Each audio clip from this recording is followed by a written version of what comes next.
Ice up, son. What's up? Ice up, son. What's up? Carolina, keep pounding. Carolina, keep pounding. The Panthers on the prowl, we'll continue driving down the field to the red zone. We just got a first down and 10. Smitty on the loose, wide open Ted again. Stack 6 more on the board, looking like a win. With the 6-game winning streak, put them out their misery. Brady wanna cry when the ref threw the penalty. Panthers got a hot team, Patriots the enemy. Draw the first blood, different team than we used to be. Cam swerving through the traffic signal in a first down. Fans on their feet and the crowd getting really loud. Offense did a job off the field. There's a towel. Bank of America. Stadium is going down. Defense got him pushed back to the end zone. Hardy with the sack. That's a safety and we got the ball. Rushing on your shotgun. Staring at the barrel, y'all. All New England fans hear him saying that ain't fair at all. Ice up, son. What's up? Ice up, son. What's up? Carolina, keep pounding. Carolina, keep pounding. Ice up, son. What's up? Ice up, son. What's up? Carolina, keep pounding. Carolina, keep pounding. Better watch the linebacker, he can read you like a book. Run 40 yards just to tackle Luke. Got him shook, Tober like a tank. And D'Angelo with the fake. Stiff arm, out of bounds, 25 to game. Stewart back, healthy 3 lethal running backs. It's suicide at the wide receivers, it's a rout. Secret weapon make plays, Greg Olsen make it happen. Keep pounding on these haters, we ain't playing John Madden. Legion of the hometown goes boom. Force and fumbles, Panthers making sure the ball is loose. Jack move, Charles Johnson, yeah, he will come attack you. State of mind, mentally and physically, we pass you. Godfrey in the nickel back, and he making sure we're safe. Panthers on the prowl, we gon' come and elevate the state. Hard fought thriller, only 59 seconds left. Panther fans on the feet, heart beating out the chest. Ice up, son. What's up? Ice up, son. What's up? Carolina, keep pounding. Carolina, keep pounding. Ice up, son. What's up? Ice up, son. What's up? Carolina, keep pounding. Carolina, keep pounding. Ice up, son. What's up? Ice up, son. What's up? Carolina, keep pounding. Carolina, keep pounding. Ice up, son. What's up? Ice up, son. Carolina, keep pounding. Carolina, keep pounding.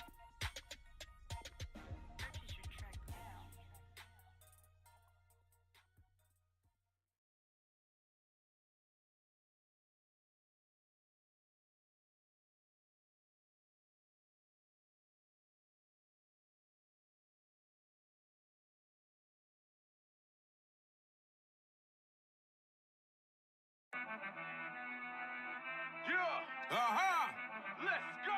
Cut it, cut right. Carolina Panthers for life. It's on, baby. Let's go. Bow, bow, bow. This ain't a rebuild. This is a recharge. We under new rules. We got a new squad. It's time to ball out. It's time to go hard. It's time to ball out. It's time to go hard. This ain't a rebuild. This is a recharge. We under new rules. We got a new squad. It's time to ball out. It's time to go hard. It's time to ball out. It's time to go hard. Yo, this ain't a rebuild. This ain't a restart. It's more like a new look. It's more like a recharge. Cause we some ballers and you know that we used to win it. Playoff contention. Yeah, we contending. They talking about it, about my team getting tripping. As if it is over, as if we are finished. Like the offensive line ain't gonna break all that pain when they battling inside the trenches. The front seven going hard, I guarantee that you probably won't get best of 50. And we got thieves in the back and they lurking, they'll throw it too deep cause they picking. I hope the be smart with decisions. Cause we are gonna ball out and bring out the fire and dominate our competition. The mission is simply to beat all your rivals and stand tall within your division. See, we are the Panthers that's from Carolina and everybody know we poppin'. And lately in most of the hating discussion, they talkin' we having a topic. Throw it to DJ or throw it to Curtis or throw it deep downfield to Robbie. And Teddy gon' make a big play with his feet or complete a touchdown from the pocket. And Christian McCaffrey taking it all the way, hitting that hole like a rocket. I don't see a team in the National Football League better or ready to stop it. This ain't a rebuild, this is a recharge. We under new rules, we got a new squad. It's time to ball out, it's time to go hard. It's time to ball out, it's time to go hard. This ain't a rebuild, this is a recharge. We under new rules, we got a new squad. It's time to ball out, it's time to go hard. It's time to ball out, it's time to go hard. Yo. Jingles for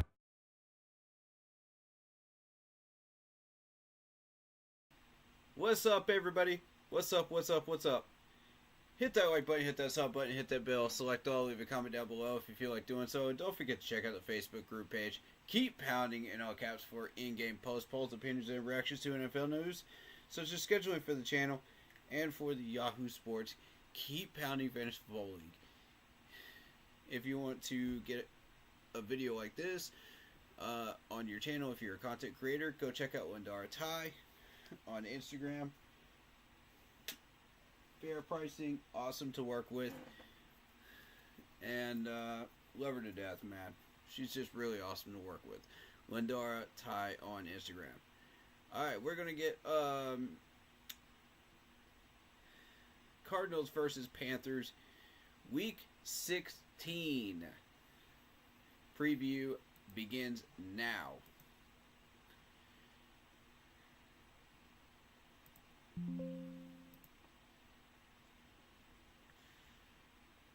And I don't know why this is being difficult today, but apparently we have a lot of video cams on here. What the heck is that? Why is it doing that? Alright. Let me clean this up. Yeah, let me clean this up real quick. Get rid of all this garbage on my screen. Garbage, get rid of it. Yeah.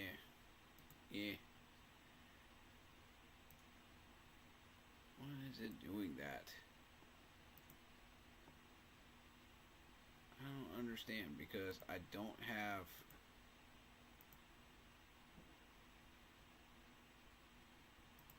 Okay, whatever. I don't have a camera on there. I don't understand why it's doing that. Okay. Alright, we'll just cover it up. Whatever. Alright. Let's get Blitzball in here. Sorry about the delay, but we're gonna get him in here.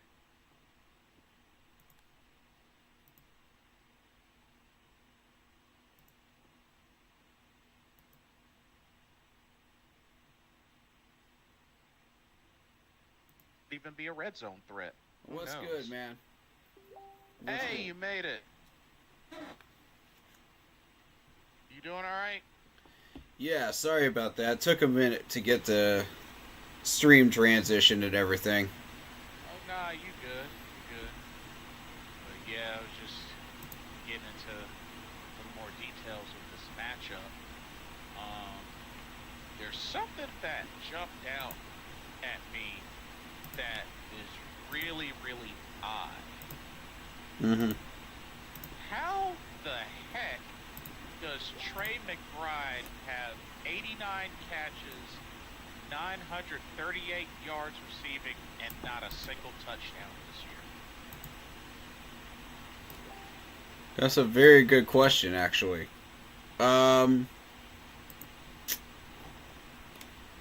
I think it might have something to do with the fact that they have red zone troubles, and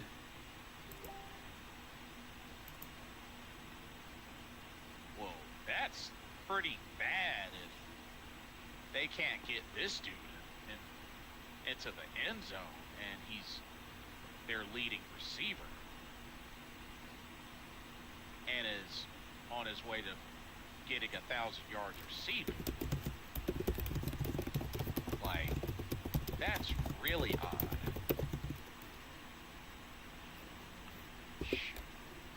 They're that bad in the red zone.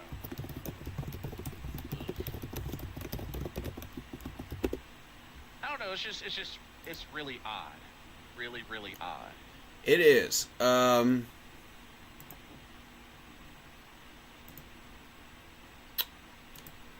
Give me a second to get set up. Go ahead and whatever else you have.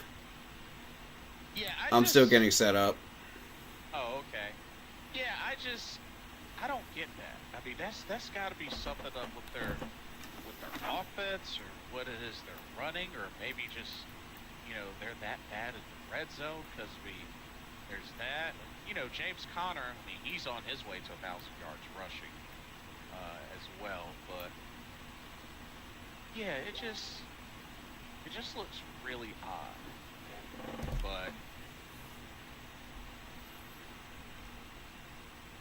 we gotta keep it that way.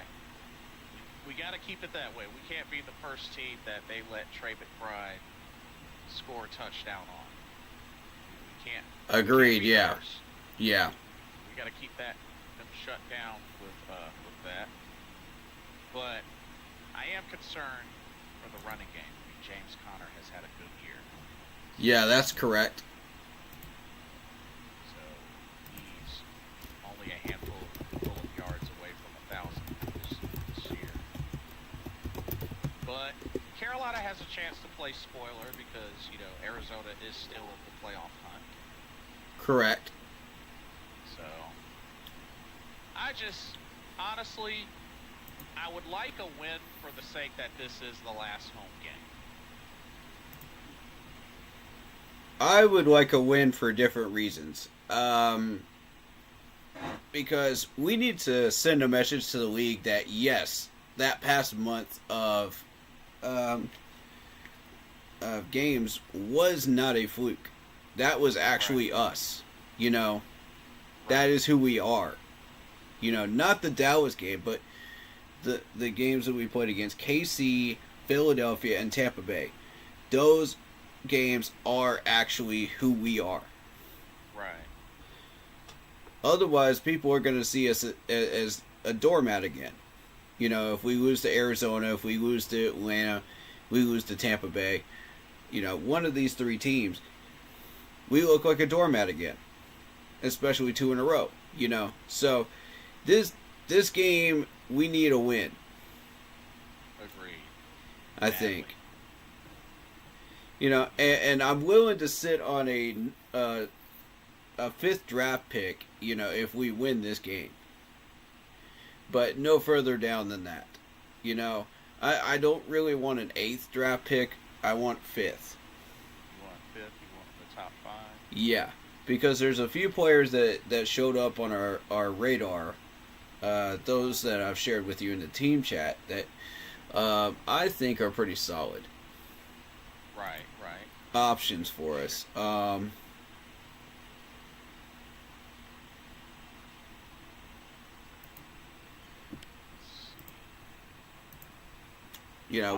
We really don't want to throw those names out too early because of the scouts, but that's what we're doing. Right. So we're gonna be without Xavier Legette for this game. Yeah. So that's one weapon down. We got a handful of folks questionable. I mean, Icky Ekwonu, Robert Hunt, Ashawn Robinson, Jalen Coker, David Moore, Davion Clowney. So Those are big names. yeah, we're pretty banged up. Yeah, very true.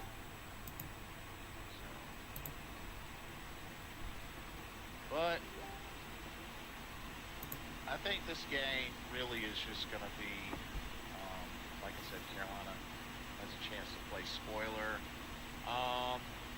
and really just with the offense, I mean, Kyler Murray, I mean, which they Right. did beat us. They did beat us last time we played them, which I think was in Arizona. But yeah, we gotta be sure to keep an eye on him. Maybe have a spy on him. We gotta stop the run. I mean, we can't let James Conner get going. True. And our D line isn't capable of stopping the run. That's the problem. Right. Now, I don't know how you feel about the Arizona defense. I am just now looking them up. And by the way, Marvin Harrison Jr. has 7 touchdowns as a rookie. Yeah. You mentioned something about Arizona. Trey McBride not getting any touchdowns. It's because Marvin Harrison's getting them. And let's see.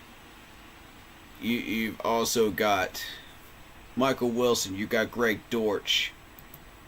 So they're getting these touchdowns. Well, Greg isn't. Greg only has 1. Yeah. Let me see how much. Does Michael have any? Yeah, Michael's got 4. So yeah, they're all going to Marvin Harrison, really, and the running back, James Conner. Yeah. Yeah. And James Conner has 7. So there you go. So those are probably the names to keep an eye on when it comes to the offense. Damien says, question. I know winning is everything, but with y'all already out of playoff contentions, wouldn't y'all want to lose to get a higher draft pick at this point? Well, a lot of people already know how I feel about tanking, Damien. Here's the thing, Damien. What gets you championships? Wins or losses? Ultimately, what gets you a championship? Because here's the thing you got to keep in mind, Damien. Why that might seem like a perk, it's not always a guarantee. Example, look at what happened with Jonathan Brooks. Now, I know that's just one season, but you got to understand, and this is just in a general sense, for me personally. But it's not always guaranteed that high draft pick works out. I mean, we all know this. We've followed and watched the NFL for many years now. And at the end of the day, you know, Damien, you got to remember what gets you championships. And I'm gonna just leave it at that. Corey, I don't know if you want to touch on that or if you want to share your thoughts. Go right ahead. I do. Yeah, go for it. I think with this draft pick, we're drafting anywhere between 3 and 8. If we lose out, we sit at 3, and it'll depend on the Titans and Jaguars game in Week 17, which is next week. Yes.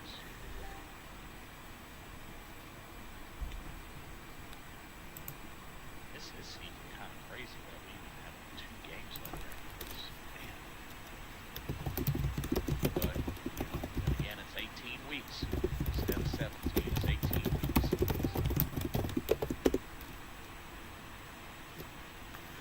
Yeah. And I don't like tanking either, but find me a better way to get what we need. You know what I mean? Like, the thing is, you know, when you're sitting up at the top 5, you get a lot of talent that is necessary for a rebuild.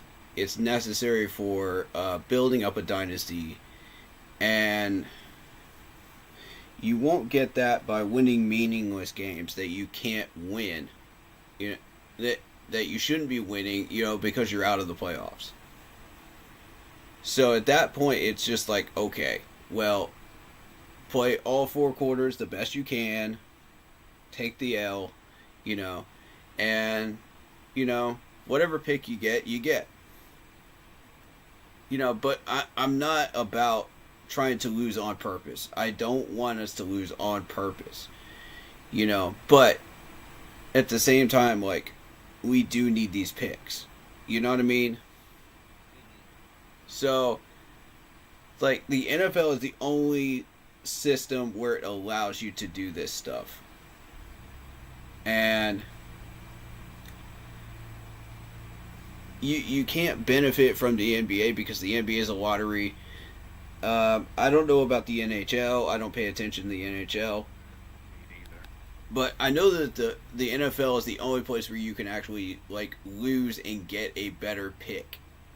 Yeah. And while that's a good thing, but it's a bad thing too. And that draft pick, no matter where that spot is, within 2 to 3 picks, that can be the difference between getting the player that you need and getting a secondary choice, that somebody else takes from you. Yeah. So it matters a lot. And until they change that, you have to do what you have to do. Yeah. In order to get what you need. So. And I think another thing that makes it really, kind of difficult to bear or whatnot is, I mean, when your team has had so many seasons in a row of 5 wins or less, including like some 2 and some 3-win seasons, like, I don't know about y'all, but it gets to the point where it's like enough is enough, and you're just tired of seeing the franchise lose so much. And I am at that point. But I understand that too. and I think a big part of that is, I mean, you've been watching for a long time, and I know you've seen a lot of games that we've lost that we really had no business losing. I mean, that's true too. The only way I can really try to figure out how we lost that Dallas game is to say, yeah, we flipped the script, and say, we tried to play our best football that we could possibly play, and we decided that the best way to retain our top 5 spot is to just flip the script and go right back to the mistakes that we were making so that we lose anyway. So it really doesn't matter. We're going to lose one way or another. And I don't like that thought process because it's the same mistakes we were making at the beginning of the year.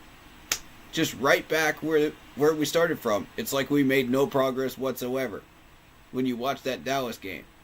And it's like, what? Yeah. It's like, I don't comprehend what the heck I'm watching while I was watching that game. It pissed me off, dude. Because, Right. I mean, if we're going to lose, I want it to be all 4 quarters of Carolina Panthers football. I want it to be like what I was watching before. Yeah. Not that garbage that we started out the year with.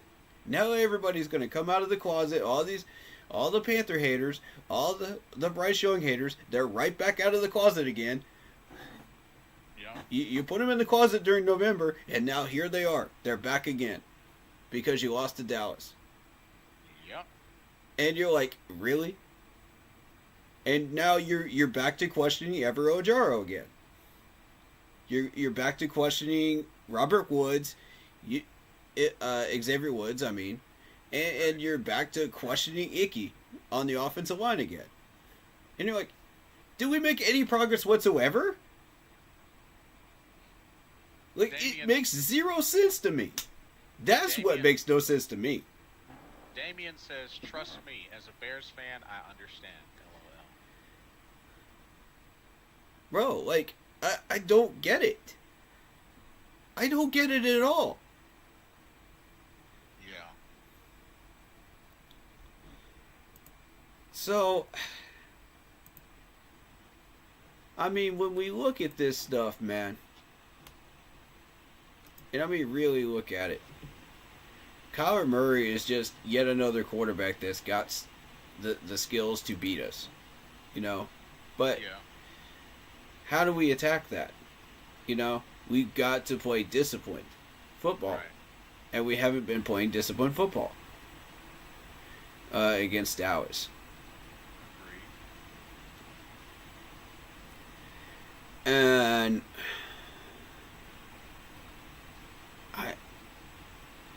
on the surface, Arizona just doesn't scare me. They don't come across as a playoff caliber team, you know, even though they're in the wild card race. Right. You know, they're not going to get further than probably the first round. You know, they've got Yeah. Well, technically, they still could win their division, as shocking as that sounds. as trash as that division is, it doesn't surprise me, bro. I mean, I'm seriously looking at it like nobody wants to win that Western Division. Nobody wants it. Yeah. They've been going back and forth all year. This is probably, it might come down to week 18. It probably will. And I mean, just Because so far, we only have three confirmed division winners, and that's the Chiefs, Bills, and Texans. mhm.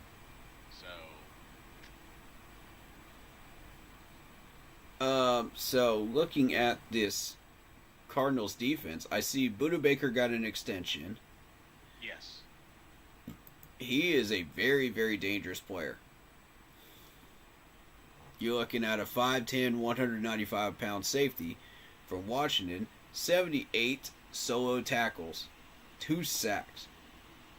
Now hold up. 78 solo tackles. It's a lot. Holy crap. Like, are you kidding me? Yeah, that's... He got 10 against the Commanders. He got 10 against the Bears. 8 against the Seahawks. And 7 against the Rams. That's just right out of the gate. And this dude is averaging around 100 or more combined tackles a year. You look at solo tackling. He had 91 solo tackles in 2019. Yeah. But Ernest Capu, welcome to the stream. He says 21 to 30 this Sunday. I guess rooting for the Panthers. Ernest, you do realize that Carolina has only scored 30 points once this year. You do realize that, right? oof. I'm just saying, bro. Just saying, you might want to rethink your prediction. I'm just saying. Just saying. Okay, continue. So, the bigger thing to worry about here is the pass deflections. He's already got 7 pass deflections so far this year. He's got 37 total in his career. And don't think just because he hit 7, he's hit his quota, he's going to stop getting pass deflections. No, he's not. This is going to be a career high pass deflection year. Because you still got 3 games left. Right. For Arizona. So that's something that's a little bit alarming. We're also looking at 2 forced fumbles this year. That's something to keep an eye on too. He is a solo tackler. He's got 56 solo out of 74 combined. And he's got a sack. This dude is extremely dangerous. Yes. Keep the ball away from him at all costs. I've heard really, really good things about Sean Murphy bunting as well. Yeah. Who is listed as questionable but will probably play? Yeah. He'll probably be on David Moore most likely. Matchup wise. 6 foot even, 195 pounds from Central Michigan. 6 years in the league. 19 solo tackles, 2 forced fumbles. But here's the big number I want people to pay attention to. 2 interceptions. Yep. That's worth paying attention to, ladies and gentlemen. He does have some pass deflections here this year. 1, 2, 3, 4 this year.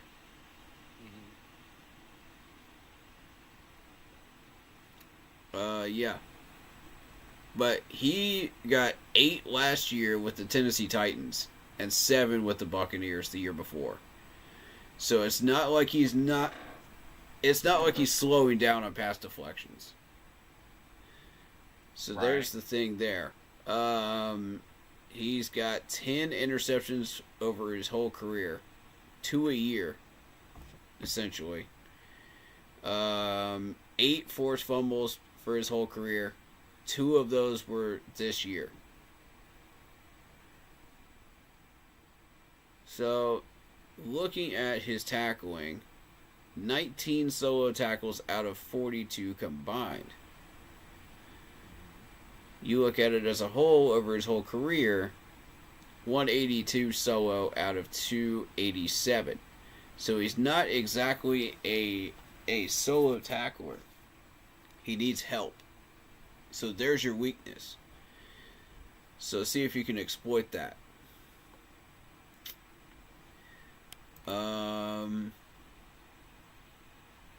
Let's go to Jalen Thompson.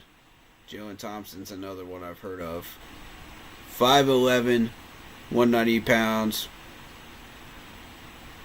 From Washington State, 35 solo tackles.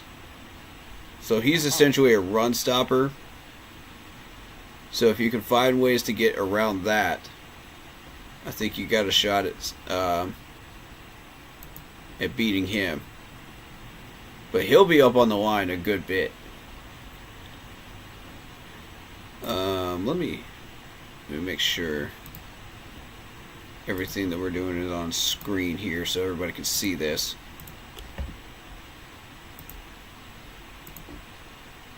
Okay, that's better.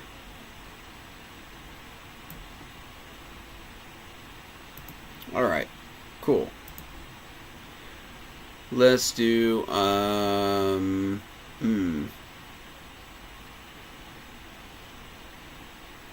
Garrett Williams, maybe? Garrett Williams?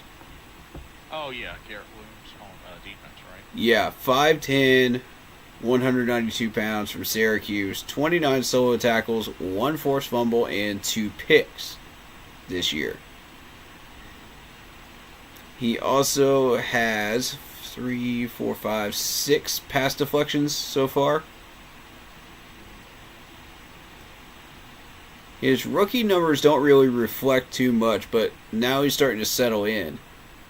And he's got 29 solo tackles out of 43 thus far.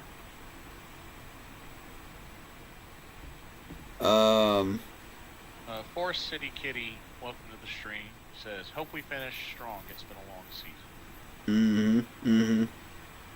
The thing that concerns me most about him is those pass deflections and the 2 picks. Fair enough. We've got to be careful about ball control. You know, make sure we don't give up control of the ball. There's a few of these guys that are going to be hunting for that on this defense. Yeah, I'd rather not have another 4 turnover game.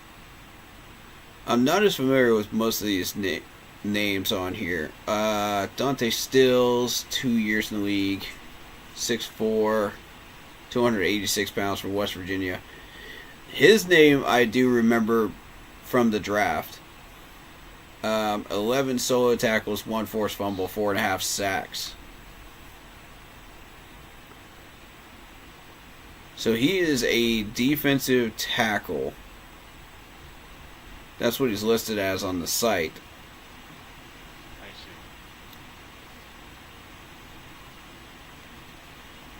But his sacks are kind of spread out. His numbers are kind of spread out. For the year. He's not a solo tackler. He has 26 solo tackles out of 82 career-wise. Okay. So there's a weakness that you can exploit. You might be able to break his ankles, get past him, if you're a wide receiver or running back. Yeah, if he gets into the backfield, and you got a chance to escape, you got some wheels on you as far as being an offensive player, such as Bryce does, you might be able to break some ankles there. There we go. I don't think he's going to get a sack against you. But you never know. Don't let him start doing it now. Some of these guys, just because they don't show the numbers and the tendencies right now, doesn't mean they can't start showing them. If you allow them to, they will take advantage. Good point. If they've got the skills. But you won't know that, if you don't do your homework on these players. True. That's what film study is for. Some of this stuff is not going to show up in the stats.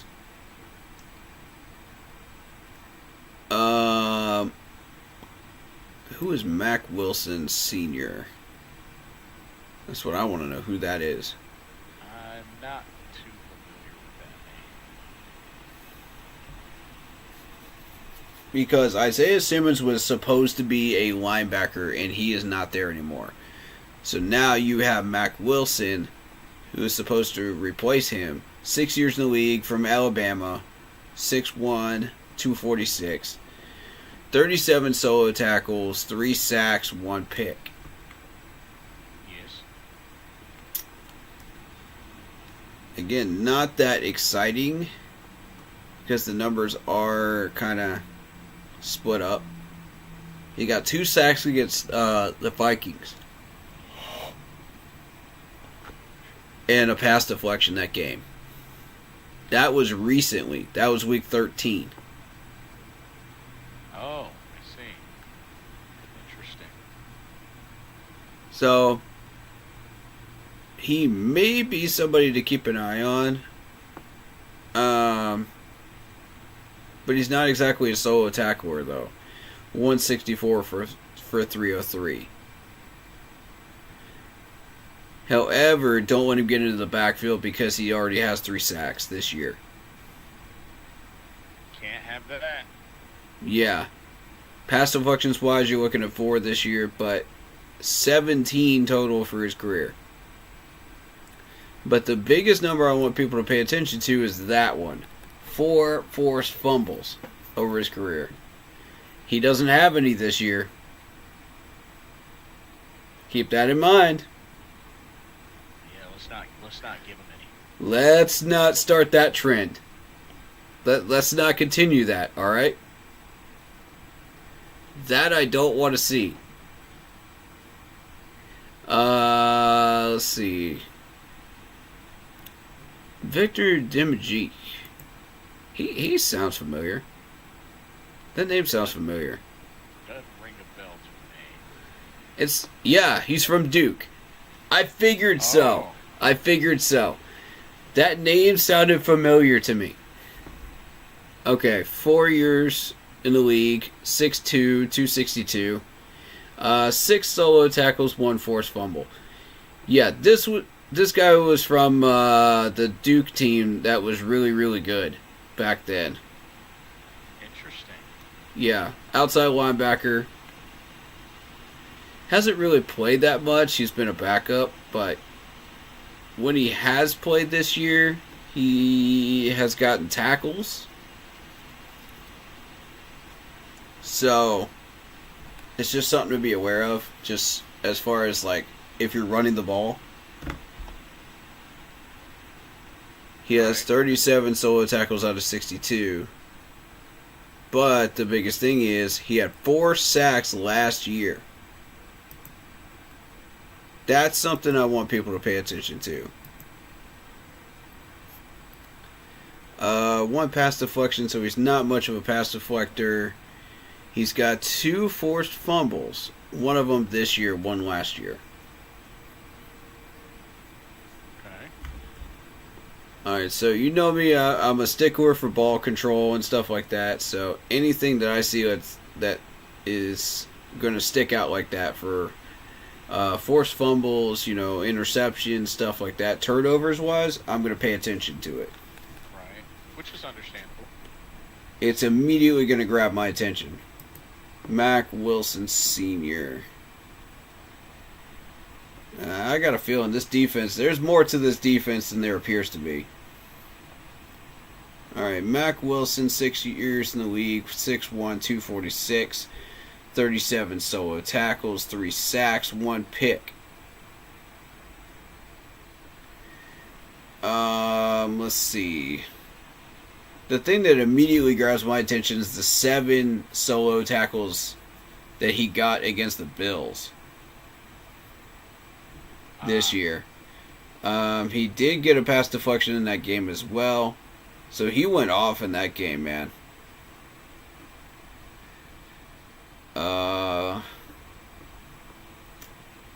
He does have a pick against the 49ers, Brock Purdy, too.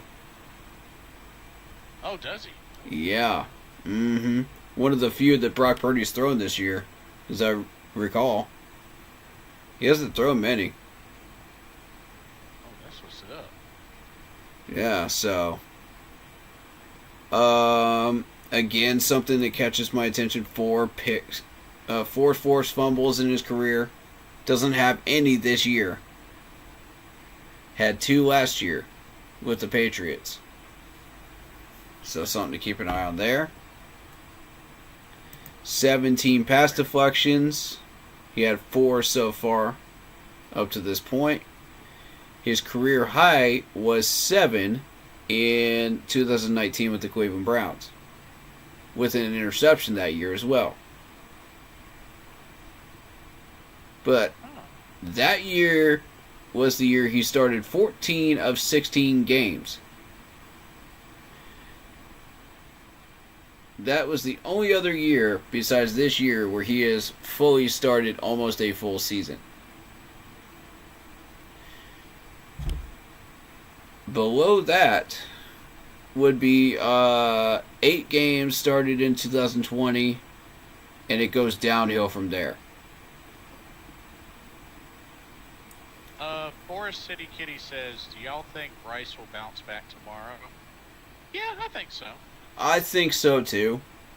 I think that it's going to depend on the offensive line. It's going to depend on, are we still dealing with wide receiver separation issues?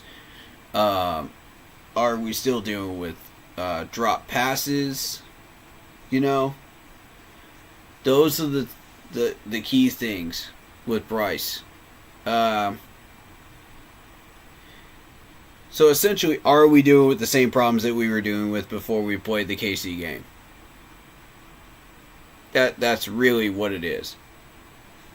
And if we're not, then Bryce will do better. And he will bounce back. Fair analysis.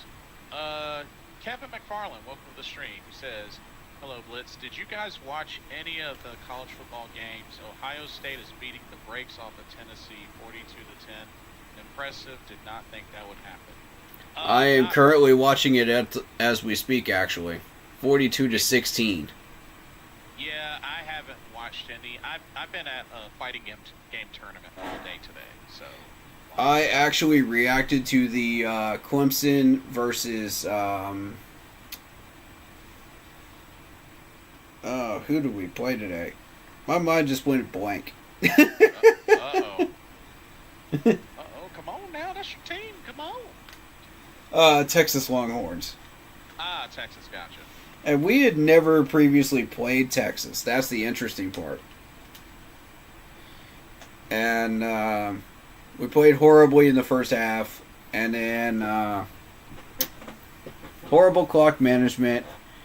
And we lost by about, what, 10, 14 points? Oh, y'all didn't win the game? Nope. But the fact that we came back, though, we were down like 21-7 at halftime. And we came back and started doing work, man. But the thing is, we had trouble stopping the run, and they had like NFL level numbers on us running game wise. It was bad. You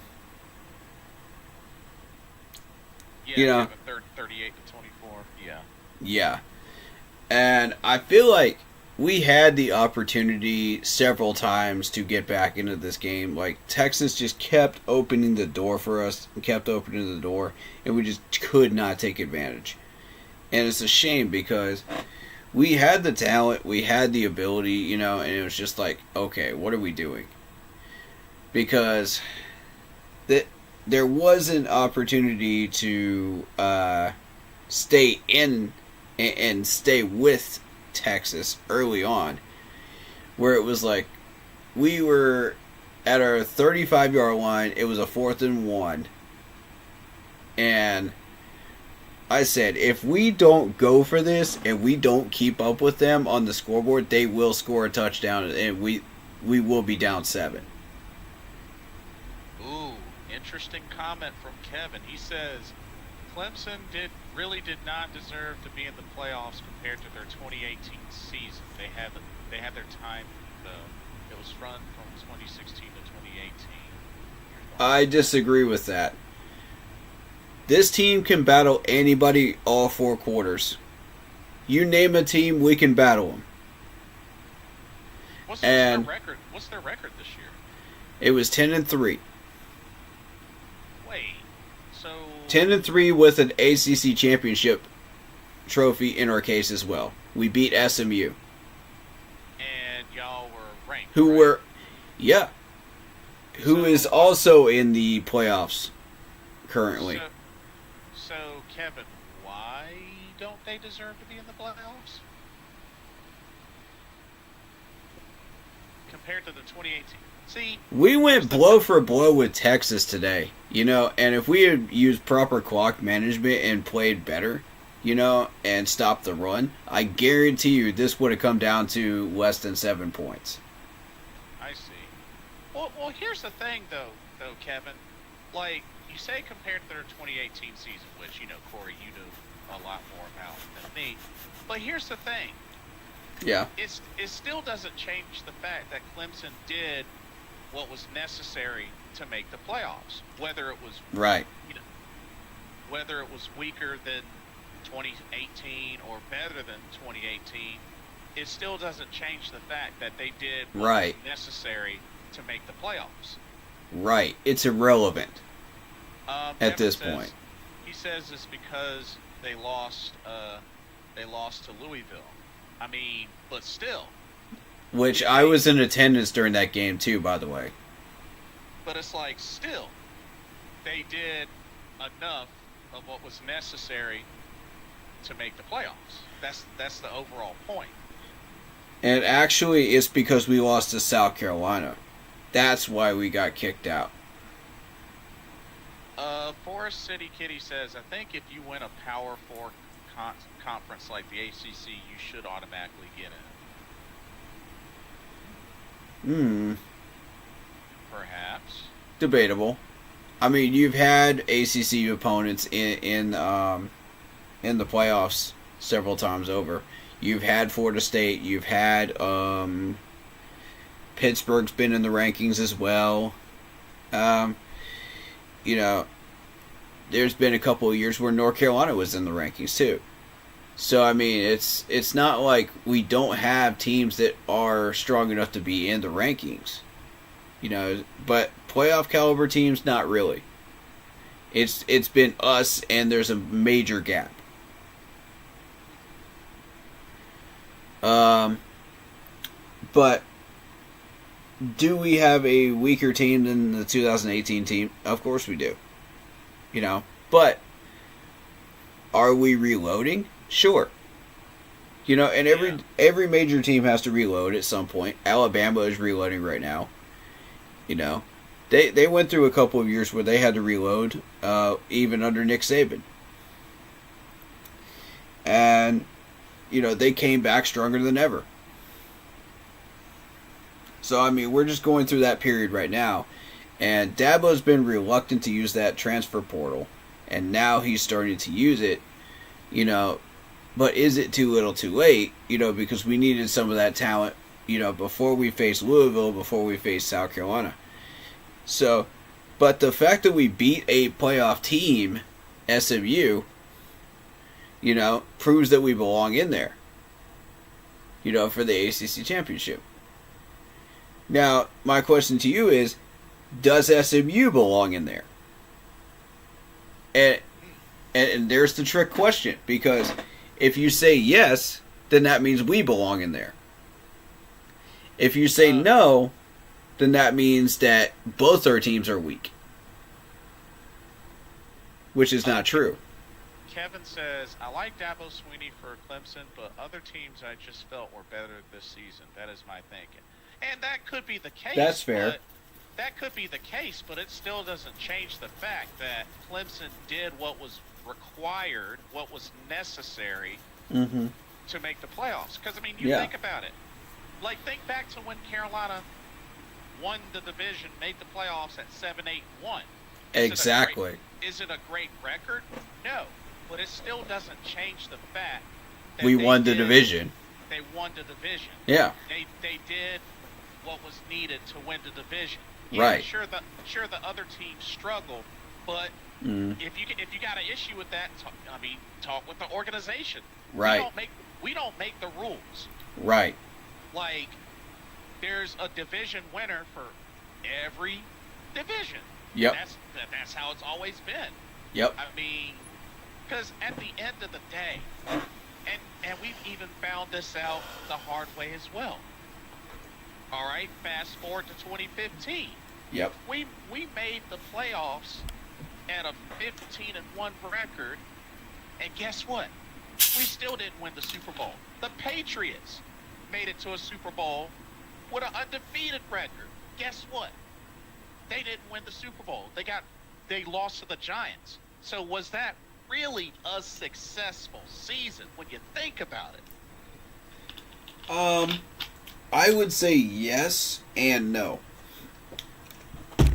And I'll add to that comment about the records in a second. But is it a successful season because you went 15-1? Yes. Is it a successful season if you went undefeated? Yes. Because you just got into the NFL record books. You won the games necessary to get to the Super Bowl. So yes, it was a successful season. But no, because you didn't come away with the Super Bowl trophy. So both can be true at the same time.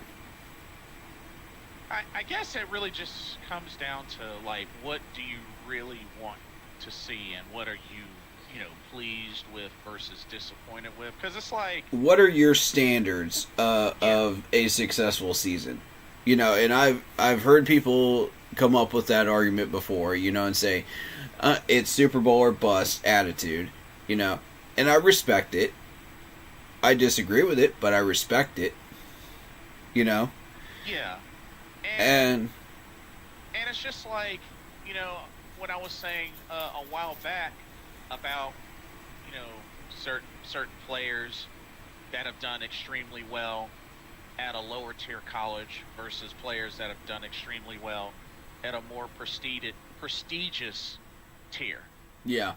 Like, I'm not saying that one ain't better than the other. Right. I'm saying that because both have done well in their respective fields, they at least deserve a look or a chance. I'm not saying that they're going to thrive by default, but I at least think if you do your job and you do your job well where you're assigned at, then yeah, you deserve a shot. That's just me, though. I'll comment on that, and then I'll again get back to the records. Yeah, go for it. When it goes to players from different prestigious, colleges, what you're looking for. Okay, say you're finding somebody from maybe name a lower tier college. Holy Cross. Okay, Holy Cross. So, what you're looking for are big numbers, that are bigger than what they should be compared to the rest of that conference. You know what I mean? At that position.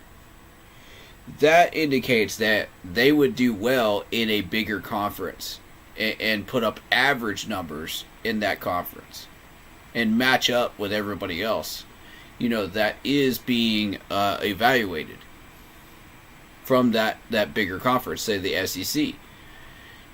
Seems to be the measuring stick right now, or the ACC, or the Big Ten. So,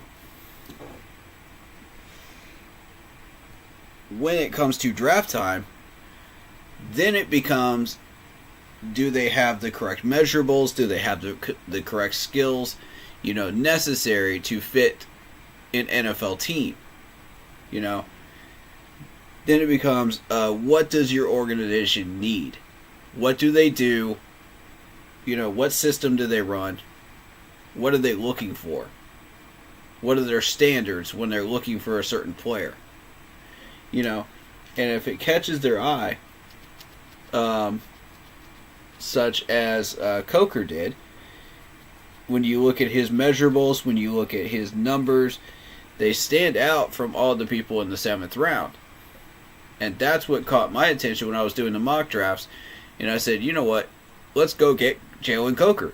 When I was doing the mocks in the 7th round. I had an extra pick, so I said, why not? And that caught the attention of the management, and they said, hold up, this dude is still undrafted. And that shows you that the scouting department is doing their job correctly. Because they're looking at those numbers. Not just at where they're from, but looking at the numbers too. And the measurables. And all the correct things. Not just, oh, he's from Holy Cross, so we're going to ignore him. Right. They're saying, oh, he's from Holy Cross, but look at these numbers. Yeah. That's what's caught their attention. That's how you scout correctly. So if you don't do that, and you say, oh, well, this dude's from Furman, or this dude's from Appalachian State, and you don't pay any attention to that, and you're like, oh, okay. Well, we just want Georgia, Tennessee, and South Carolina players, you're doing yourself a disservice because you're missing out on some hidden gems. Yeah. And we picked those players up this year through Dan. So shout out to Dan Morgan on that one and his scouting crew because they're doing their jobs correctly. That's how you know. And with offensive linemen, it's a lot trickier. We managed to spot Brady Christensen and Cade Mays throughout that whole chaos. And that shows you that we are able to find this stuff. We're able to find the diamonds in the rough that no one's able to find. Because we're looking at the measurements. We're looking at, okay, how many snaps did you play at a certain position? It's different for each position what you have to deal with. So it's not as simple as just, oh, they're from such and such a college, fill in the blank. yes, you look at the SEC first, and you look at the ACC first. You look at the Big Ten first, because those are the major ones. Then you start going down the ladder. And you say, hold up a minute. Why is there a guy from Holy Cross sitting there in the 4th round? Right. Why is he ranked so high? That's when you start really scouting. Because that makes you go, okay, I need to look at these numbers. And from there on, you find a hidden gem. So for me, it's more about the stats and the measurables. And what your team is looking for.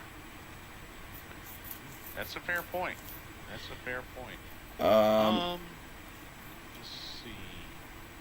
And as far as the records go, it's totally different when you're looking at the records in the NFL rather than college. Yeah. College-wise, you're going to have half your schedule is just trash teams, fill-in teams. So your record is going to look better, with those teams. But how do you do against major opponents, Yeah. So it's kind of inflated in that way. But the NFL, every team is dangerous. Yeah. Every one of them, in their own way. Let's see. Kevin says, I like our revivers too. They are good, but defense needs some work. Damien says, I think if schools can beat the top big college in each conference, and if you beat the military schools like the Air Force, Navy, etc., you should automatically get in the playoffs. Interesting. I don't know that I necessarily agree with that. Nobody really pays attention to the Special Forces teams because that's a weaker conference. There's nobody in that conference really that really poses a threat to anybody. I mean, the Army-Navy game is always entertaining. It's always the Special Forces, and then there's everybody else. Yeah. You see what I mean? Like, there's nobody else to entertain you in that conference. It's always Army, Navy, and whatever else. Air Force? Air Force, yeah. And Air Force is rarely ever good. It's always been Army and Navy. And this is one of those rare years where they're both ranked, actually. Which is interesting. Yeah, very. Kevin says, you're right. If you win, you are in the playoffs. He also says Dabo might have paid them off. Oh, no. Come on, now. Don't start that. I think that was just a friendly shot. Don't do that. Forest City Kitty says, as a Panthers fan, a successful season is probably 5 wins now. We'll get For past this year? For this year? I would say yes. And maybe no. It depends on what you're trying to do. If you're targeting a specific player, at 3, then a successful year would be sitting at the 3 spot in the draft order. So you could go get that player. But while still showing everybody, yes, we have this caliber of talent. Yes, we can compete with everybody that we play against for 4 whole quarters. And put up games like we did against KC, Philly, and Tampa Bay. But if you're trying to win a game and show people, yeah, we're definitely not a doormat, we can actually win a game with this talent, which is our next goal right now, I think, then you can settle for a 5th draft spot and still find somebody really, really good up there. But you'd miss out on 1 player, maybe 2, on your board. I doubt you miss on both. But you miss on one of the 2, your top 2, to do that.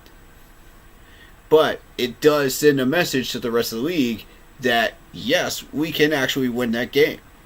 And we're not doormats. We're actually trying to rebuild, and we actually have some talent, and we're just trying to fill in the gaps. So it depends on what you're trying to do. Yeah, ultimately. Yeah. Kevin says, I really wish the Panthers had Puka Nacua from the Rams. He's incredible. Yes, he is. And then they started naming schools. Damien said App State. Kevin said Eastern Washington University, where Cooper Cup came from. And then never heard of this school. Coastal Carolina is pretty small, but Josh Norman was from there. Yep. They also won the college baseball championship too, a handful of years back. Oh, I did hear about that. Yep. Aiden Danielson, welcome to the stream. He says, "Do you think the NBA season is boring now?" Hey, I'm a Dallas Mavericks fan. They're the 4th seed in the West. I'm not bored. I don't keep up with the NBA. I mean, at the same time, 82 games is a lot to keep up with. Let's not kid ourselves. That's fair. I don't care, NBA fan or not, 82 games is a lot to keep up with in a season. Yeah, that's honestly fair. The typical baseball season is 162 games or something like that. You know, it's ridiculous. Yeah, but kudos to the fans that can do it. I give y'all mad props. But I try to catch a Mavericks game whenever it's on TV. I try to catch it, and then come playoff time. Makes it fun for fantasy, I would imagine. Keeps you busy. Yeah. I've done fantasy football for ESPN, and I've done Major League Baseball fantasy as well. That's fun. I've met some great people through that. Some Mets fans and people like that. So, wonderful people. Right. But so tips to defeat Arizona. To be honest with you, stop the run, contain Kyler Murray, and I think for the most part we should be good. If you ask me. Shout out to Real Sunchild. Appreciate you being in chat. What's up? How's it going, buddy? Counting. Haven't seen him in a couple of weeks, but he's back. Play Carolina Panthers football for 4 quarters. Match up to Arizona like we did with KC, Philadelphia, and Tampa Bay. It really does start with that. And then you start working on the fundamentals, the mechanics, things of that nature. I tried to do a film study stream and didn't get very far. I got hit with copyright, which is a shame. Bummer. Yeah. But I was starting to point out a few of those things, that we were doing right during the Philadelphia game that caught my attention. When you have the correct guard pulls, when you have the correct footwork, you have the correct hands, you know what you're supposed to be doing, and you execute well, then the rest of the team will follow. Yeah. And one of the things that I pointed out was pass deflections. Yes. By a corner, one-on-one with the corner, and I was pointing out J.C. Horn specifically.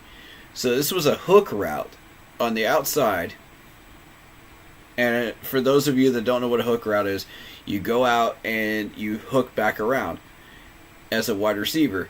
You turn around and expect the ball, right? So the defender will play back about 5 yards back, and sometimes they'll come up and they'll wrap up the tackle, or sometimes they will come up and they will knock down the ball. It depends. Some corners are more aggressive than others. Some are more concerned about not getting a flag for pass interference. Which is fair. Yeah, it is fair, but it's such a 50-50 rule, really, to be honest with you, because it can go either way. It's to the ref's discretion whether they want to throw the flag or not. That's what I've noticed over the years, and we really need to redefine that and be very, very specific with the parameters of that, with the rule book. Right. Because as of lately, everybody just thinks, okay, well, either I'm just going to be ballsy and just go for it, or I'm going to respect the rule book way too much and be afraid of getting a flag and hurting my team. And both are bad. You know what I mean? Yes. Forest City Kitty says, I think the NBA and Major League Baseball are super hard to keep up with. Facts. They can be. Hopefully our defense will show up and clip the Cardinals' wings. Indeed. They better. Yeah. So, on the particular play I was showing, J.C. Horn comes up, anticipates the throw going to the wide receiver, and closes that gap and knocks the ball down. Gets his hand in front of the wide receiver and knocks it down. And that's what I need to see more of. When you're looking at wide receivers versus corners one-on-one, or even just safeties one-on-one versus somebody, I need to see more of that. That is aggressive, knocking the ball down, do it legally, understand the technique, understand how to do it, and close the gap if you've got the speed to do it. Be more aggressive. Stop playing this zone defense garbage. Get up there and knock the ball down. I'm not seeing enough of that. There's not enough pass deflections, and it's pissing me off. Because that's the next level of our defense is pushing for those pass deflections. Risking the biscuit, as far as the flag is concerned. Right. I'm a lot more forgiving about that than most people are, because I understand how 50-50 that is, and how bullcrap the refs are about that. But most people aren't. Like, they'll blame you for getting a flag drawn on you. It's complete garbage. You know what I mean? Like, I'd rather see you try to knock a ball down than not do it at all and just sit there and give up 7 yards. Right. When you don't need to be giving up 7 yards. Yes, you stopped the yak, but did you get the ball knocked down? Did you force a second down and 10 situation? Right. That's what I need to see. If you are starting to force those situations, you're doing things right. You're taking that defense to the next level. You need to force a lot of those. Yeah. And in a lot of these cases, there'll be third down situations too. And we'll just allow the catch and we'll just allow the first down. And it's just like, stop playing soft defense. We play too much zone. Stop playing soft zone. Like, there's your problem. Evero, care to explain to me why Fuller is one-on-one versus their number one wide receiver? Oh, yeah. He had no business on CD Lamb. There's the other problem, matchups. I've been noticing that over and over and over again as I've been reviewing the games. And I've got NFL Plus so I can go back and watch the replays. Full replays now. Right. And I've been noticing that over and over and over again. I've been seeing the bullcrap matchups. And I'm like, Evero? Really? This is why people are questioning you, dude. Stop doing that. If you don't have enough sense to stop doing that, then we're going to have to find a new defensive coordinator that will stop doing that. Because I can't... This 3-4 experiment is not working. It was not working when Phil Snow came through here, and it's still not working now. Yeah, I can't stand the 3-4. I've never been a fan of 3-4. And granted, yeah, half the problems of Xavier Woods are the fact that he is just out of position. because you're putting him in the wrong position. The other half of it is him. Specifically him.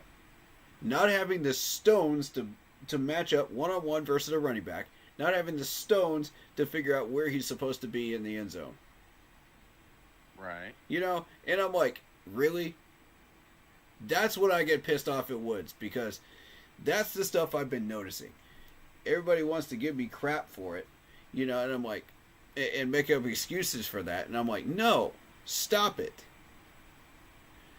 Now, if you've got a legitimate excuse, you know, as far as him being out of position, okay, Evero's fault. Totally. Yeah, that one I'll buy.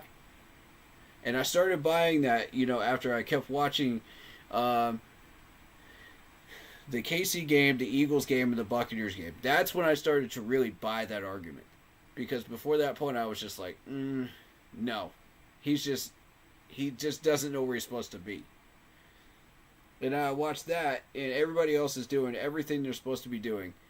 And even at that point, he's still out of position.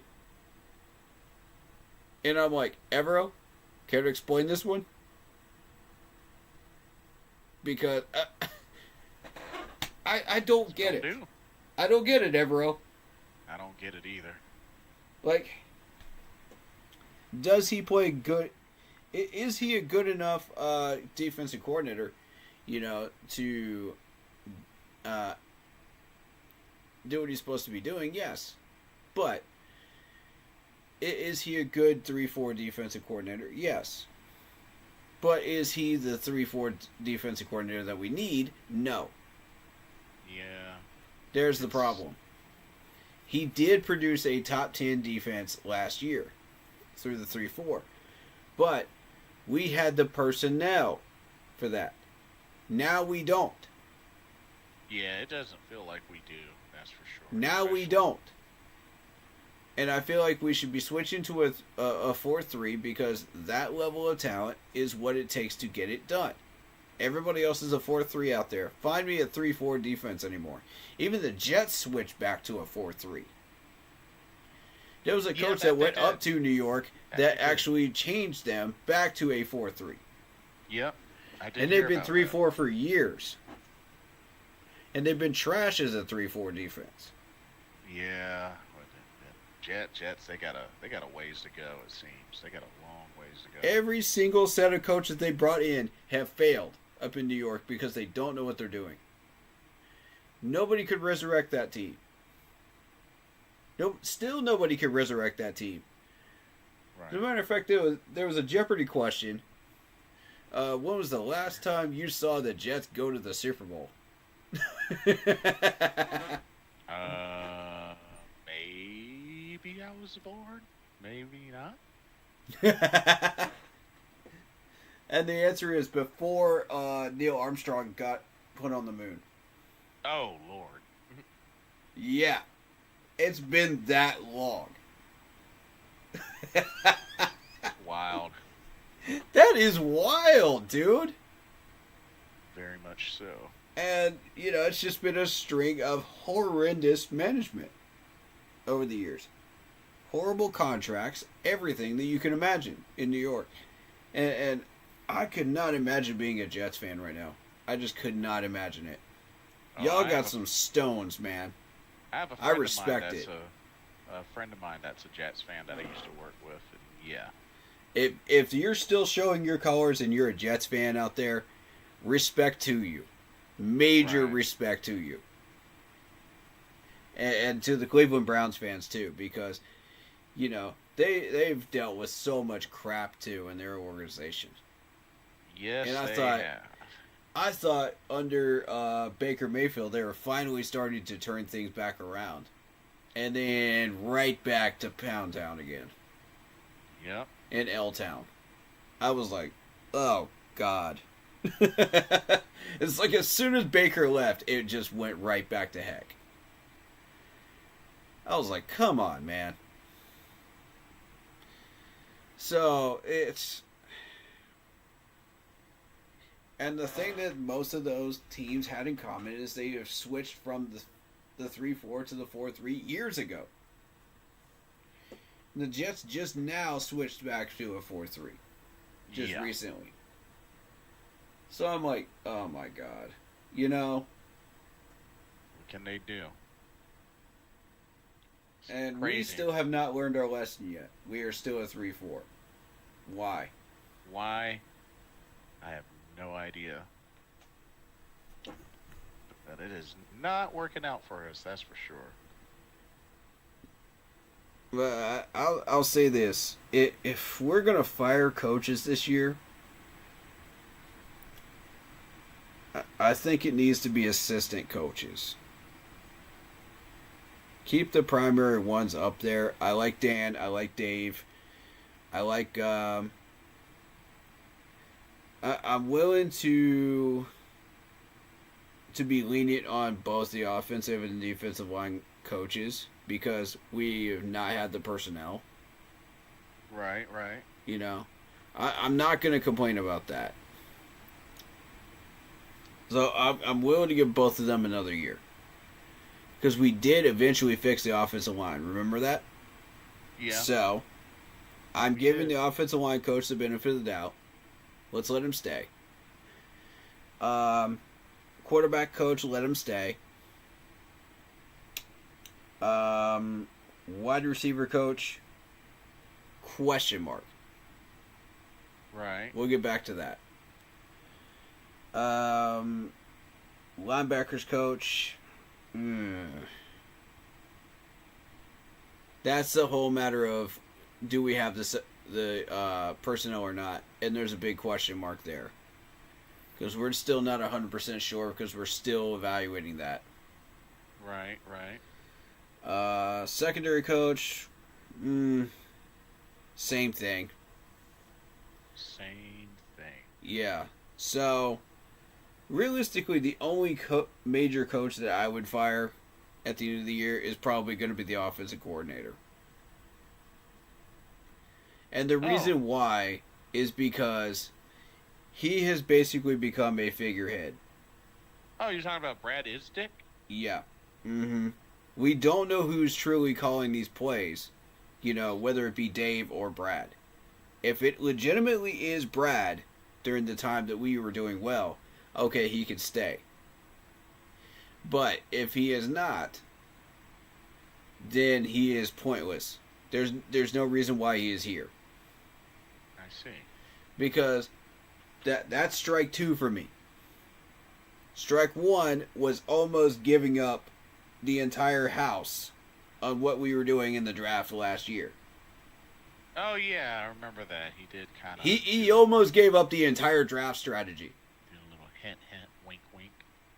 Yeah. It's like, we might be going quarterback. It's like, dude, shut up. Yeah, it's like, you saying too much now. Stop talking. You know what I'm saying? Like, somebody get this mic away from that man. Oh, God, Yeah, man. said- There's said a reason why he hasn't been involved in press conferences this year. You just said a little too much. Said a little too much. And I think everybody recognized it in the front office. And even Tepper was just like, can you put a leash on your dog? Because this is not it. Because if we have to do this every year, no, just because he's your buddy doesn't mean we can't put a leash on this dog. And we can't take the mic away from him. You know? And if that's all that he's doing is just like speaking to the public or not speaking to the public, what is he actually doing here? What is his purpose? Like, if he's actually coming up with stuff that's helping Dave call these plays, okay, we can talk about that. You know, let's have a conversation about that. What is he finding out? What is he contributing? Because otherwise, if he's not contributing anything, he needs to go. And we need to bring in an offensive coordinator that really, really works with Dave, with the RPO system in the West Coast offense, to make a difference. It has to be a happy marriage. If it isn't a happy marriage, we're shooting ourselves in the foot. again, which is not unusual for the Panthers to do. But if like I say, we find the person that is the perfect marriage to work with Dave, then we have something big going on here. You know what I mean? Yeah. That's the start of something huge. And I just heard about a week and a half ago that a certain offensive coordinator that was an offensive coordinator for the Kansas City Chiefs got fired. Oh, interesting. In college. So, he is available. But does he run the RPO or West Coast offense? No. Now, here's the other thing. You may have a snowball's chance in hell of going after Ben Johnson. But I think he stays in Detroit. Yeah, I think so too, to be honest with There's you. not enough draw for him to come down here. When he's already having success up there, he's not going to have an opportunity to upgrade, and try to go for a head coaching job. So, the key thing here is he's not going to want to come here. I would agree. So, who else does that leave? I don't know. That's the biggest question, is I don't know. Surely somebody on that free agent couch of coaching, of coordinators, runs the system we do. And it happens to be the right fit. And I don't know who that might be. So I think we're going to have to go digging for that for right now. Probably. But as of right now, I'm okay with Brad being here as long as you don't give him a microphone during draft time and during regular season. And you let Dave do his thing. You know what I mean? Fair enough. For now, it's fine. I don't see any reason to fire him unless we absolutely need to. But if you're going to fire people because of our record, then it needs to be assistant coaches. Yeah. For now. Poppy Seed says, "What's up? Keep pounding through. Congrats on 600 subs." Oh, you hit 600 subs. Nice. Yes, sir, I did. Thank you very much. And that's just as much of a win for me as it is for you and everybody else here. We all work together to get that. And it's all you guys. You guys hit the subscribe button. You guys joined in. You stuck around. And it really says a lot when we have these people sticking around and listening to what we have to say and not going anywhere. Because it means they value what we have to say and are willing to spend that time and effort to listen to us, for a significant amount of time that we're doing these streams.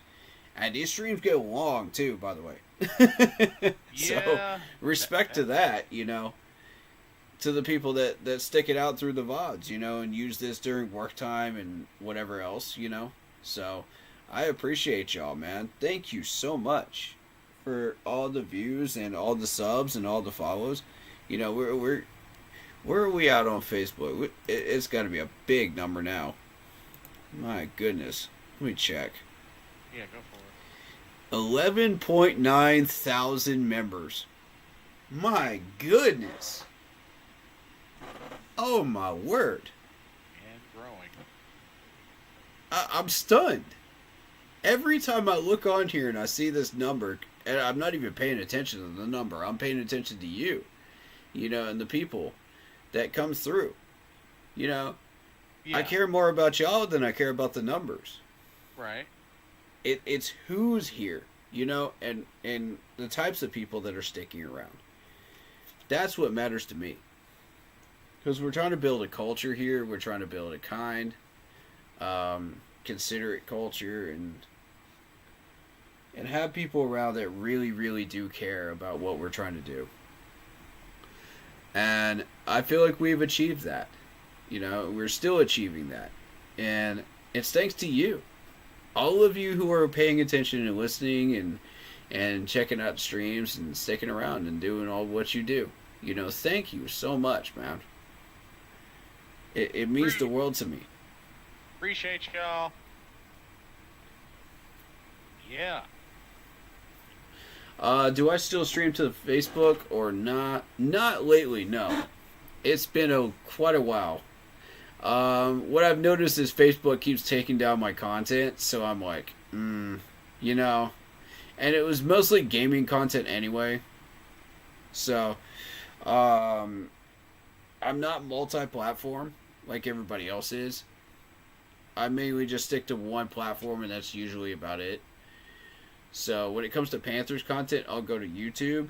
When it comes to gaming content, I was doing Twitch, but now I'm sticking to YouTube for right now because I've noticed a bigger response to that on YouTube than over there.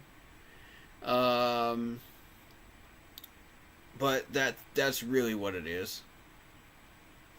It's the fact that Facebook keeps taking down my content and it pisses me off. So I'm like, nah. No, let's take it to YouTube. You know? Hey, you gotta do what you gotta do. Yeah, I might do some rebranding with that Shadow Warrior Gaming channel, you know what I mean? On Facebook. Gotta survive. Because it seems to be working on YouTube, so. Oh, that's good. Yeah, a little bit of rebranding might be necessary there. I don't mind it.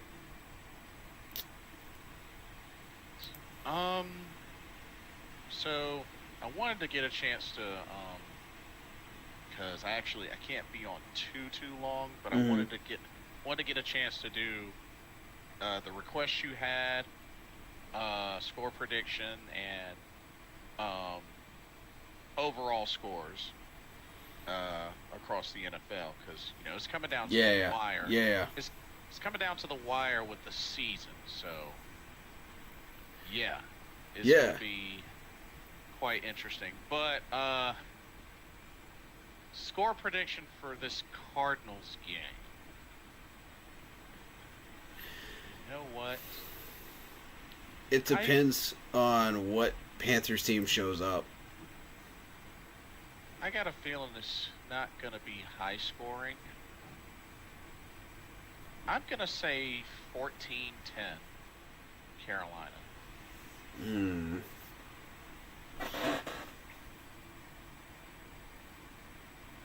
Okay, for me, it depends on which Panthers team shows up. If we're talking about the Panthers team that played KC, Philly, and Tampa Bay, then we're looking at like 24 points for us. You know what I mean? So it would look more like 24-17 most likely. If not, then you're dealing with probably 17-14 Cardinals. Okay. Right on.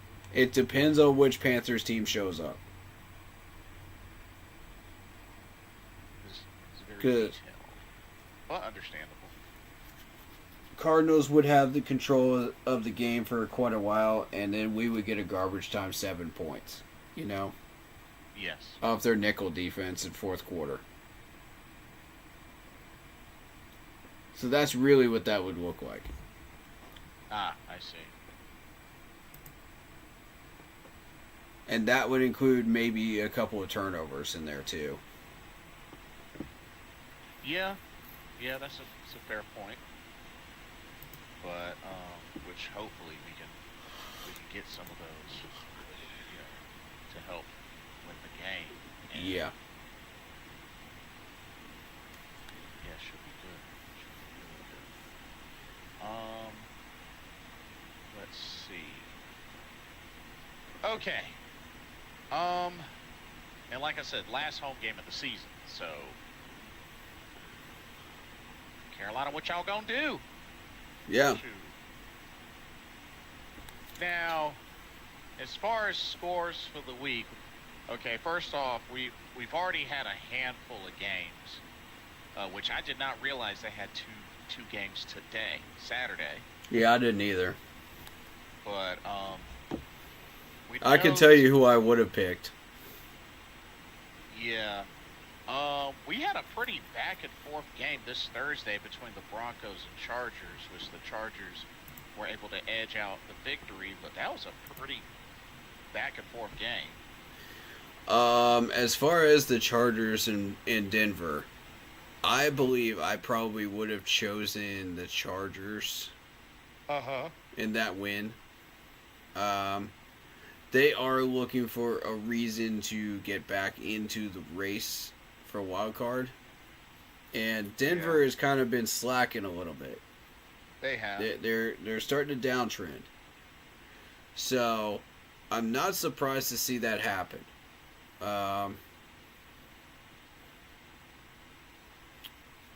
So that's kind of that game. Saturday, or today, we had, despite the Texans clinching their division, Chiefs get another victory over them, 27-19, to move to 14-1. That doesn't surprise me either.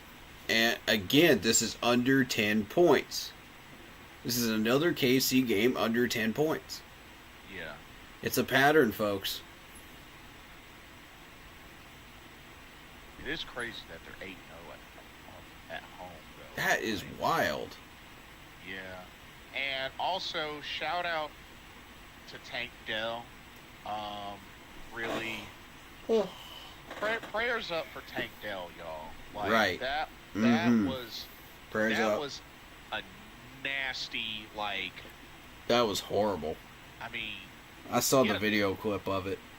He had a dislocated kneecap. Ugh. Yeah, jeez, man. And it looked nasty. Oof. So, prayers up for Tank Dell. Hopefully. I felt that, man. God.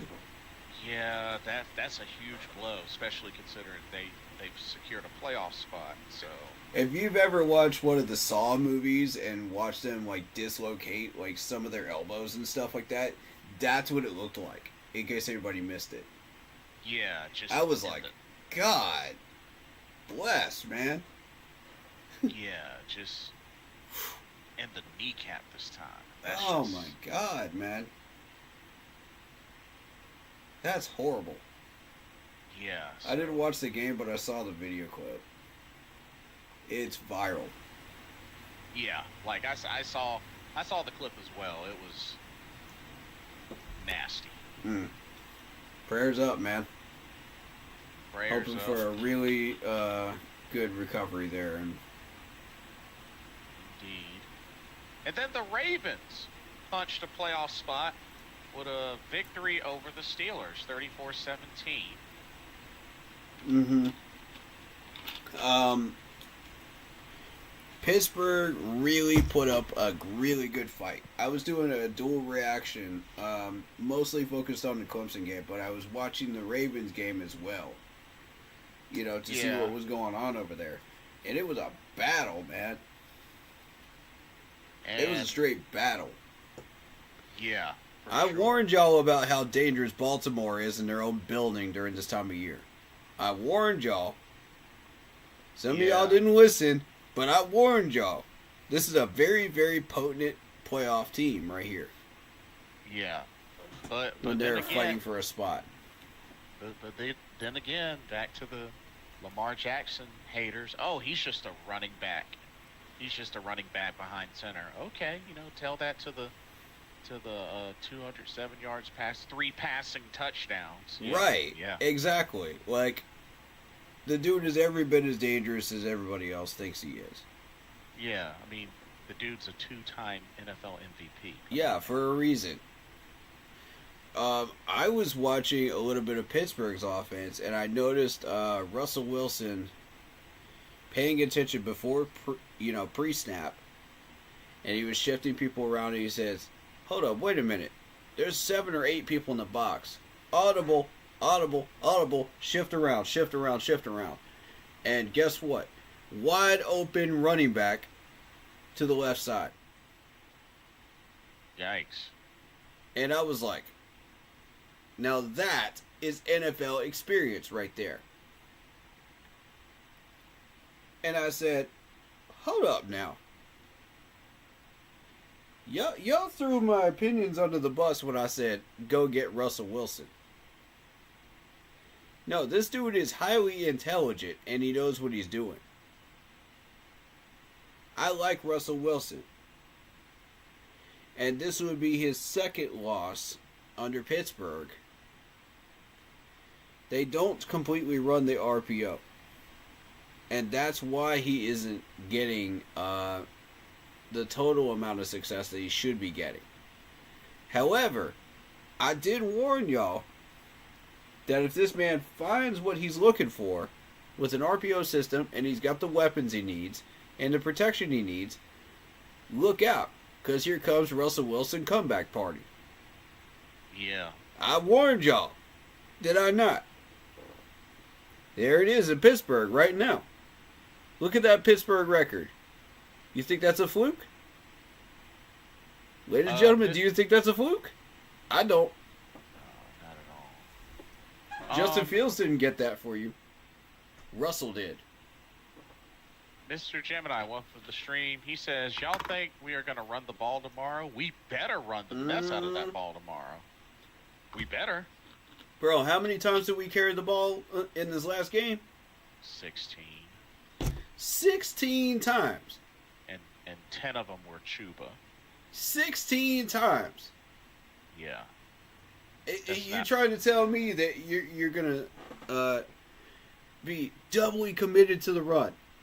Oh, I'm going to run the ball. I'm going to run the ball. I'm going to run the ball. I'm going to never stop running the ball.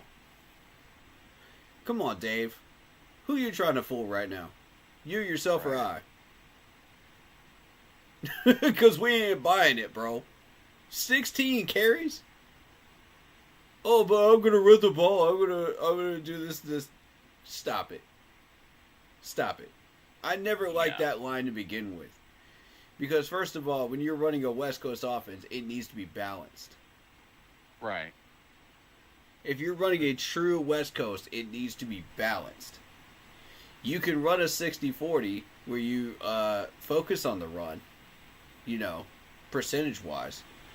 But traditionally, it's balanced.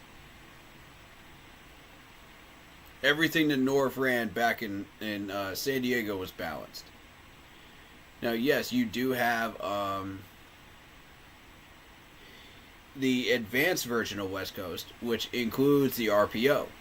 That's why that has become 60-40. And that's fine. That's become NFL-wide accepted. But typically, it needs to be balanced, at least somewhat. Not, I'm going to be extra committed to the run. I'm going to run. Okay, well, this isn't the old days of John Fox, bro. You got to stop with this. And that offensive coordinator was awful. Because this man would call a draw play every first down. Every single time. And it drove me absolutely up the wall. I wasn't even a full-fledged football fan at that point. I understood the basic things, and I had my team that I was rooting for, and I was like, yeah, you can run the ball, you can pass the ball, John Madden stuff, And I was like, okay, I understand basic stuff. Yeah. Even I understood that was garbage. Come on now. Mr. Gemini says, we pay Chuba and we go away from the run too early. Exactly. What, y'all afraid to get Chuba hurt again? Come on, man. Yeah, he says we are as always built on the run and play defense. True. Yeah. And that's never going to change. We're 60-40 run percentage, and that's not going to change. Whether that looks like the RPO or not. On the West Coast or not. You know, but end of the freaking day, you got to be able to do both. If you're one-dimensional, you are screwed. I understand this is a run-heavy NFL, but it's also a pass-heavy NFL too. That is correct. So you can't just do one and expect to win a Super Bowl. You can't just run the ball constantly and expect to win a Super Bowl. It doesn't work like that. You can't just pass the ball because people will just put everybody back. They won't even pressure you. They'll just take away your options. If you're going to be run-heavy, they're just going to load the box. As evidenced by Matt Rule, the year of Matt Rule. I mean, come on. Yikes. Matt Rule, anybody? That was horrendous. Everybody knew we were running the ball. Everybody. And their grandma knew we were running the ball. Sad, isn't it? Even a 10-year-old that just played Madden for the first time knew we were running the ball. It was pathetic. So, you know, we've gone from now that to, yeah, we have an offensive game plan. It's working now. So, let's not deviate from it. Let's not go away from what worked, you know, and say, nah, we just want a draft pick. And I'm starting to wonder, is that the conversation that they had in that front office? Like, what's the best way to make sure that we get a top 5 pick? Ooh, I know. Hey, Brad Isaac. Calling on you. Let's do exactly what we were doing at the beginning of the year. Yeah. Brilliant idea. This is what happens when you listen to Brad Isaac. Mr. Gemini says it's like the Hornets. They shoot threes like they're the Celtics when that's not their identity. Exactly. Yeah, pretty much. Exactly. Why are we going and pulling a 180 from our identity? Why? It makes 0 sense. Why mess with something that works?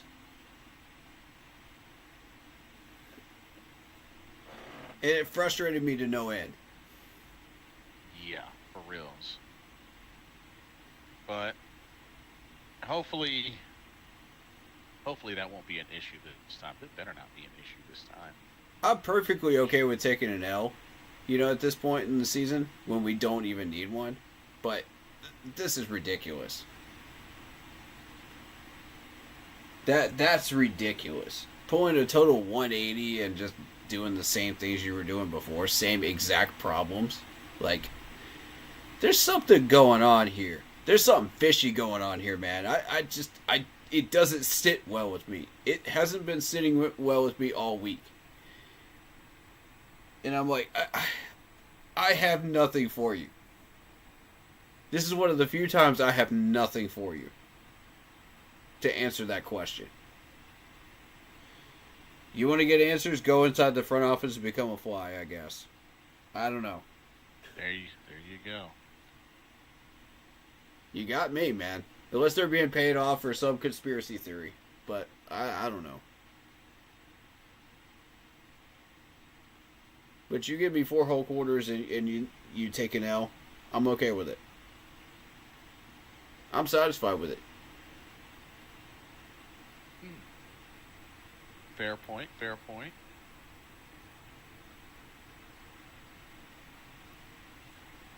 But yeah, let's see.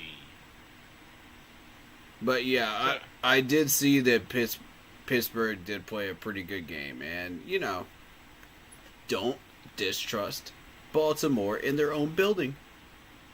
Yeah. This time of year, I told you, don't underestimate them.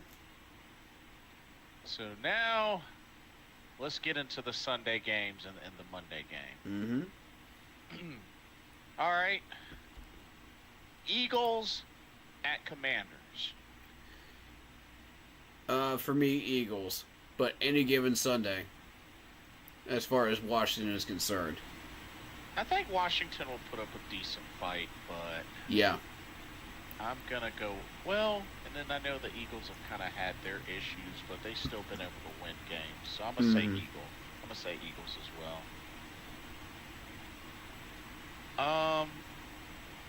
Giants at Falcons. Falcons. This is a winnable game for Atlanta. Yeah, this should be a given for the Falcons. And a recovery game for them. They need it. Yeah. If they want to be taken seriously in the wild card hunt. Exactly. Oh dear. Lions at Bears. Lions. Easily. Yeah. I just think I know This might be Lions- their lazy game, actually. Yeah, I know the Lions lost their previous game, but I mean, still, Jared Goff threw 5 touchdown passes. So Yeah, let's not yeah. Let's not kid ourselves. But yeah. Let's see.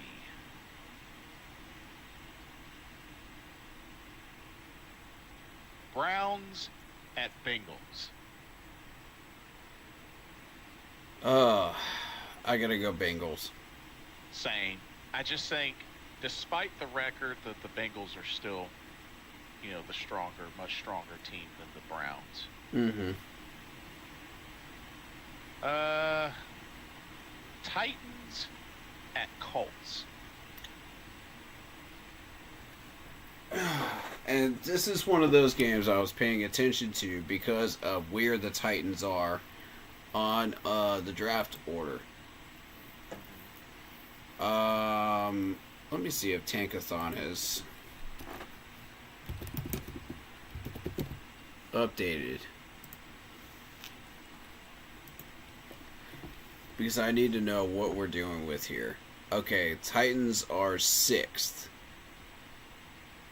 As of currently. No. That's through 14. That's through 14 weeks, right? Yes. It's 3-11. We're at week 15, right? Or we're at week 15. Yeah. Okay, so yeah, that's updated. All right, so now the reason I bring this up is because Tennessee and Jacksonville are going to be playing each other next week. Week 17. That week 17 matchup is going to have everything to do with our draft pick positioning. If Jacksonville should win that game, that puts us at 4 at that point. Okay. Yeah. And if we lose out, we retain 4 spot. Depending on what the Raiders do. The Raiders could win one more game. There's a possibility of that.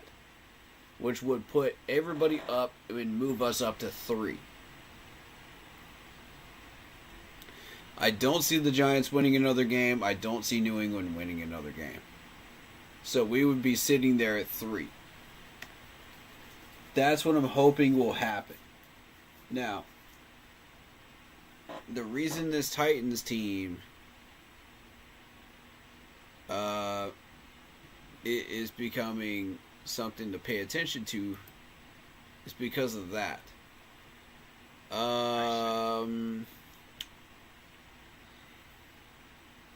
This could be an upset potentially, because Indianapolis hasn't exactly been doing real well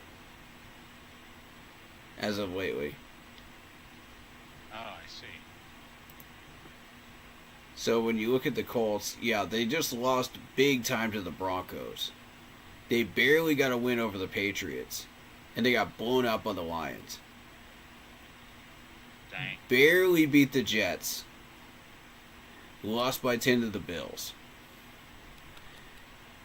And before that, you got a big loss to the Vikings and a loss to the Texans. That's been their recent production lately. Oh. Yeah. Interesting. You barely get a scrape win against the Dolphins without Tua. You get a scraped out win against the Titans earlier in the year, 20-17, in Tennessee. You know, so honestly, I could somehow see this going the other way. Because you got AR starting this game, right? That is a good question. Who are they starting this game? Because if it's Flacco, then Flacco gives you a win over the Titans. If it's AR, then this could be a 50-50 game. In favor still of the Colts, but barely. So, let's see. So it's going to be a major factor with that. So it's AR. Okay, so AR is starting. Now Yes. this game just became a major factor for us. We need to pay attention to this one for the draft order. I see. If the Titans win this game, the Colts will drop back, to about 10 area. And it gets the Titans off of our neck. In the top 5 area. I see. Because right now they're breathing down our neck. They've got 6. So, then the next concern would be Cleveland. And right now I don't see Cleveland doing anything from anything. So they'll probably sit up there in the 5 or 6 spot below us. But we need to get Tennessee off our backs, though, man. This is a big one. And we need Jacksonville to beat Tennessee in Week 17 in order to secure a spot in the top 4. That's big. That's if we lose all our games and we're sitting up there, which is very, very likely. The Raiders... Let me see who the Raiders actually play. Because the Raiders will be the next problem. The Jaguars.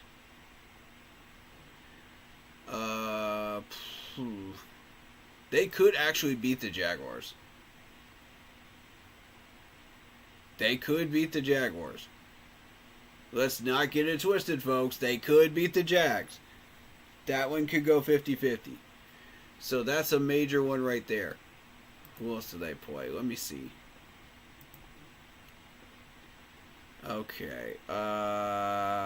Jags, Saints, Chargers. Okay, so this is the Raiders' one chance to get out of that number 1 seed.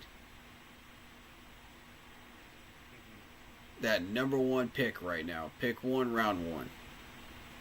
If the Raiders are smart, they'll lose all 3 of these games. But, again, it's the Raiders. They haven't been shown to be the smartest group out there right now. They just fired their GM. They just fired their head coach. I don't know anything about the people that are taking over. So, this could be real interesting very quickly. So I suggest we pay attention to that game as well. That's going to be a 4:25. You know what? They're going to show that on CBS. I'm going to dual react to that. Let's dual react to that. Now what's going on with this Titans game? When is this? This Sunday. Okay, that's 1 o'clock game. Gotcha. Okay, so we'll just keep an eye on the score of that Titans-Colts game and just watch closely and see what happens. But the focus will be on the Panthers, of course. We'll be reacting to that first. But I might just do a dual react stream with the Raiders game. It depends if I'm blacked out for that game or what. But if I am, then I'll just focus on Panthers content, you know. And we'll go from there, post-game content. Fair enough. And we'll track the game on ESPN. But with a close eye on it. Because we do need to know what's going on with that. But as far as the Colts over the Titans, I could see the Colts winning that game. But with AR, man. Dang it, man. Without Derrick Henry, I mean, the Titans are done.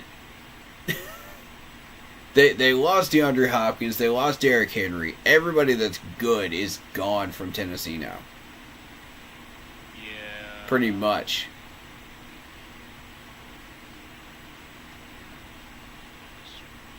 Yeah. I'm going to have to go Colts on that one. Same.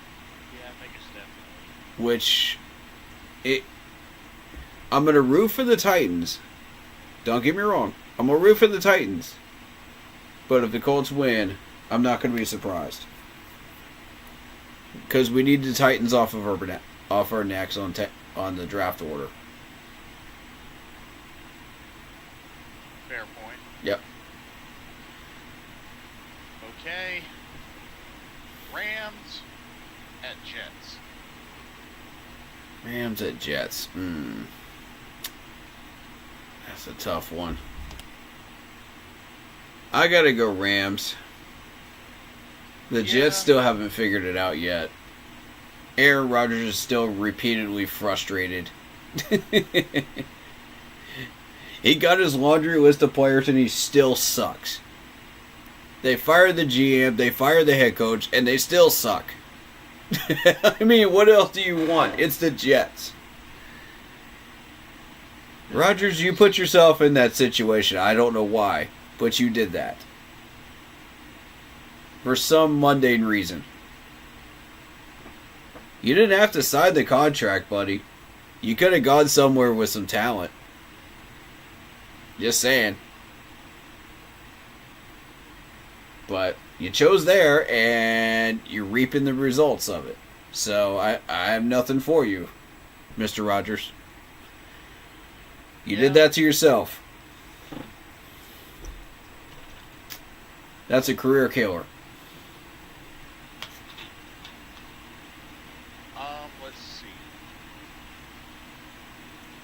I'm going Jets. Or excuse me, Rams. Rams, yeah. Vikings at Seahawks. I'm going to go Vikings. Seahawks really need to try to win this game to show everybody that they can be a contender, but they're not going to be able to prove it, unfortunately.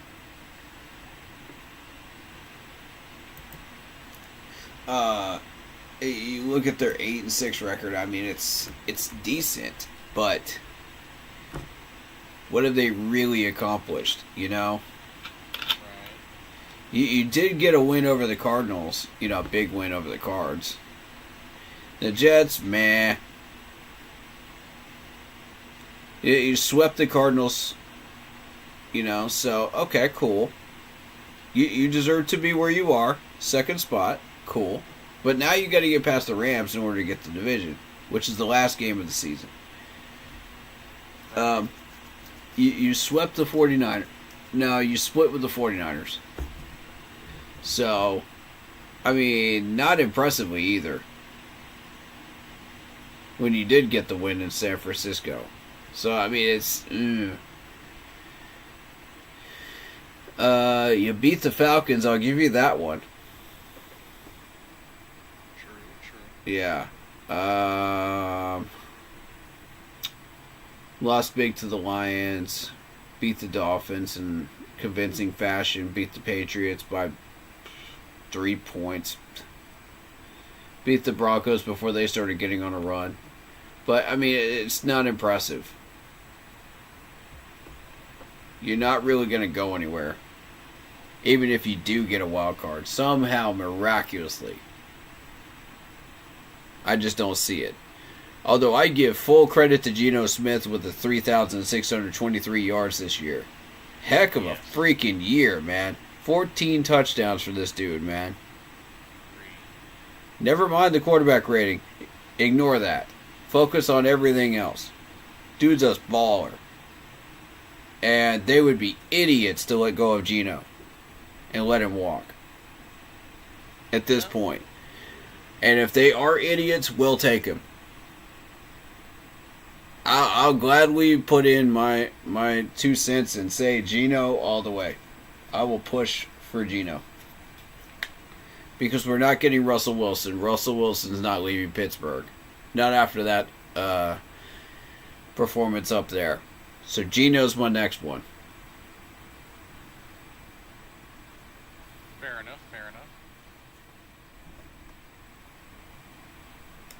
And also shout out to Jackson Smith Nigma too. 994 yards and 5 touchdowns.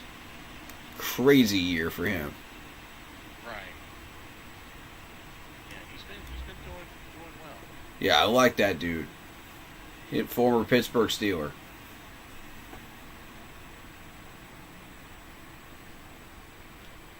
But yeah, I don't see Seattle pulling this off. I just don't.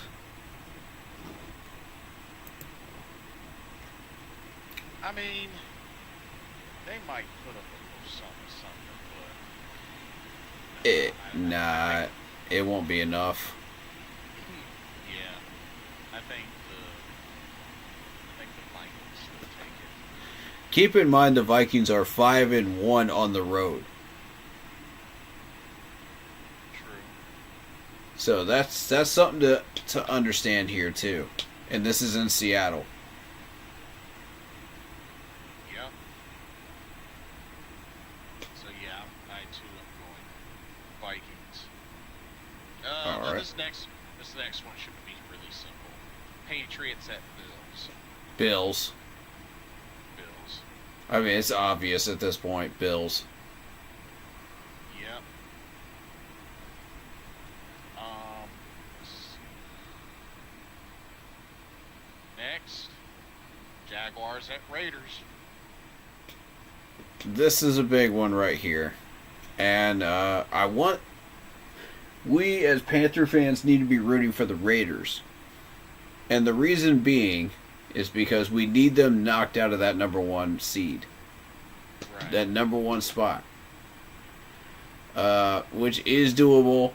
I think they can beat the Jags. The Jags don't have Trevor Lawrence. Trevor Lawrence is on IR. Right. So, they do have Etienne. And they do have a couple of pieces, but it's nowhere near enough to really make a push against the Raiders' talent that they have. You know, and don't let that 2-12 record fool you. The Raiders do have some talent. We got a taste of that against them ourselves this year.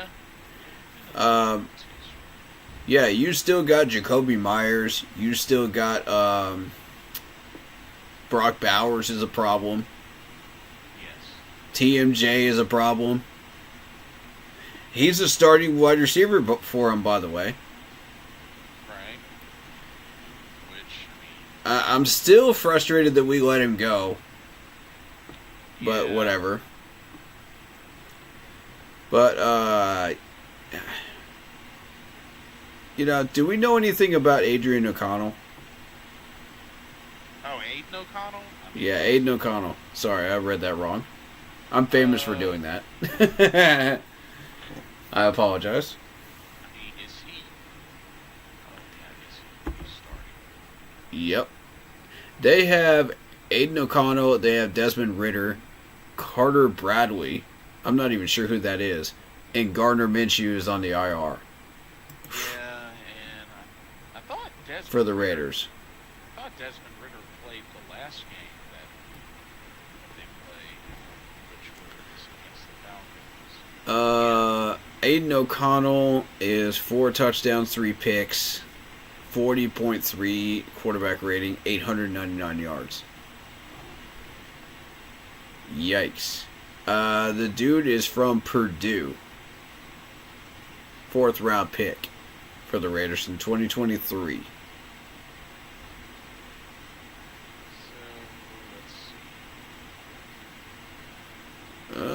He got 340 yards against that KC defense. That's something. That's something to shake a stick at right there. Not bad. 2 touchdowns in that game. In a 19-17 game, not freaking bad. They bent, but they didn't break. You know? 227 against Pittsburgh's defense, too. But the rest of the numbers are trash. So they are saying that signs are pointing to Aiden O'Connell being the starter. Yeah, the rest of these numbers are trash, though. Right. For the other 3. And he did get sacked 3 times by the KC defense. Right. So, yeah.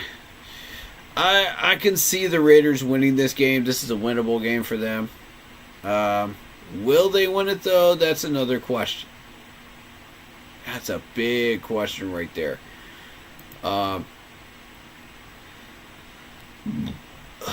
Looking at who they have. Oh, boy. Who they have? Isaiah Polameo? Ooh, interesting. They're starting him. Oh. Yeah. John Jenkins. I mean, no. That defense is just not impressive, name-wise. You don't know any of these guys. Besides Levon Chession, maybe.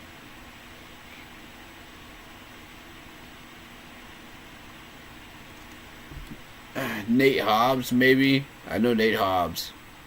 But, yeah. Who else is here, though? You know, you don't recognize any of these names, do you? Nope. And that's the crazy part. They suspended Janarius Robinson.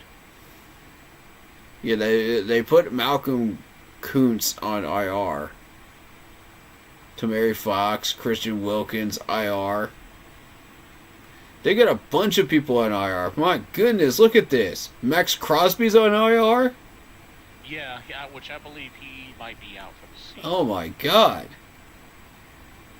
You got 1, 2, 3, 4, 5, 6, 7 people on your defense on the IR. Good God.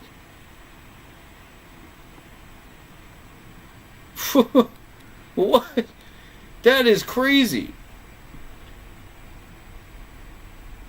Wow, Raiders. What in the world is going on in LA right now? Ugh. You got, oh boy. 4 people on IR for the offense, too, including a right guard that's doubtful. Yikes, buddy.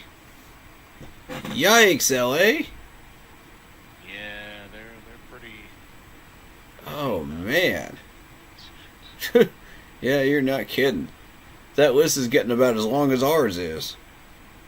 Yeah. And that's saying something, because we got one that even Santa Claus will be jealous of. Right. But somehow they managed to get TMJ. That's very interesting. Okay. I mean, you did upgrade. You got a little bit better than Hunter Renfrow. So I'll give you that. But is it enough to beat the Jags? Yeah. I'll say that. I'll say I think it is. I think so.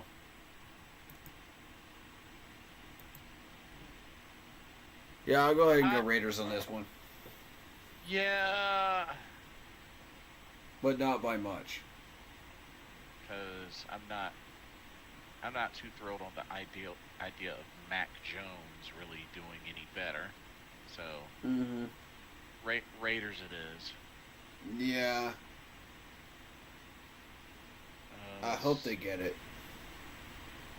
Yeah. All right. Next up, we have Niners at Dolphins. Okay. Let's see what we got here on this one. Both for 6 and 8. Yeah, this is a curious one, isn't it? Yeah. Let's see what both have been doing lately. Dolphins just came off a loss to the Texans. Yikes. Barely beat the Jets. Got trounced by the Packers.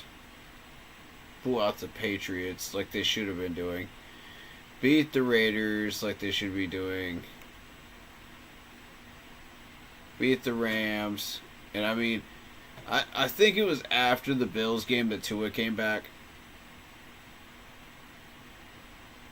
If I'm not mistaken. And the Texans game went to heck real quick. Oof. Yikes. The Niners. See what's going on with the Niners. Niners just came off a loss to the Rams. Oh, God. Oh, really? Yep, they blew out the Bears. Lost to the Bills in a blowout. Lost to the Packers in a blowout. Lost to the Seahawks as well. And beat the Buccaneers somehow in Tampa. Beat the Cowboys as well. Lost to the Chiefs by 10, as you might expect.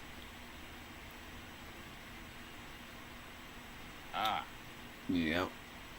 As far as the Seahawks are concerned, they split with the Seahawks.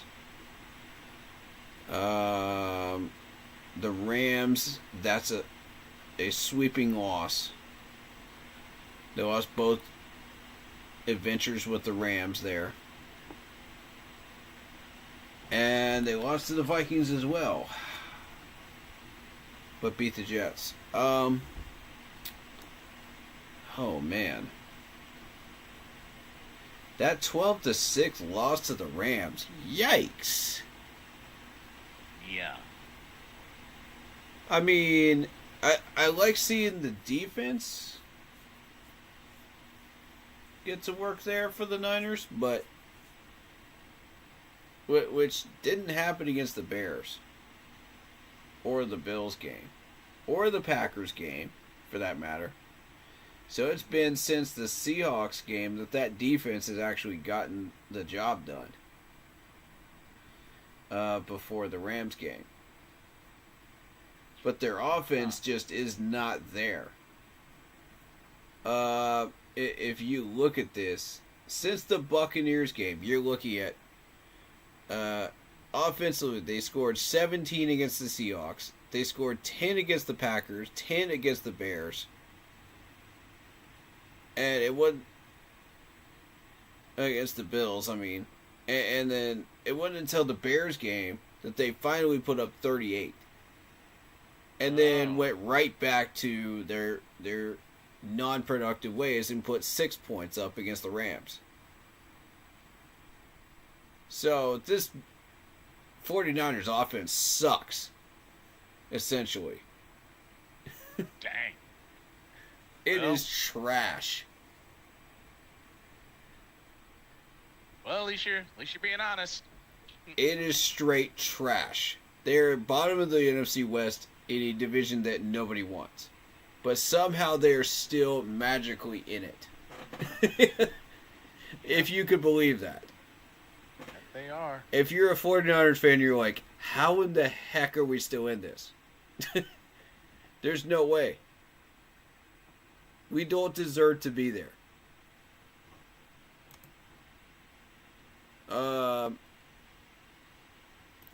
With Tua's offense being the way it is,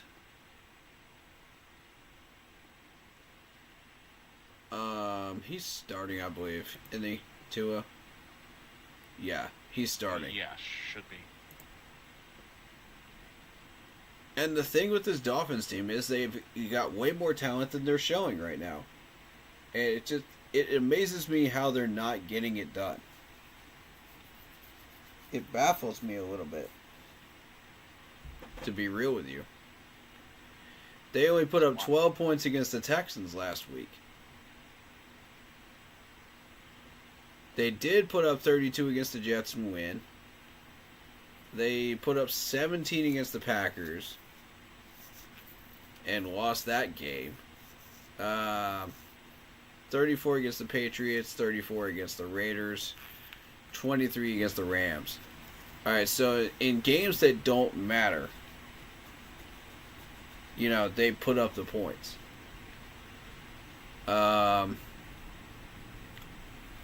But against teams where it did matter, yeah, it wasn't there. So, with the 49ers, you could say the 49ers don't matter. They're not in any wild card race at the moment. Not in any facet. This should be a recovery game for the Dolphins offense, I think. The Niners will not be able to keep up, and that should be a win for the Dolphins. Yeah, I definitely was thinking I don't know, I just think the Niners really have just fallen off quite a bit, and I just feel like this should be one for the, speaking of which, Ryan came onto the stream and said 49ers suck. Well, I'm not going to say they suck. They're not the worst team. Yeah, they're definitely not the worst team. Right. But offensively, that offense is trash. I mean, let's also keep in mind that the Niners were just in the Super Bowl last season. So, I mean, they lost a lot of people, too. Yeah. In that offseason. Super Bowl, super sale, is what I call it. Everybody gets sold off when you don't win the Super Bowl. Pretty much. But you're going, Dolphins. Mm-hmm. Okay, same. Okay. Let's see. Oh. The Sunday night game, Buccaneers at Cowboys. This is going to be an interesting one because the Cowboys just got a win off of us. Yep. Now, is that who Dallas really is? No. Nobody's buying it, bro. Nobody's buying it. Y'all just took a loss to the Bengals the week before. You barely beat the Giants. Yeah, you did beat the Commanders, 34-26. I'll give you credit for that. But in games that mattered throughout September, you lost to the Lions in a blowout. You lost to the Niners already. You lost to the Falcons. You lost to the Eagles in a blowout. So, I mean, nobody's buying the fact that this is the real Steelers team. You need to stack a win over the Buccaneers to prove that. Right. Otherwise, nobody's buying it, bro. And you also need a win over the Commanders for people to buy in. But nobody's buying it, bro. So, no. That's not who they really are. But the Buccaneers have a lot of talent. They just came off a 4-win streak here. Giants, Panthers, Raiders, Chargers. And kudos to the Buccaneers for keeping the sweep from happening, for the Chargers, who have beaten pretty much every NFC South opponent so far. Except for the Buccaneers. So shout out to Tampa Bay on that one. Ryan says draft Dance Shokudino this week. It's a lot. Bro, you are nasty. No, man. No. Corey, you don't want to know who that is. Trust me, you do not want to know who that is. I'm pretty sure I don't. Yeah, trust me, you do not want to know who that is. I regret knowing who that is. It's a pro wrestler, but not. Oh, okay. Not an entertaining one in a good way. Let me just leave it at that. Yeah. So you're going Bucks? I mean, the Bucks got a convincing win against the Chargers. They got a convincing win against the Raiders. And, they played well against us. And against the Giants, so. My thing is, the Cowboys have a bad record at home. They're 1-6 at home. Yeah, they're horrible at home. Yeah, I'm going Bucks. Bucks are playing well. Even though it'd be nice if they lost because they're in our division, but I think Bucks do get the win. Yeah, Bucks are playing well. Respect to them. They've got the talent. Let's see it. Yeah. Let's see them prove that they're a legitimate contender. Let's see them win out. That'll prove to me, okay, you got a shot. Yeah. And then there is the Monday Nighter, which is the Saints at Packers.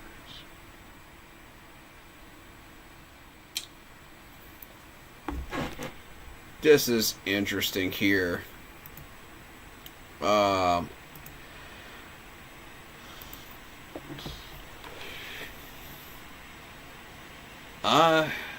I'm leaning towards Green Bay.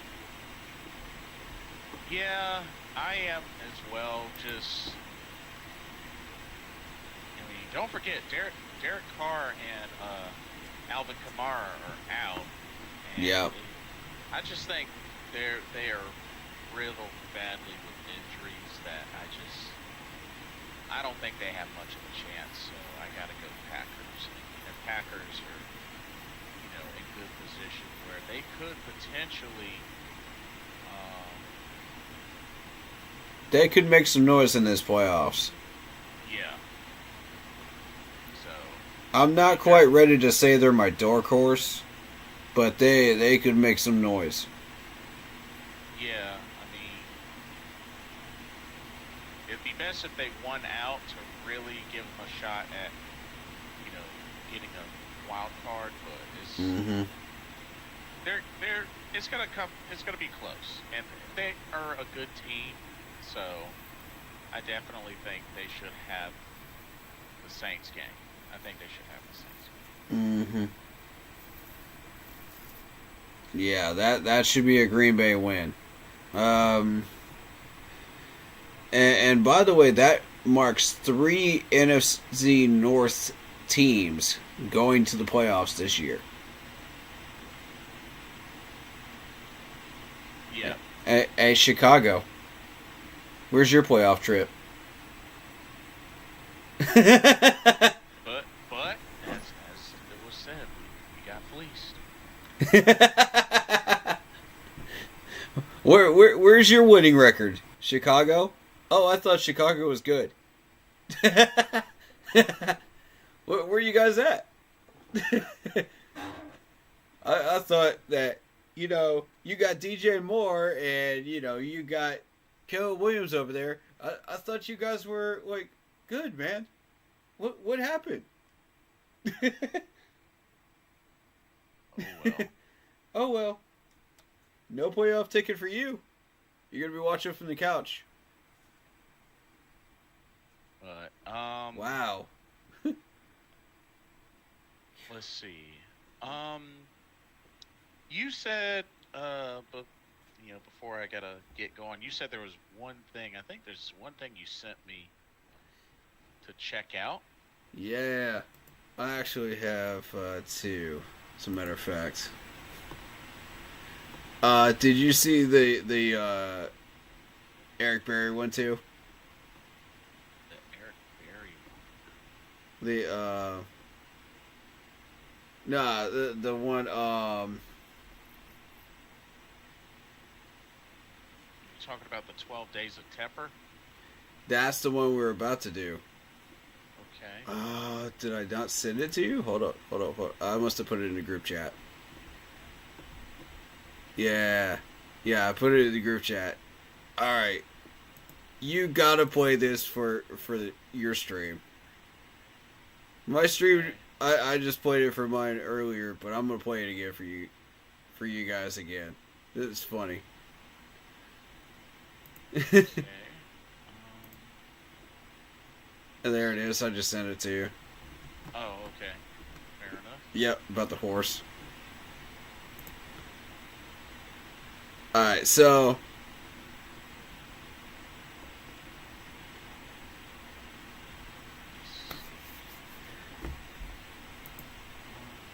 which one are you doing? Guessing the horse. Alright. Yeah, let me set this one up. Hold up. I gotta pause it and then put the sound on. Alright. Let me know when you're ready. Mine's queued up. Okay. 1 second.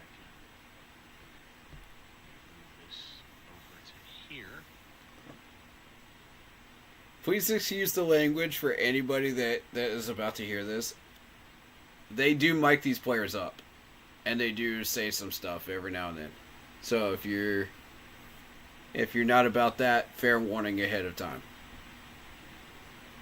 Might need to fix my volume though, because this is. You still there? Yeah. I'm still here. Okay, let me see. It's 100% worth it on both of these. This is great. Okay, when does it start?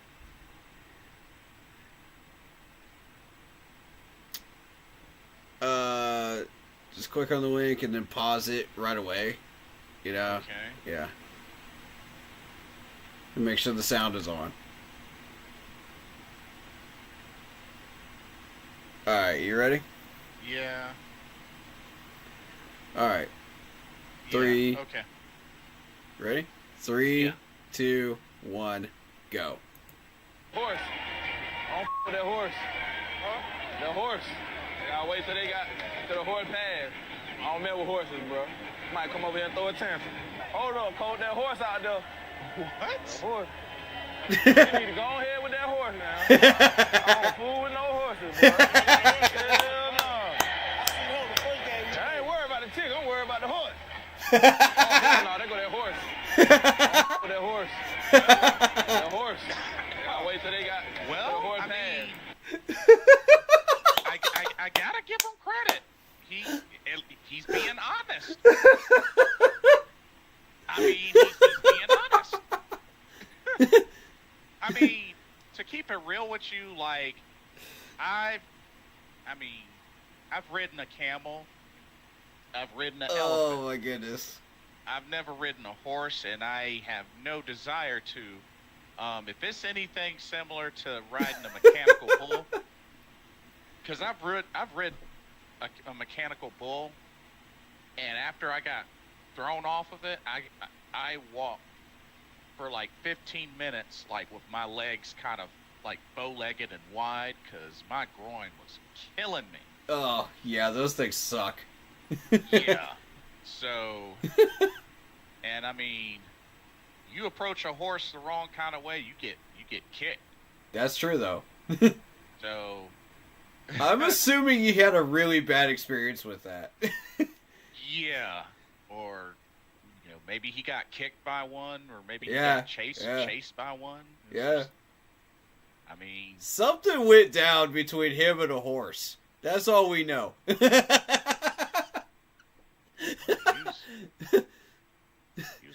pretty straightforward. He was not happy about it either, man.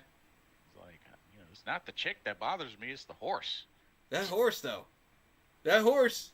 Better get that horse out of here. Go on with that horse. Hey, kudos to him. He trying to let y'all know, man. You don't mess with no horse. He had no shame. Yeah, he had no shame. Got to give him credit. I don't know why, but that is just hilarious.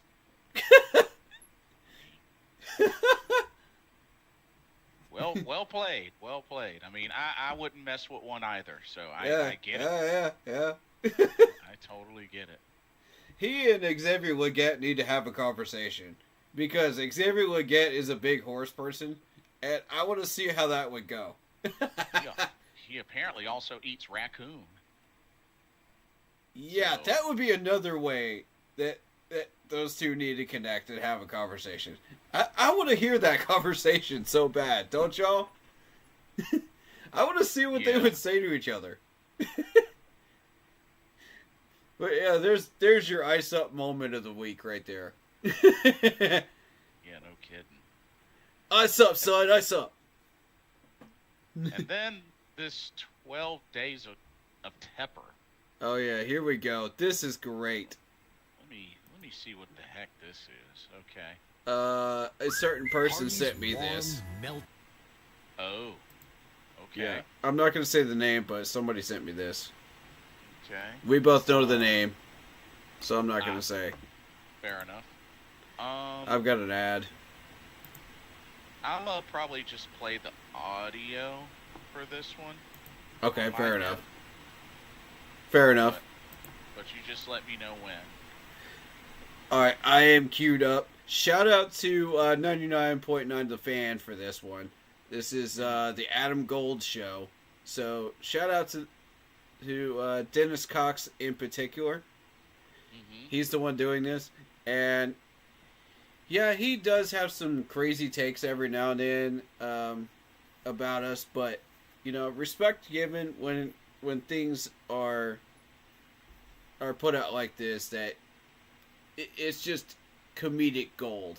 It really is. You guys are gonna love this. All right, 3, 2, 1, go.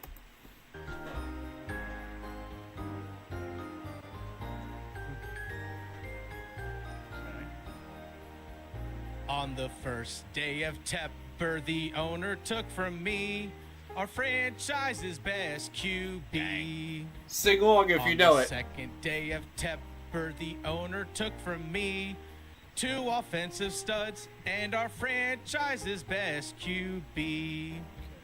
On the third day of Tepper, the owner took from me 3 GMs, 2 offensive studs, and our franchise's best QB. Well, he's not lying. On the fourth day of Tepper, the owner took from me 4 head coaches, 3 GMs, 2 offensive studs, and our franchise's best QBs.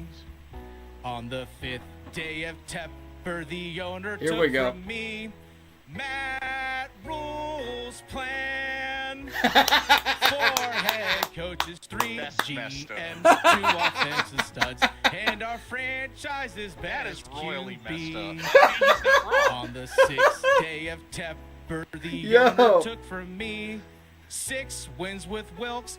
Matt Rule's plan. 4 head coaches, 3 GMs, 2 offensive studs, and our franchise's best QB. On the 7th day of Tepper, the owner took from me 7 years of losing, 6 Ouch. wins Ooh. with Wilkes. Matt Rule's plan.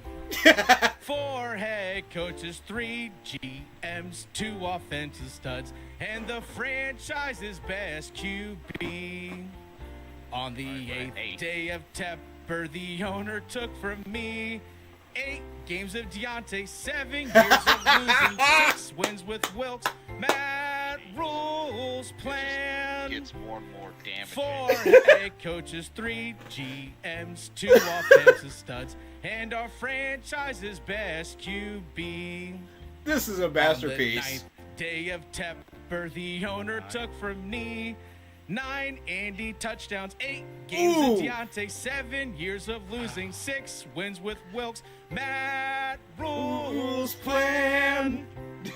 4 head This is my coaches, favorite 3 boy. GMs, 2 offensive studs, and the Kinda curious what franchise's Wells best QB. On the 10th Right. day of Tepper, the owner took from me 10 QB started, 9 Andy Ooh. touchdowns, 8 games of Deontay, 7 years of losing, 6 wins with Wilkes.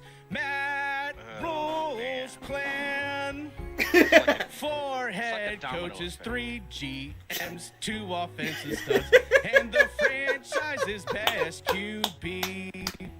On the 11th Oh, day my of God. Tepper, the owner took from me 11 draft picks wasted, 10 Ouch. QB started, 9 Andy touchdowns, 8 games of Deontay, 7 Dang, years of 11 losing, draft 6 picks. wins with Wilkes. Matt Wasted. Rule's plan. Man. 4 head coaches, 3 GMs, I remember that year. 2 The year that we- offensive studs, that's the year and that the we drafted the long franchise's snapper. best QB. Join me, folks. On the 12th day of Tepper, the owner took from me Terrace Marshall Jr. 11 draft picks Ooh. wasted, Okay, 10 that's QB a started, low blow. 9 Andy touchdowns, 8 games of Deontay, 7 years of losing, 6 wins with Wilkes. Matt Rule's plan. Matt Rule's 4 plan. head coaches, 3 GMs, 2 I offensive can't. studs, and the franchise's best QB. Oh my god. Oh my god. Oh my god. I can't. It's funny because it's true. Find the lie in any of this. Find the lie. Dang. Matt Rule's plan. That was clever. That was very That clever. was my favorite one. That was beautiful. That was very clever. Somewhere in there, I was hoping they would add Robbie Anderson, and what's that Bears doing? Oh yeah. What's that bear doing? Oh, you mean Sir Purr. That's Sir Purr. What's that bear doing? Oh my god, man.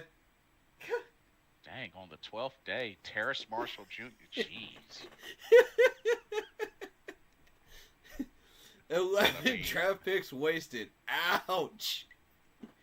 But I mean, you know, that might have been really, really painful to write, but it's freaking true. God, man. I don't even think he's a Panthers fan. He was just a typical announcer guy, but, you know, in the media. Because he has said some negative things about us in the past, I think. Right. In particular right. about our coaching staff and Bryce Young. But the thing is, like, come on, man. Where's the lie in any of this?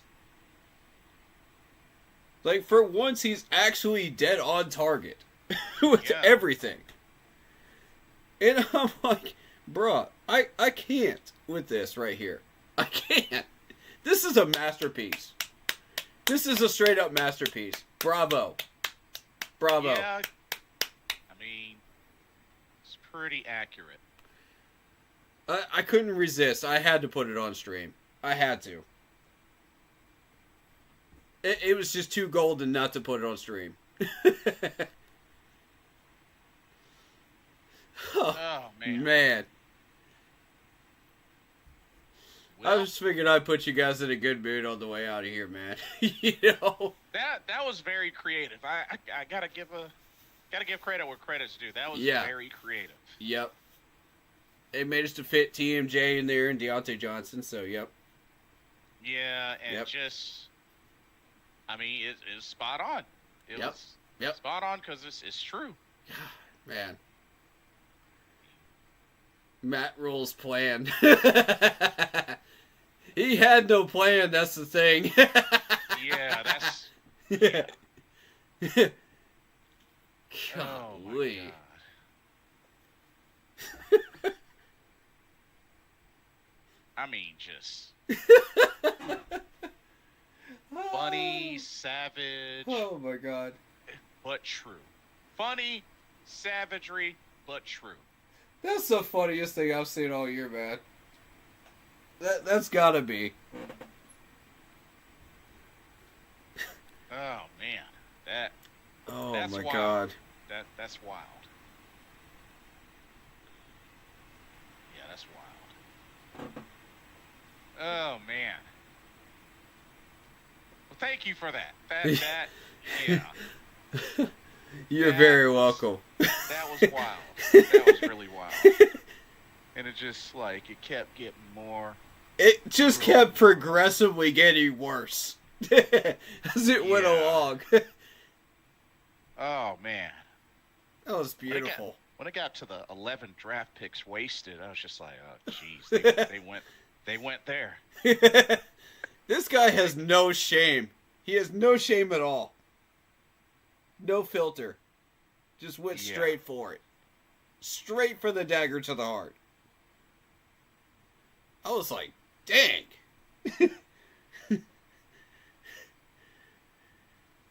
Oh, man.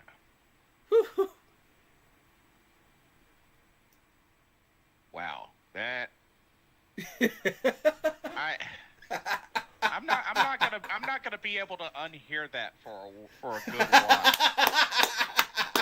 Oh, man. Same here. Oh God, I'm gonna be replaying that at least 100 times. It's like, Jason, what are all the struggles with Carolina? Here, let me send you a song that explains that. Hey, if you know the words, you can sing along to it. Oh, man. As long as that doesn't become the Panthers' Christmas Carol. Oh God. Shoot. They don't get things turned around more and more. It might be for the next couple of Christmases. Shoot. Oh no. Oh, man. Goodness gracious. Oh my God. Oh, man. Can you make a video of you singing that song? Dude,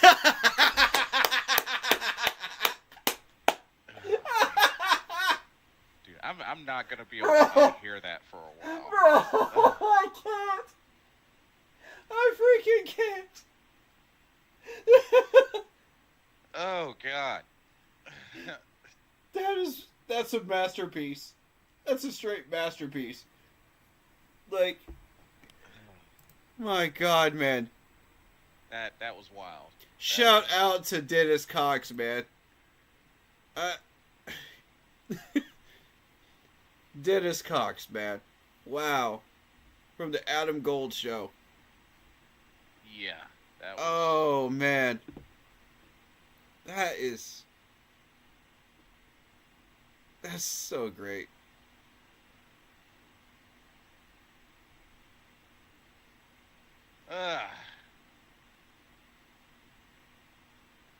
That was wild. Yeah. That was quite wild.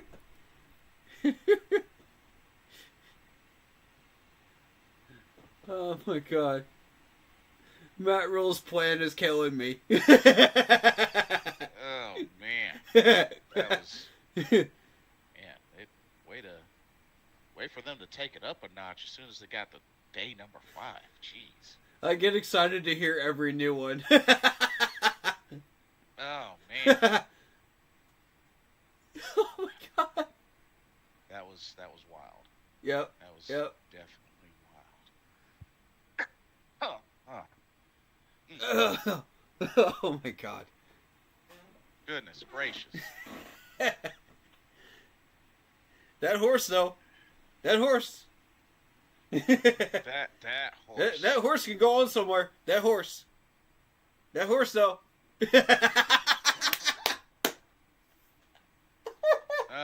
Definitely does not make me think about Oh, my wanting God. to ride, that's for sure. Oh, man. There go that horse. There go that horse Tepper, man. That horse Tepper stealing stuff from us, man. Oh, man. Makes me, God. It's like, want to go for a ride? No, that's all right. It's okay. I'll just watch y'all. I'll just watch you. You know. That horse gonna have a tantrum, man. That horse.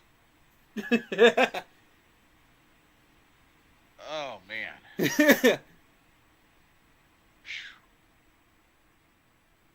He's just trying to tell you, man. He don't mess with no horses. He just don't. He don't fool with them. Oh, man. Wow. Oh, that's a good way to. That's a good way for me to end my stream on. Right. But, Right. Are you gonna continue forth? Yeah, probably. I'll do some gaming. It's 1:30. So y'all know the deal. After this, head on back over to Corey's channel. I know he's been providing that gaming content, that Assassin's Creed goodness. Oh, I had 200 people in here during that. Crazy. Dang. There you go. Oh my goodness, everybody wanted to see that. No way. No way everybody wanted to see just that video, right? Hey, Was it just the video that people came in for? may have been. You know, That's crazy. That's what you do. That's wild, bro. Hey, just goes to show you never know. You just never know. Oh, that case, I'll play it again. I'll do it again. I don't care. I have zero shame. I have zero shame right now. Ooh. Oh, he's talking about when Tom Grossi came in. Okay. Yeah, when he rated. Oh. Yeah. Oh, gotcha. Yeah. Fair enough. I went into his chat recently and thanked him. So that was cool. I don't know if he ever saw it because the chat goes so fast, but... Right. Yeah, usually Yeah, shout out Tom Grossi, man. Appreciate you so much. The big Packers podcaster, for those that don't know. But he reacts to different games and stuff like that. It raids people. So that's cool, man. Got like, thousands of subscribers, man. That's super cool. There's some of them stuck over here. Hey, if you're from Tom Grossi's people, go over and sub to Blitzballchamp too. And Black and Blue Podcast. Appreciate y'all. Yeah, and C3 as well. C3 Podcast. Oh, yes. Yep. They deserve them too. Go ahead and fire off your socials so they'll have them on mine. So on YouTube, you're going to search up Keep Pounding 3869. Keep Pounding 3869 for the YouTube. If you just type in Keep Pounding, you're not going to find it. You know, you got to type in the numbers too. It's a weird YouTube algorithm. I don't know why it does that. But there you go. As far as Facebook group page, Keep Pounding in all caps. And you can also find me on Instagram, Shadow Warrior with 1W645. If you want to get a hold of me.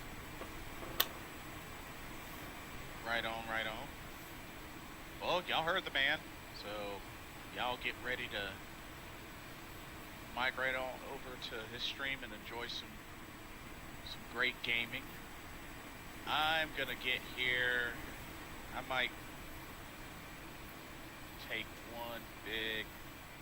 get a big cup of water to down that, and then pass out. 'Cause I gotta usher in the morning for church. I hear you're going to Japan. Yep. I leave December 27th, and I will be back January 7th. First time out of the country, so yeah. Fantastic, man. So you We have a subscriber that's in Japan, I believe. I haven't heard from him in a while.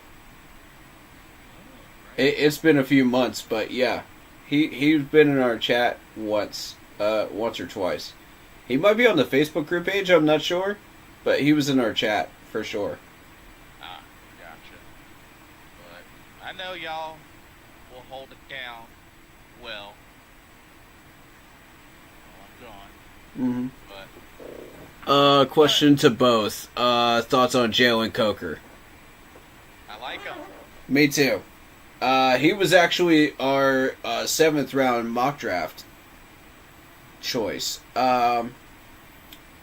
So I was surprised to see him as an undrafted, and we picked him up, and lo and behold, dude's practically fighting for number 1 spot now. So I love him. I think he's great. I think he's going to turn out to be a nice little hidden gem that will continue to be polished nicely, and then he's going to blow up top of the charts. Yep. Let's go. Not just platinum, but double uranium, as Donnell Rawlings would say. But Yeah. Very solid guy. I think he'll do good. I think he'll do really good. Mm-hmm. So let's keep him. Let's continue to evolve him, and should be good. Mm-hmm. But it's been fun, my friend. I'm about to pass out. Alrighty. But yes, let's get this final win of the final home game tomorrow against the Redbirds. Yep. And yeah, for Blitzballchamp, and Keep pounding. we will see y'all in the next video and our live stream, and let's go get that dub. Absolutely. I will see y'all tomorrow. Alrighty. Peace. Later, buddy. Later.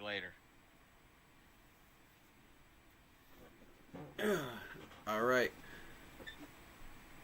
Lab Poppy's asking about Trevin Wallace. Absolutely love Trevin Wallace in his rookie season. He's doing an excellent job. I love him as a run stopper and as a tackler. You know, he did have some injuries to deal with, but, you know, who hasn't on this defense so far? But I think when he's on the field, he is a major difference maker. You know, people notice his absence when he wasn't there.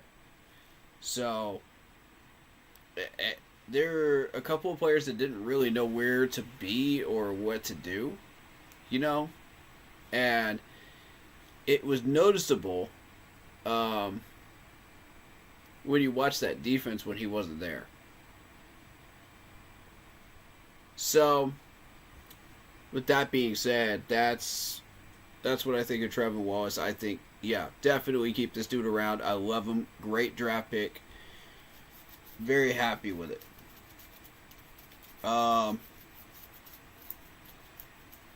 Yeah, I'm happy to talk about any players you guys want. Go for it. Any topics you guys want. Have a blast.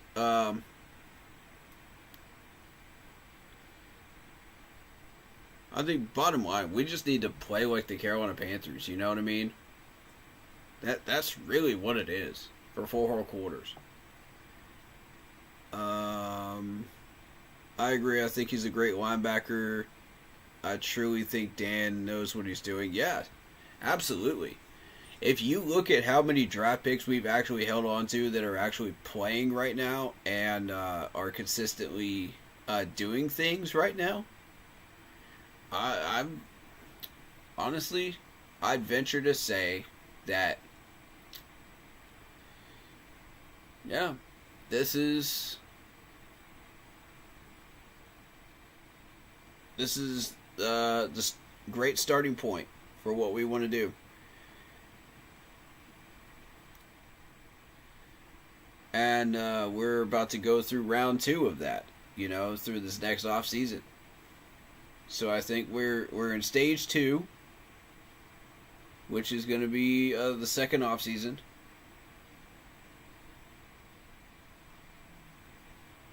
But yeah, I love the draft picks. If you consider how many of those guys actually did not stick around in Carolina from previous GMs and previous coaches, it's pretty obvious. Dan's the GM of the future. Definitely the future GM. And I love the way he does contracts too, because he's doing them incentive based. So, it's a bonus whenever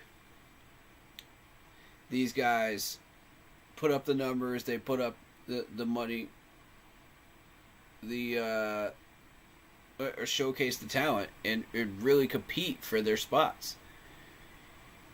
So it's not like before where they get a bunch of guaranteed money and then they're just like, nah, I don't feel like doing anything anymore. I already got paid.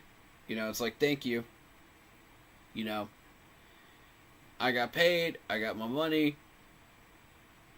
Well, why am I here? It's like the New York Jets. Everybody just goes up there for a bag. Nobody wants to play. Well, yeah, because you keep giving them guaranteed money out the wazoo. That's why. And they still haven't learned their lesson yet. They've gone through yet another GM where they haven't figured it out. So I don't know.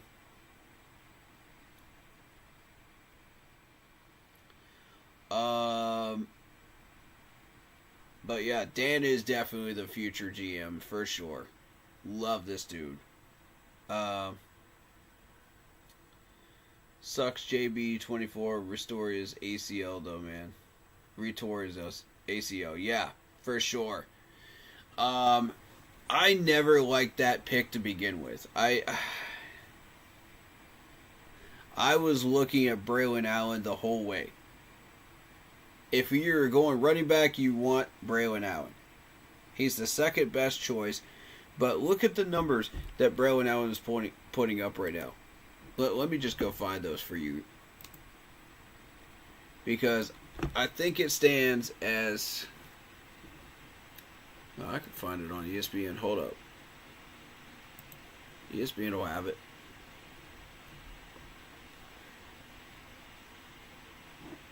Jets are playing. Should be able to find it.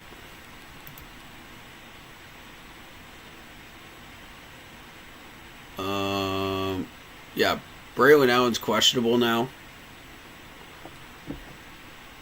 But yeah, look at this. 80 carries, 288 yards, 2 touchdowns, 3.6 average. I mean, yeah.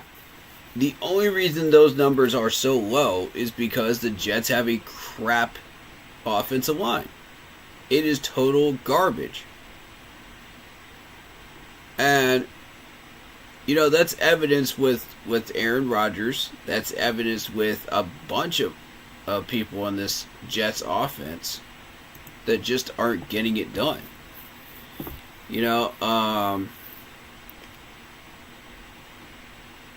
We could have doubled those numbers easily with the offensive line that we just put up money for and fixed our offensive starting 5. We could have doubled those numbers. He could be matching Chuba right now in a couple of areas.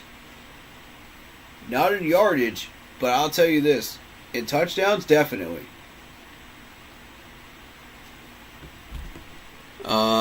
Maybe an average. But yardage, no. Chuba would still have that one. Chuba's a beast. So, but I tell you what, this dude would still give Chuba a run for his money.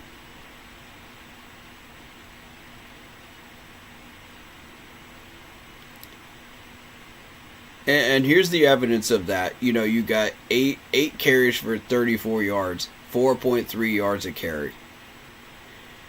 But look at the 4.3. That's what I want you to focus on. Don't focus on the yardage. Focus on the average. Because that's what he does. You know, 5.0, 4.7, 8.0. Well, the 8.0s, yeah, that was his first one carry, you know. But if that offensive line was better, you'd definitely be looking at 4.0. No question about it. Yet because people see these numbers and they don't see the offensive line as being the reason that those numbers are the reason they are what they are, that's why people are still going to be like, oh, Braylon Allen is trash. Braylon Allen is not it. Braylon Allen is not the person that you should draft. You know, it's bullcrap. It's bullcrap, respectfully. Because you put him behind a decent line, I guarantee you, he has great numbers.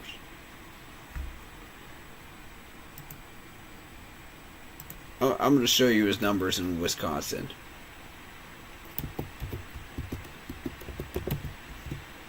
Braylon Allen. Stats. Do we have, yeah, there we go.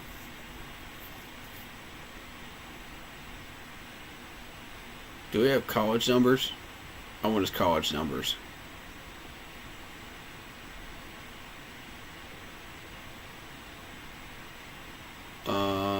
Let's see.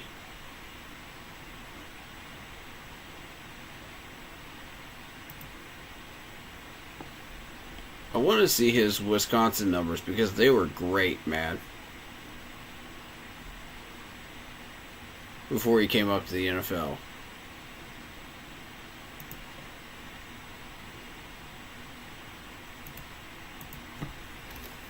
Yeah, college. There we go. There we go. Now, look at these numbers. And this is Wisconsin, mind you. Wisconsin's a major power. They're a major team. They haven't been relevant for a while, but they are still a very, very potent team. Keep that in mind. Look at these numbers. The only reason he doesn't have over 1,000 yards is because they haven't been using him as a junior. And they wanted him to focus more on receiving. You know, the final year that he was in Wisconsin. Therefore, you have 132 yards receiving. 4.7 average. You know. And 12 touchdowns. Consistent numbers. Look at this. That's what I want people to focus on when they look at Braylon Allen. Those are the type of numbers we could have. Ladies and gentlemen, that's why I wanted us to draft him. I was high on Braylon Allen. If you wanted a running back in the top 3, this is your guy. Right here. No holes barred. This is your guy. I love the fact that he's almost got 3,500 yards. You know, 7.9 yards per receiving yards per game. 646 yards from scrimmage. Plays from scrimmage. You know, 3,769 yards. Receiving. Plus rushing. 5.8 average, 35 touchdowns. Ridiculous. Yeah, it's something that's not advertised. You know, when everybody else talks about Braylon Allen, they're not going to talk about the stats. And that's exactly why I'm bringing it up. Is because look at these stats. And the dude was completely healthy. Look at this. 12 games, 11 games. That's not a fluke, ladies and gentlemen, when you see those numbers for 3 straight years. From a team like Wisconsin, that used to be a major threat and a major power for a little bit.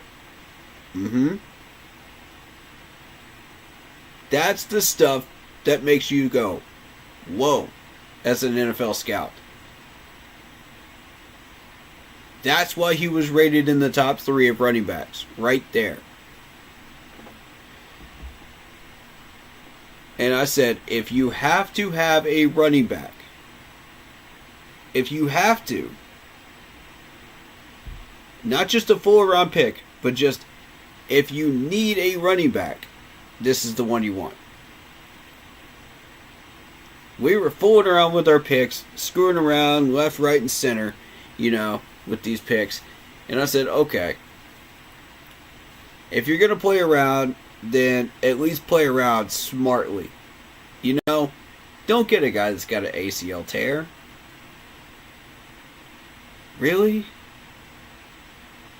Really?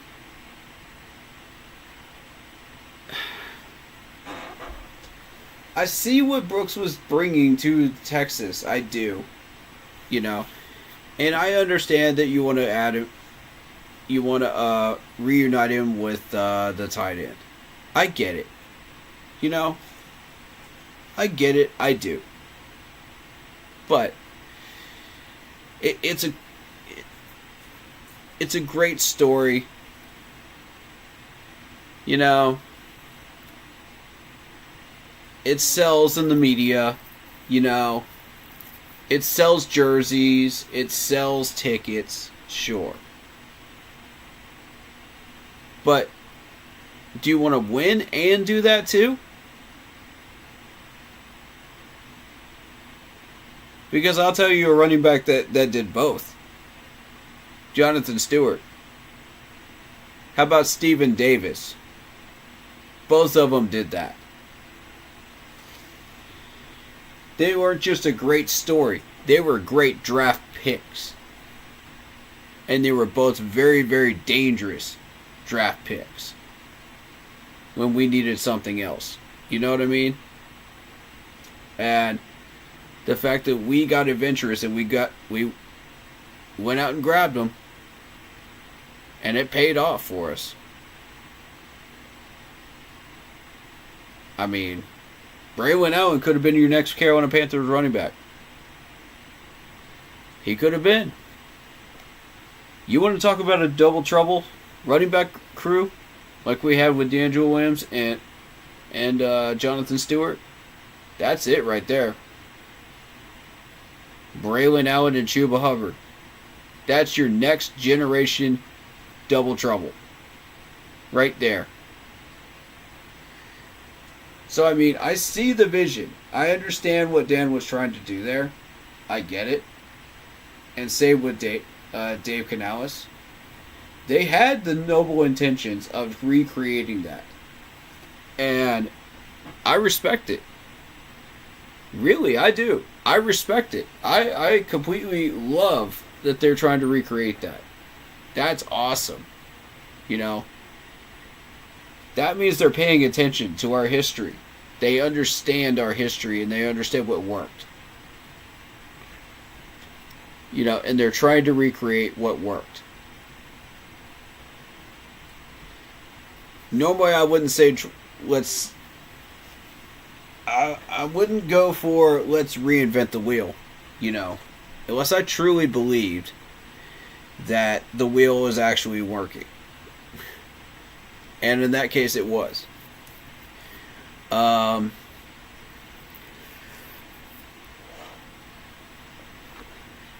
But we also have other needs. We had defensive end, we had defensive tackle, we had linebacker, we had all kinds of other needs too. So you had to refocus on that too and make sure that we got what we need, in order to have a foundation. But you also need a running game. So I get it. I'm not mad at the pick. However, I'm not mad at the idea of the pick. I'm more upset with the fact that we chose an ACL tear running back rather than somebody that's good and established, in Wisconsin. No disrespect to Brooks' career at all in Texas. The dude is a beast. But are you really willing to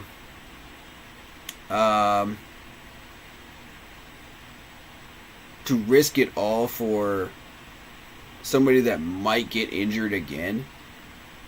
With an ACL tear? That's a serious injury, folks. We're not just talking about some hamstring injury or some garbage like that, some ankle injury that you can recover from.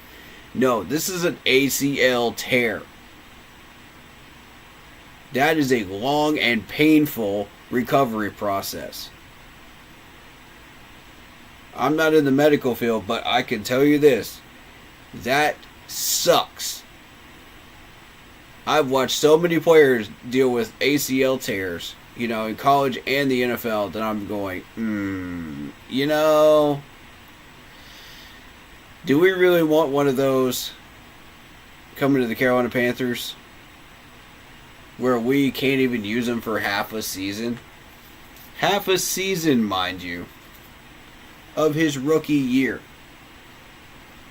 When you draft somebody in the top 3 rounds, you expect to use them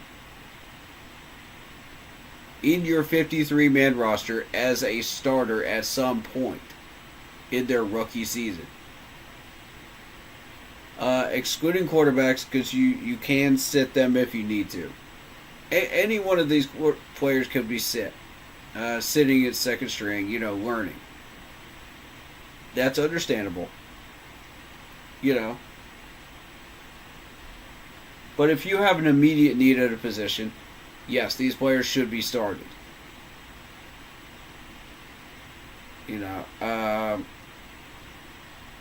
Whether they are fully prepared or not.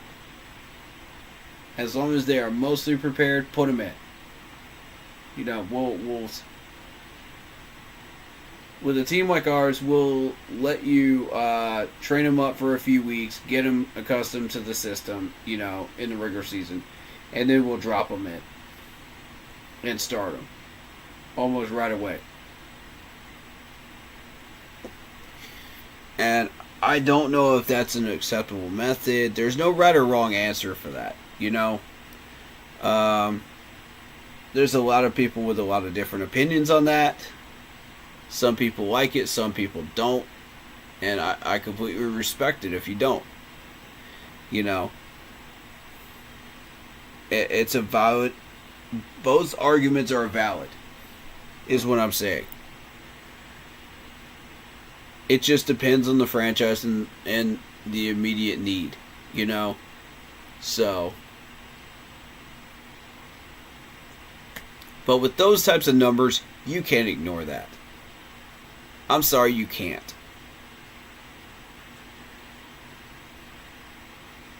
Three years in Wisconsin, you cannot ignore that. Come on now.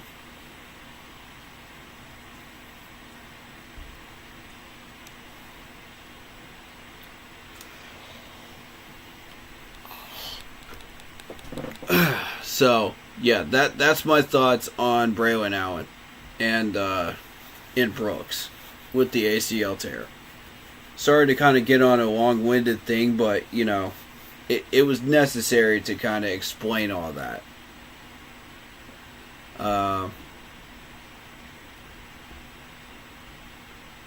But yeah, we're talking about a 6'2", 230-pound running back. And he got picked up in the 4th round. The 4th round. Ladies and gentlemen, 134 overall by the Jets.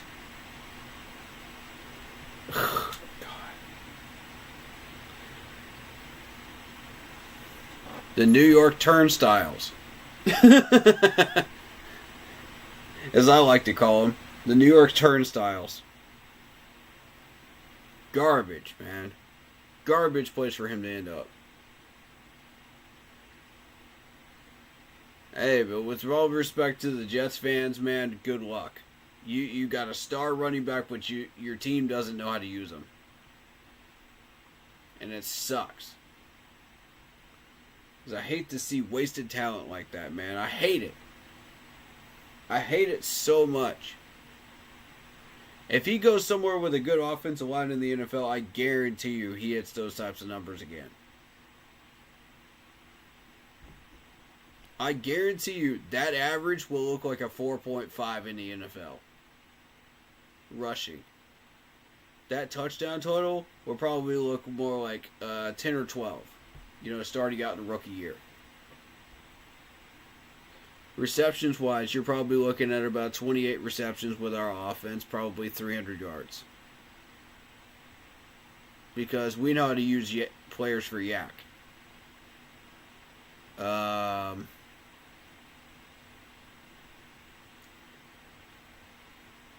Who knows how many attempts we're going to use him for? Who knows? But I guarantee you, this dude's going to get about 1,000 yards. Right around 1,000. I'll say about 700 to 800, depending on how much we give to Chuba. With the double trouble. Touchdowns from scrimmage. Who knows? Big question mark there. The dude has breakout ability. So, who knows what that might look like. But the yards per game are pretty consistent here. 8.7, 12.0, for a total of 7.9. But I mean, how much did they actually use him in his freshman year? So that's the thing.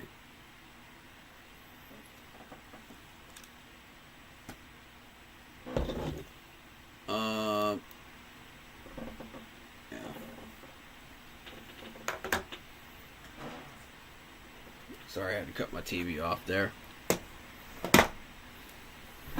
Didn't need it anymore.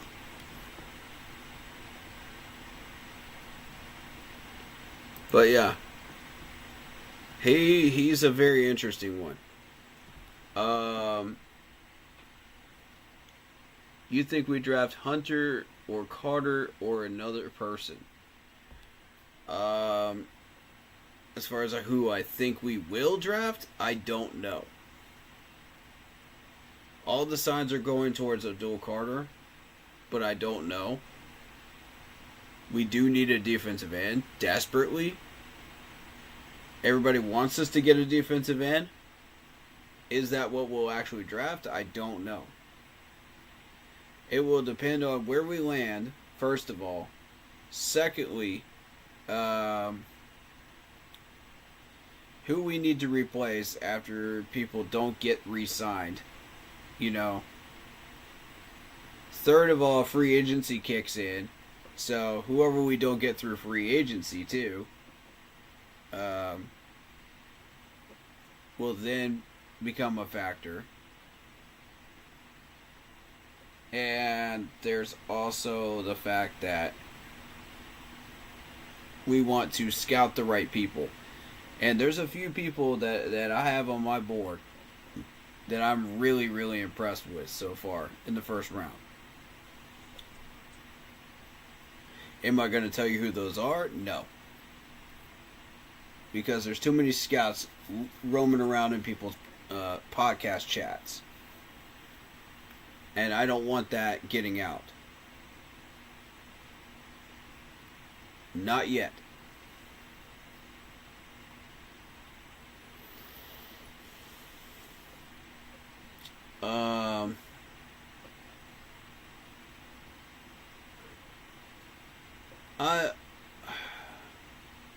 I'm afraid to say what I want to say right now, because it might give away too much.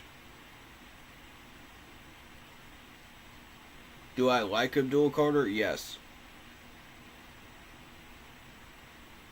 Is he my top choice? Not really. To be fair.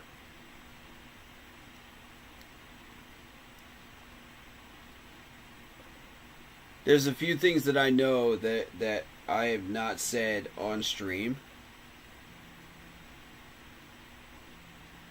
that I'm not ready to do that yet.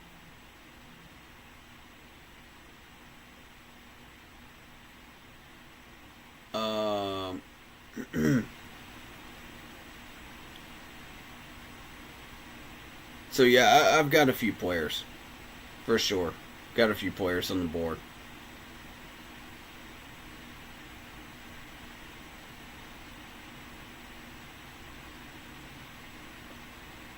His talent is very similar to C-Max. Yeah. Braylon Allen, yeah. For sure. Allen is a great player. I get it, but trust me, if Brooks played all year, he might be a contention for Offensive Rookie of the Year. Maybe.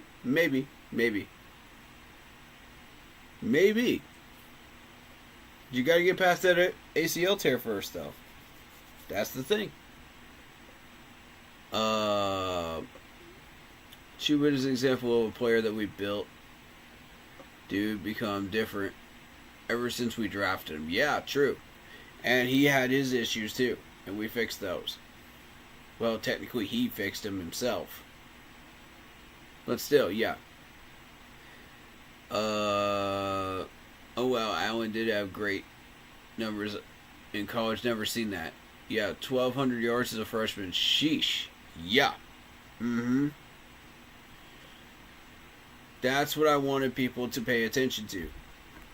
If this dude only had an offensive line in New York, though, oh, man, the damage he could be doing.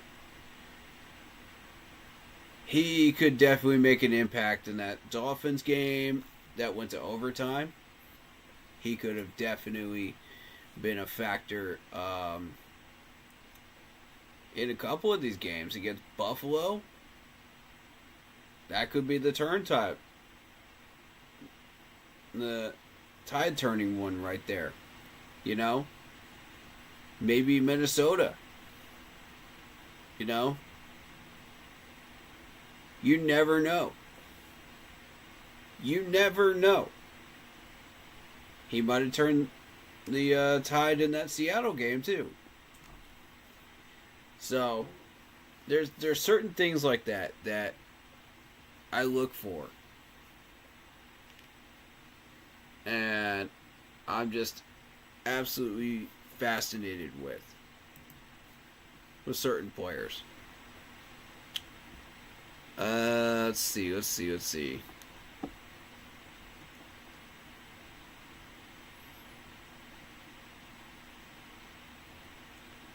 Who do we want to draft? Yeah, that's not something I want to put out there just yet. We'll be doing mock draft streams, though. And we'll be doing a bunch of them. You guys won't know which one is the actual one that our team has chosen, you know, to put out the real picks in. But, and we're not going to announce that until actually draft day. So, you'll know which one it is on draft day. I don't want to throw it out there too soon, but people that are paying attention in the months of March and April, in particular, will find it. That's usually when we do it. But due to the fact that this draft is so important, we have actually started doing mock drafts early. I've got I've got 2 people from my team booked to do live streams, mock draft live streams. We took care of one of them last week, or this week, possibly, I think. And then the next one, we'll see. You know, it could be this coming week. It could be the week after. Probably the week after, because I've got a busy schedule coming up this week. So, this week coming up, Christmas week. So we'll see.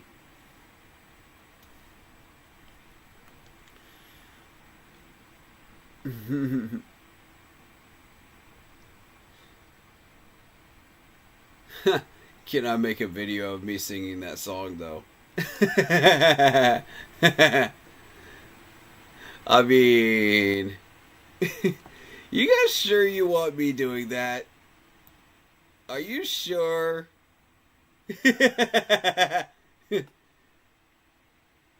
I mean, I'll replay it on stream. I have no shame when it comes to that, but oh man. That makes me happy though. That makes me so freaking happy.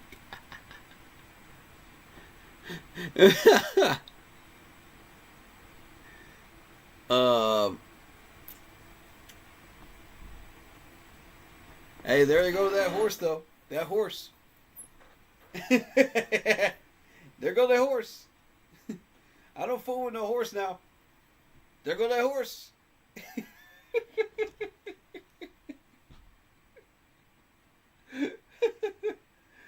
Oh my god, I love the internet. I swear to God, I love the internet. Oh, some days it's just the best thing ever.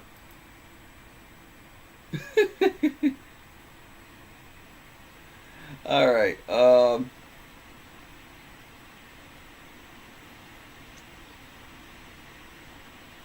but yeah, I'm keeping a very, very close eye on the Titans-Colts game and the Raiders game this week.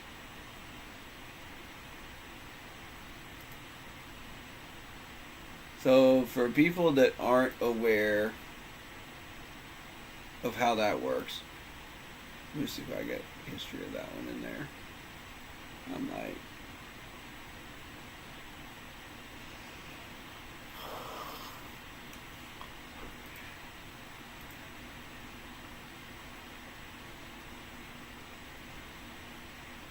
Where's it at? Okay.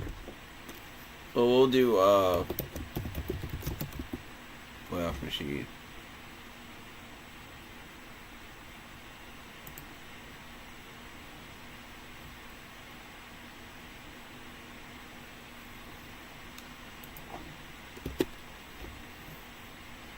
I don't know why that came up. There we go. It was this one.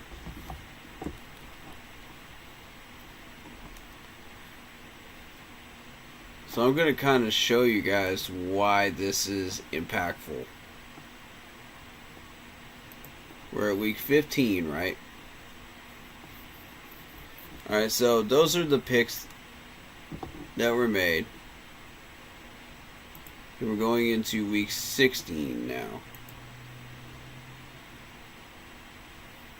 Alright, so week 16. Those were the picks I had.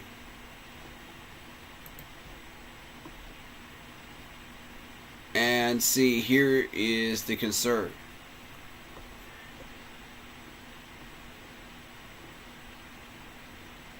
If the Colts win this game, the Titans sit there at 4 at the end of this. This is if we lose out, right? We're sitting at number 3. Raiders get their 1 win. Possibly 2 wins. They'll beat the Jaguars.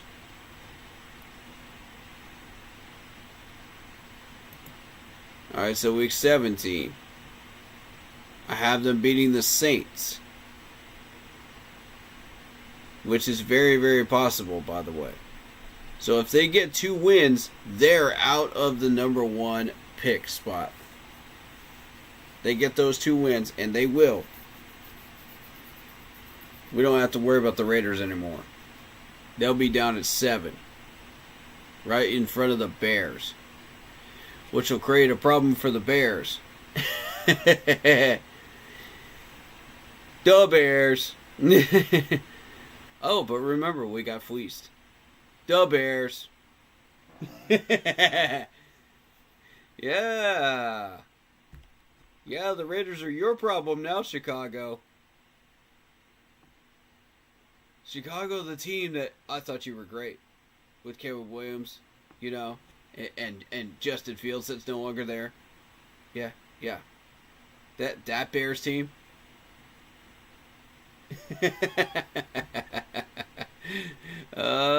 And they're both going to create a problem for the Saints, who are sitting at 9. Oh, that's beautiful.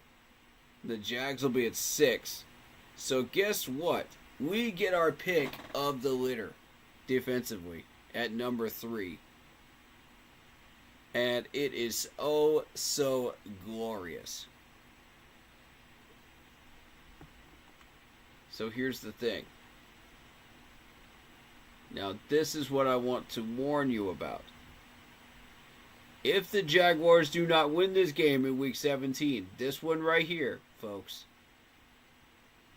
This one that we're looking at right here. Let's say the Titans win this game. Guess who's in front of us? Jacksonville. There's a problem. That's a major problem. Because they will be going defensively with these picks. And I, for one, do not want to deal with the Jags right in front of us. We need to root for the Titans.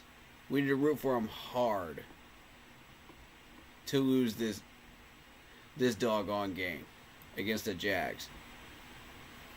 I need a Jags win in week 17 so bad I can taste it.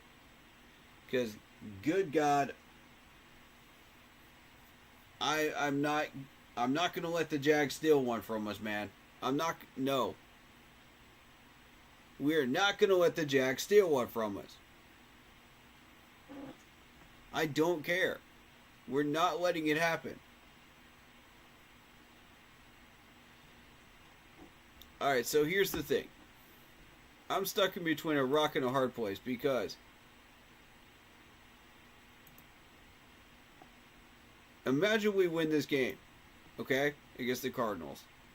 Where does that put us? Right there at number 6.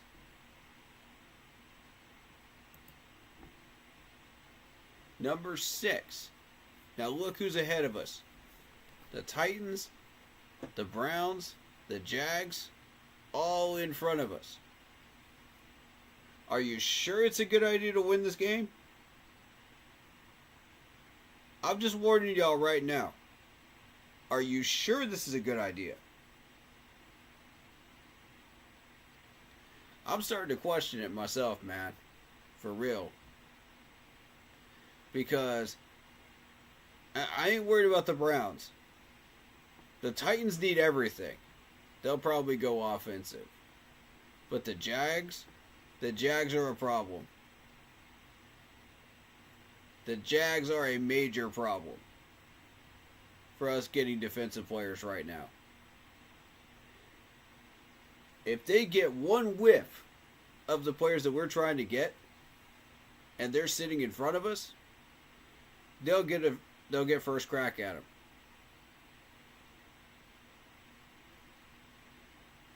Do y'all see why I'm so concerned about this game now? Do y'all see why I'm putting extra emphasis on this game? And from what I'm hearing,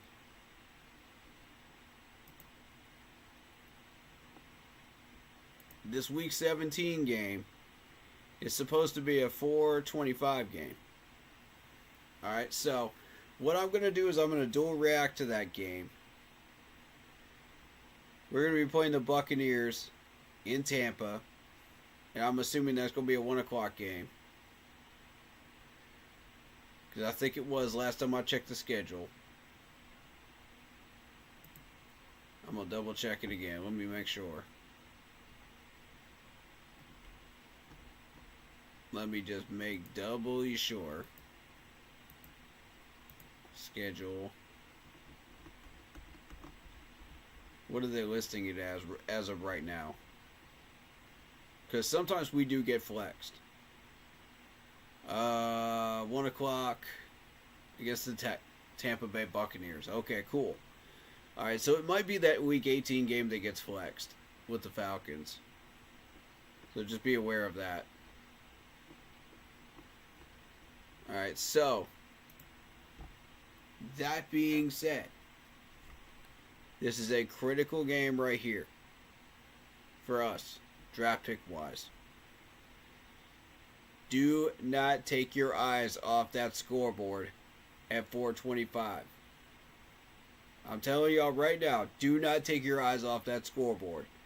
Root for the doggone Jags.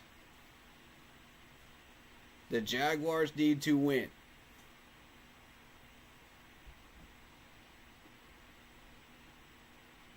Regardless of what goes on here, Jaguars need to win.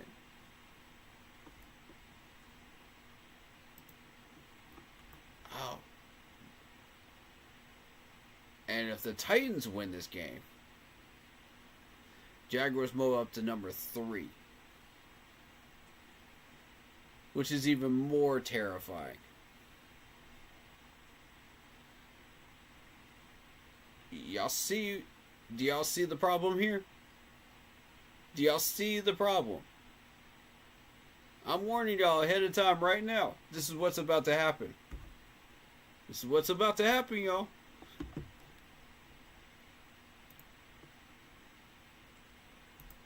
It's gonna happen. So if the Cardinals win this game,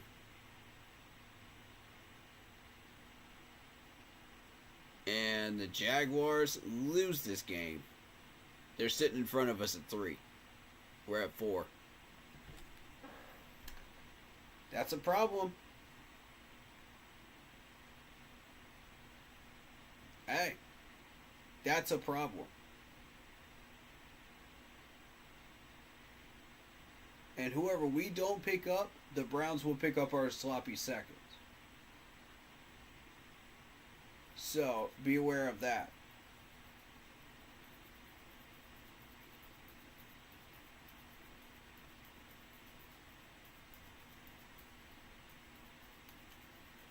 Regardless of where they are on this top 10, they will pick up our sloppy seconds. Whatever we don't pick up, they're getting. 100%.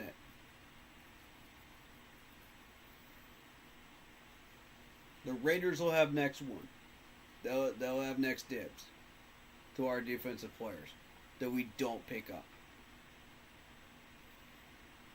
The Bears would be next. Do y'all really want these guys getting their hands on our players that are on our board? Be careful. Remember, this is a year that we cannot screw up. I'm warning y'all right now. If y'all screw this up, we're going to get stuck with these players for the next 3 to 4 years. On rookie contracts that we can't get rid of.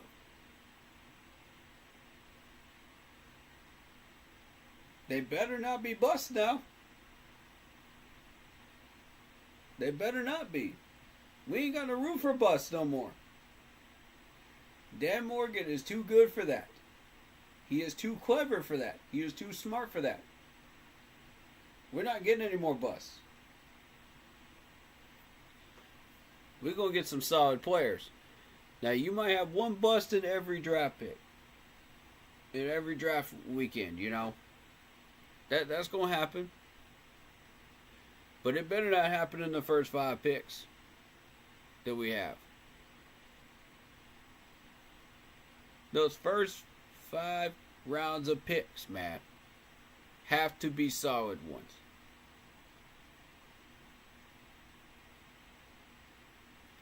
No matter who we get, they better be solid.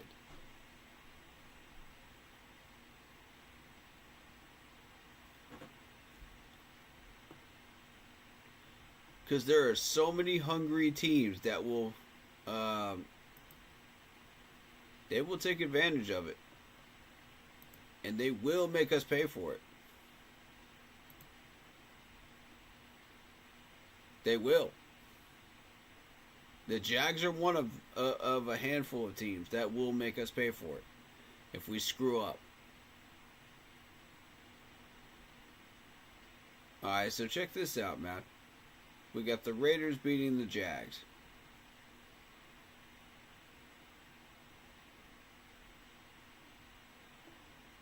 Now let's just magically say that the Jags win this game against the Raiders. They're out of our hair.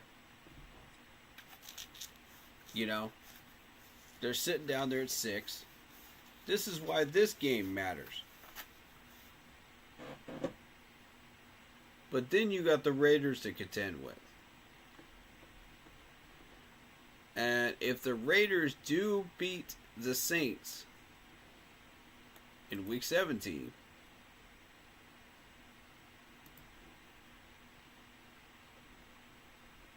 they're out of our hair. They're out of the number 1 pick. But if the Saints win that game, Raiders get number 1 pick, we're sitting at 4. Again, do you see the importance of these games now? I'm not just blowing smoke up people's butts, man. This is something that needs to be paid attention to. It is that important. Nobody else is going to show you this. Because they don't understand it. I get it. Because I've been paying attention to these teams. I know what they do, and I know their tendencies in these drafts. I have been paying full attention.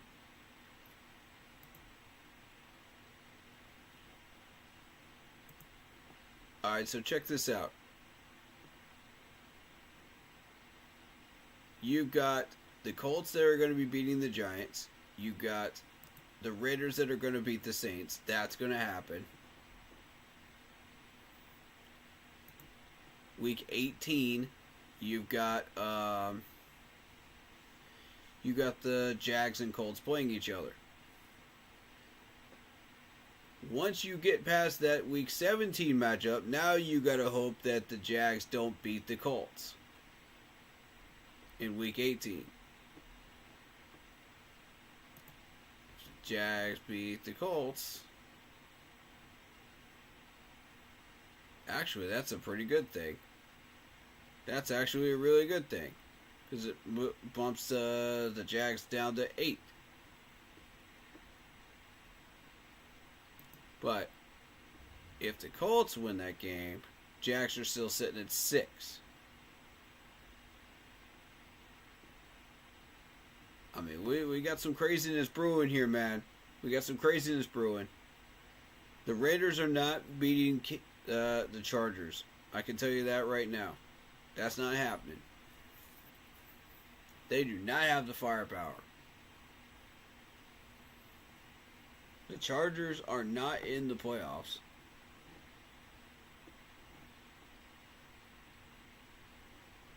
Well, yeah, they are. Yeah, they are. 6th seed. Okay. Yeah, they are. But the Raiders still ain't winning that game. Even with the Chargers backups in. It's not happening. The Raiders just don't have the firepower to win that game.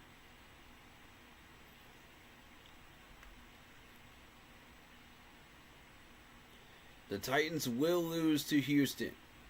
That will happen. Keep your eyes peeled for that one. Yeah, because Houston is winning the division. over the Colts, Titans, and Jags doesn't mean that they aren't vulnerable. But they're not vulnerable enough that they can't be beaten. They can be beaten by the Tennessee Titans with no weaponry. So, yeah, I've got the Houston Texans on that one. Definitely. You see my logic, folks. You understand my logic here? It makes sense, right? Now, on our end, we're going to lose to the Falcons in the Dome again, which is okay. I'm okay with it this time. They can have that game. I don't care. Because at this point, it doesn't matter. We're trying for draft picks.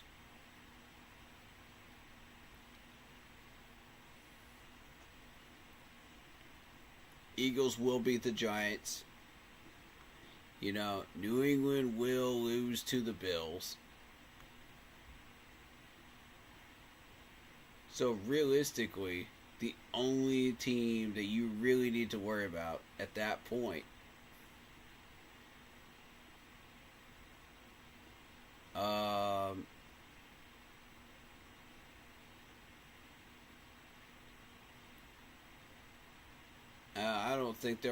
I don't think there is a team you need to worry about at that point. If everything goes the way I think it will, we'll get a third pick. We should get a third pick if we lose out. Now, if we win one of these next 3 games, we're going to be sitting right there, 6, 7, 8 area. That's going to become a problem for us because we got to deal with the Raiders, Jags, and the Bears.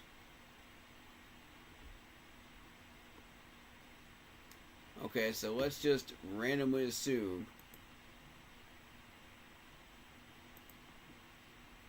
Let's just randomly say we beat the Cards here. If that should happen. Raiders and Jaguars are ahead of us. That ain't good. That ain't good, folks. I'm trying to tell you that ain't good. They will steal a pick from us. The Raiders don't know what they're doing, but the Jags will. The Jags will steal a pick from us if we beat the Cards and we win one of these next 3 games. They will. They're looking defensive. I promise you they are. They think they need help offensively. And they do. But they will pick defensively. Because there are so many defensive weapons on that board in the top 10 that it is ridiculous. I could... The Raiders, you could see them going any direction. They could use a wide receiver. They could use some defensive help to improve their line. You know, there's a few different ways the Raiders could use that 4th pick. And the Browns, the lowly Browns, could take Hunter. Right there at 3. They would get Hunter, the man that just won the Heisman. Shedeur Sanders would go to 4, the Raiders. 5, the Jaguars take a defensive end. They screw us out of Abdul Carter, and we have to settle for our second fiddle again. Just like we did when we didn't get Penei Sewell. And we got screwed by the Lions. I warned y'all about that the last time. Nobody wanted to listen, and we got screwed. Meanwhile, you got Penei Sewell over there as a Pro Bowler. At right tackle. Not even at left tackle, but at right tackle. The dude's a Pro Bowler.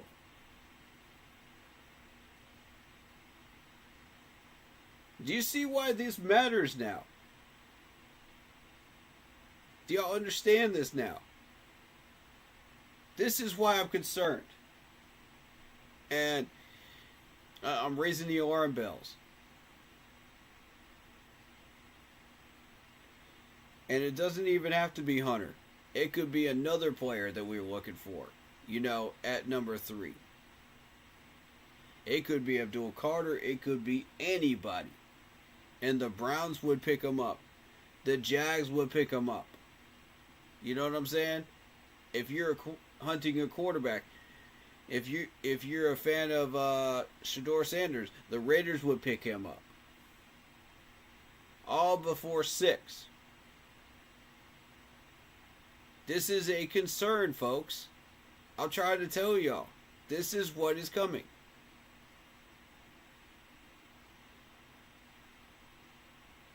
And some Panther fans want a wide receiver from Arizona. Okay. Well, if you've been paying attention to what Jaguars fans have been saying, they might need a wide receiver as well right now. Honestly, I don't think you pick up a wide receiver in the first round. Not with a top 10 right now. Not unless his name is Hunter.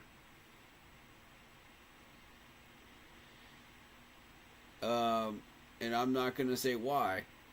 But if you guys have been paying attention and you understand who he is, I ain't saying no words. Nope. I'll let y'all figure it out. If you don't know.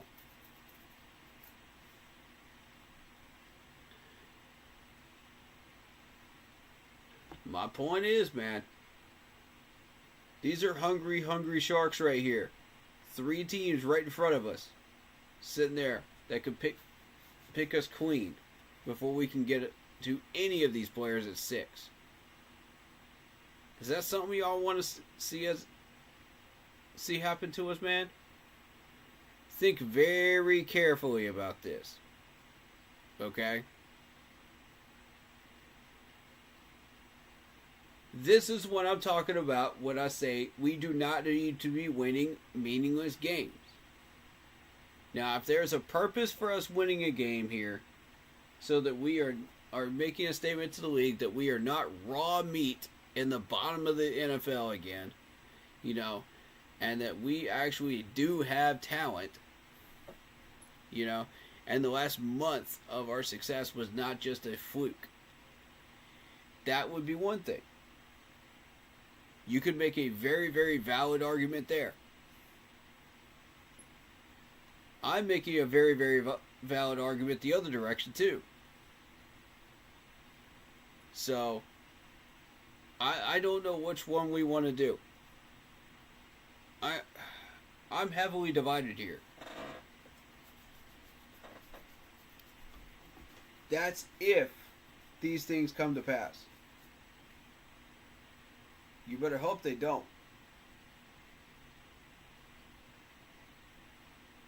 If we lose out, we're sitting at 3. And we get every choice in the world given right to us in our lap at 3.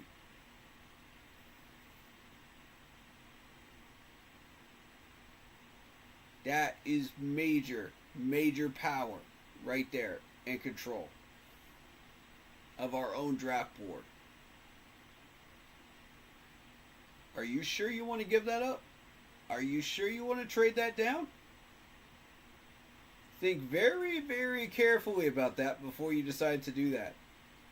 Because that's a lot of power right there. That's a lot of leverage. I've heard some people say they want to trade that down and get a pick in the second round and have a later round first. I don't know about that.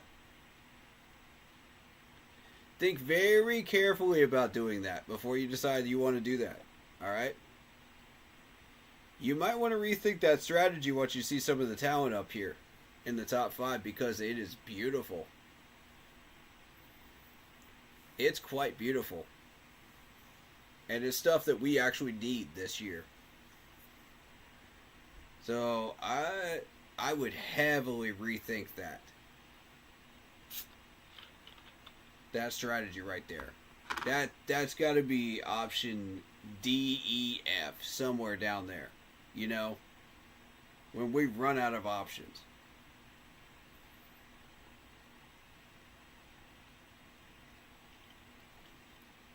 And you don't see anybody still on your board at 6, that's when you consider it. That's if you win 1 out of the next 3 games. That's when you start to consider that as an option. And these 3 teams steal your players off your big board. But there is hope. Because even as we played Carolina Panthers football for all 4 quarters against 3 major nasty opponents this year. The KC Chiefs, the Eagles, and the Tampa Bay Bucks. We lost to within 7 points of all 3. So, even if you play 4 whole quarters of Carolina Panthers football and you drop that game against the Cardinals, there is no shame in doing so. That actually works to your advantage. Because 3rd spot, let me tell you, man, we got nobody in our way. Nobody's in our path to getting what we want. Nobody. We get full reign and control over all the defensive picks that we could ever want. Because let me tell you something. The Giants are going to go quarterback. The Patriots are going to go quarterback. Guess what? Defensive end. Abdul Carter. Hallelujah. Right in our lap. I'm trying to tell you. It's coming. It's coming. And when we get that nastiness on our defensive line, watch out. Watch out. Most of these mock drafts have us picking Abdul Carter. But most of these mock drafts don't have us at number 3.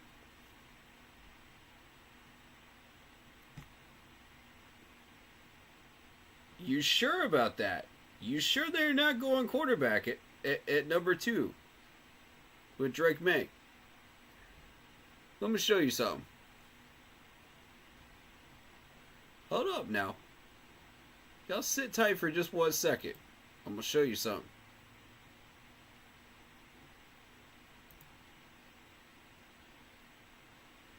Let me remind you, the New England Patriots are 3-11. 2-6 on the road. I want you to consider that. That's Exhibit A. Now we're going to look at Drake May's numbers.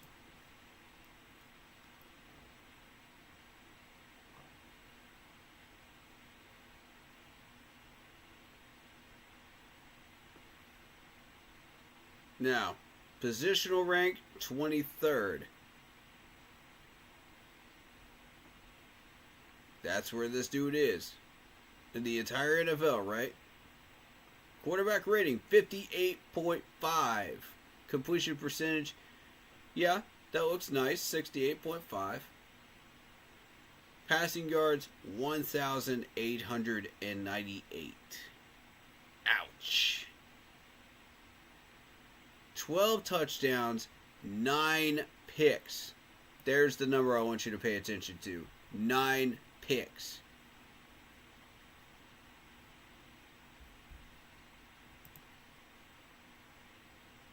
I'm telling y'all, man. The Patriots don't even know what quarterback they want to start right now. They're shifting between him and Jacoby Brissett. It's been so bad. They don't even know. They don't know what they're doing.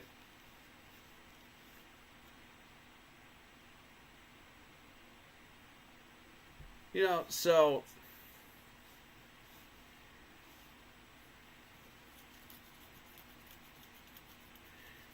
these guys come in, they drop the ball.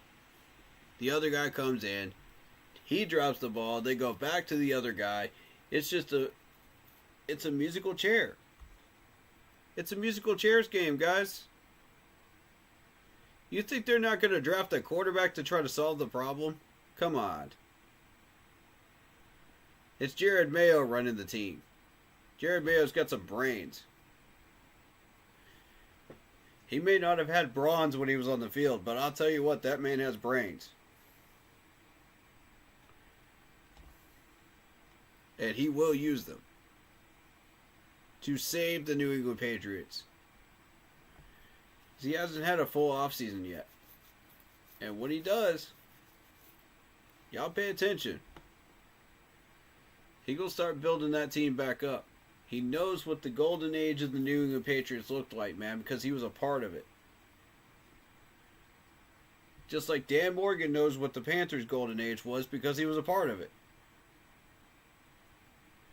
So he knows the formula. He knows what works. He studied and learned under Belichick. He knows exactly what is supposed to happen in New England. So give him some time, man. If he gets a proper GM in New England to help him out, yeah, they could rebuild. It'll take time, but they'll rebuild. It's not going to happen overnight, though. They need a lot of help. All of the major talent that used to be in New England left in the last couple of years of Bill Belichick. So, and the only reason the remaining ones stuck around is because of Bill Belichick.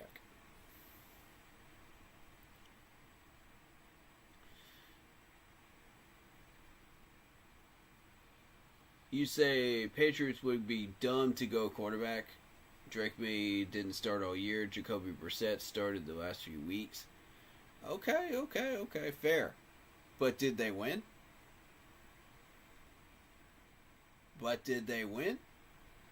There's your problem. And here's the thing. If you're the New England Patriots, you just took on Miami. You lost to the Rams. You lost to the Miami Dolphins. Got humiliated by the Miami Dolphins, by the way. Humiliated. 34-15.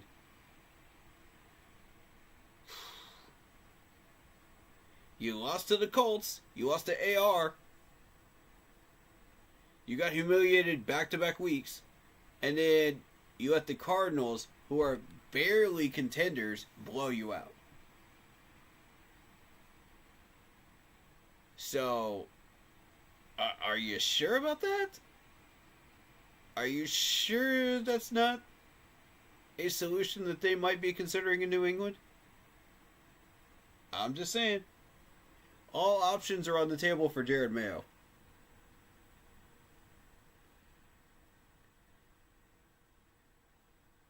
All options are definitely on the table for Jared Mayo. Now, I do like the 282 yards against the Rams, but is it enough? No. Because in every single one of these, you threw a pick. Whether it be Jacoby Brissett or whether it be Drake May. Every single one of these, you threw a pick that you were in. And against Tennessee, you threw two. In an overtime game, by the way. While taking sack after sack after sack after sack. He took 4 against the Indianapolis Colts and 4 against the Miami Dolphins. And 4 against the Houston Texans.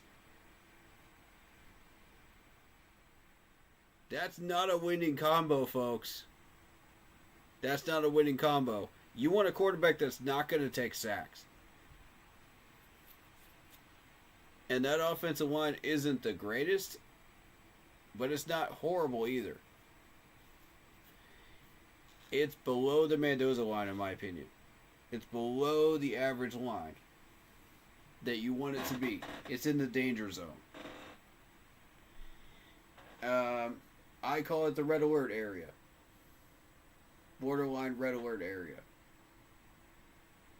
And we were dead last in that red alert area with our offensive line last year. It was horrible. It was putrid. We needed help everywhere on that line. So, yeah, the Patriots' offensive line is starting to go that direction. If they want to fix that, they need an offensive lineman. Now, they can get that in the second round after picking up a quarterback to solve their problem. Therefore, Miami quarterback.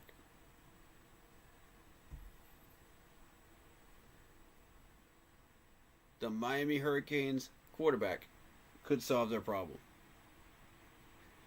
But they need to immediately address that offensive line next. Do not pass go. Do not collect $200. Just go get yourself an offensive lineman. Third round, you can worry about wide receiver and some weaponry. But no, second round, offensive line, period. You need help on that line. Point blank, you need help. Because it is trash.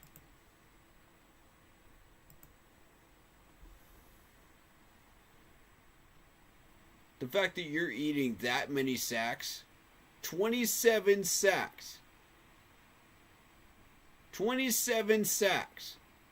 Now, I don't know how many of those are on the quarterbacks, but I can guarantee you at least 3/4 of them are on that offensive line. From what I've noticed. No. You need an offensive lineman second round. New England, stop screwing around. Go get yourself some help. Because that ain't it. Alright, so let me see.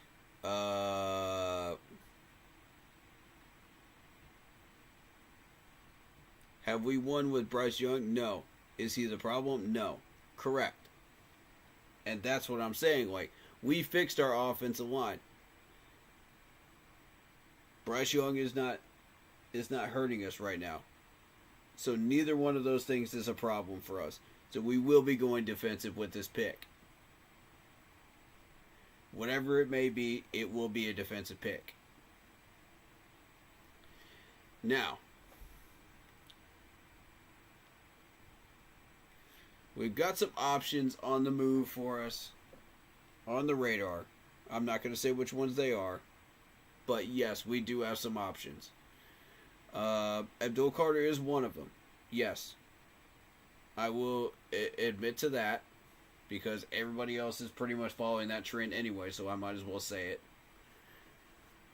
You know. I'll jump on that train. Would he be my first round pick? No. And I'm not going to say who it is or the reasoning. But would he be my first round pick? No. Not necessarily. But if he's there, he's an option. Absolutely, he's an option. So,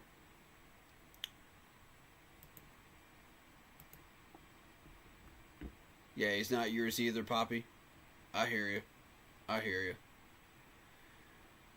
Jacoby Brissett started the first few weeks. Yes, he did. Drake May didn't start all year.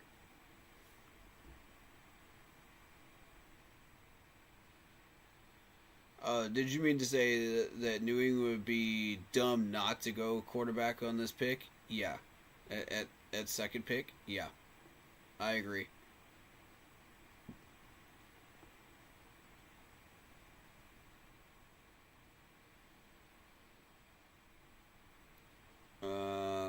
Carter, I feel, is a wild card pick. Yeah.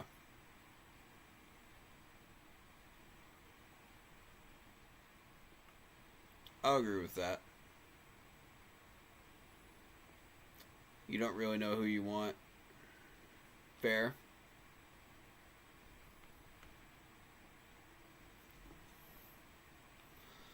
What do you think about Sanders or tight end as tight end number 1?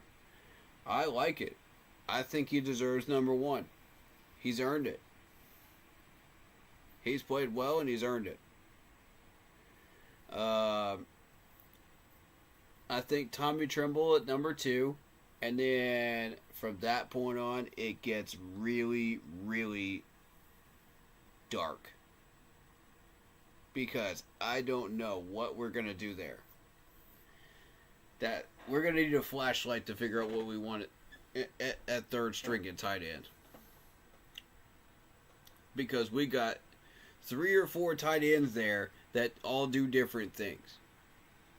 You know, and all have weaknesses that other tight ends in that spot have strengths in. So it's kind of like a musical chairs type of tight end situation there. And I don't like it. At some point, I want to address that. If I'm Dan Morgan, at some point, I'm thinking, okay, we need a solid number 3. Let's just go get him. Let's be done with it. You know what I mean? Let's filter the water there, and let's just get somebody good. And be done with it. Because, honestly, like, while I respect these players, they just don't have what we're looking for in a true number 3 tight end. You know, I want somebody that's going to be a legitimate number 3 tight end.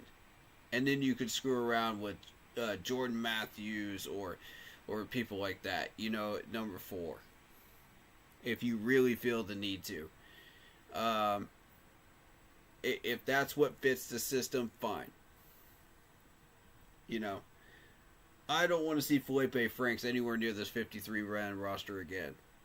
I want him on the 90-man roster of training camp. And practice squad. Possibly practice squad. But as far as like on the 53, no. Once we get a solid number 3 tight end, he's gone. Best of luck to you. Pack your bags. I hope you find a good landing spot, buddy. Because it ain't going to be here. That is called upgrading. You know? And yeah, we got Brant Tillis, man. Brant Tillis is amazing. I love Brant Tillis.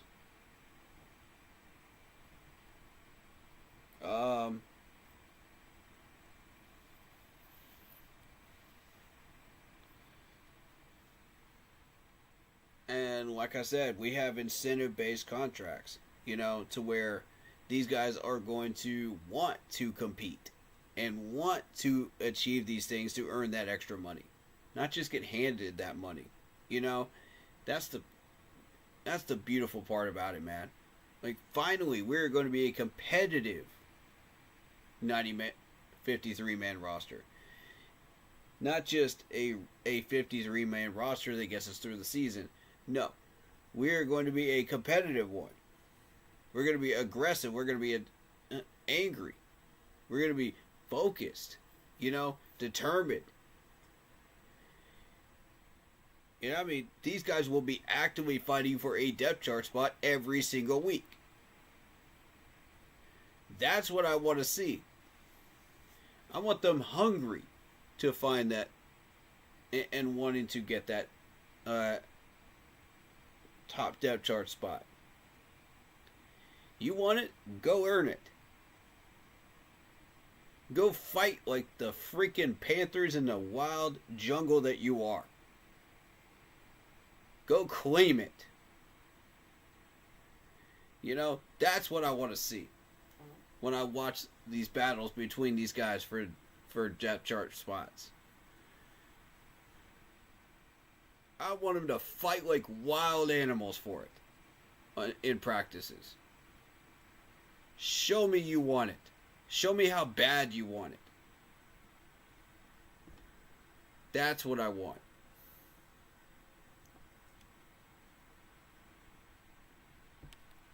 Yeah, I think Bryce Young needs to stay.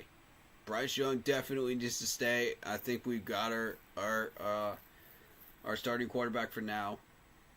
I think let's. The question now is backup quarterback.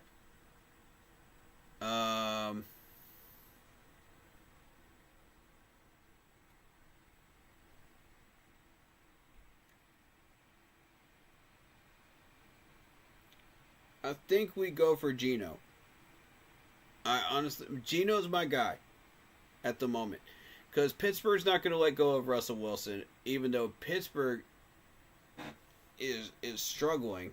You know, before Russell started to find his rhythm up there. And now that record speaks for itself. That's not a coincidence. That's Russell Wilson in a comeback party.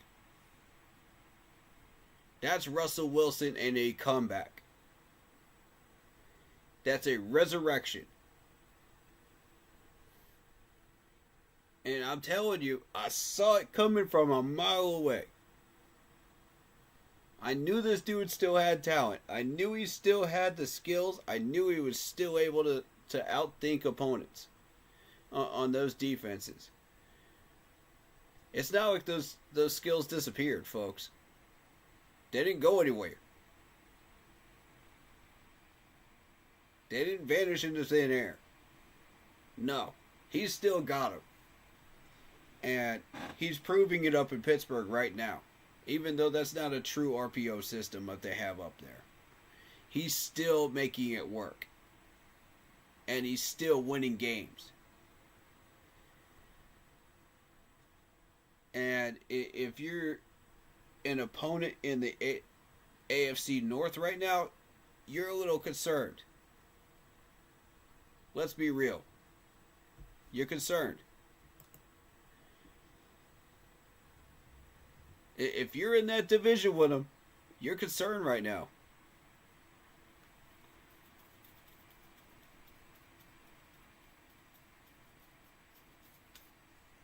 Unless you're Baltimore. Because Baltimore, when they play in Baltimore at this time of year, are terrifying.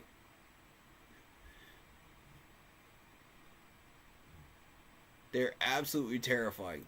Be glad that that's never happened to our schedule.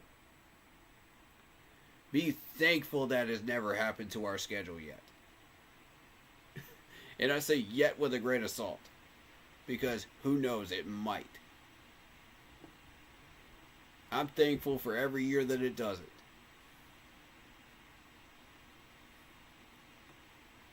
I need y'all to watch this. Watch this. Look at this. Broncos 41-10. This is on the road now. This is before they came home. 35-34 against the Bengals. They only lost by 2 to the Steelers in Pittsburgh.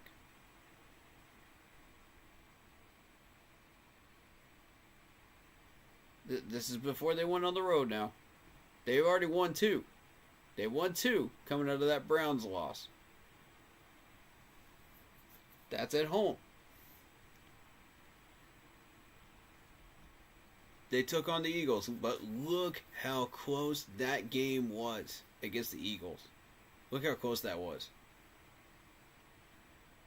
Man, I'm telling y'all the truth right now. Look at this win over the Chargers. Look at this win over the Giants. Look at this big win they got over the Steelers. These were all home games. These were home games. Then I'm telling you, Steelers game, Eagles game, Bengals game, Broncos game. All 4 home games. This is a team you do not want to screw with in Baltimore. or they will make you pay for it. Pittsburgh just learned that the hard way.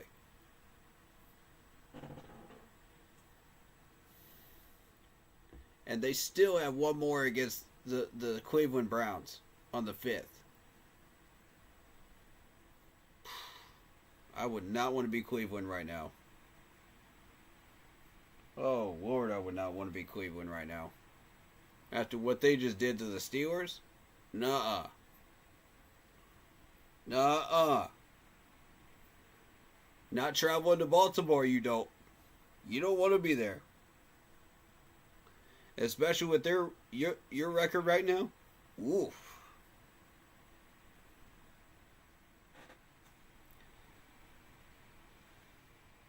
Oh my God.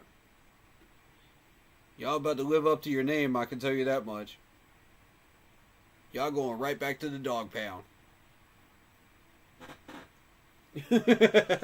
Y'all going right back to the dog pound. Oh my Lord. And the Texans are next. That's about to be 4. That is about to be 4 wins right there to finish the season for Baltimore. That's going to be 4 of their last 6. Hold up. 1, 2, 3, 4, 5, 6. Yeah. That's 5 of their last 6 games are wins. Baltimore's about to win this division, y'all. They just took down Pittsburgh.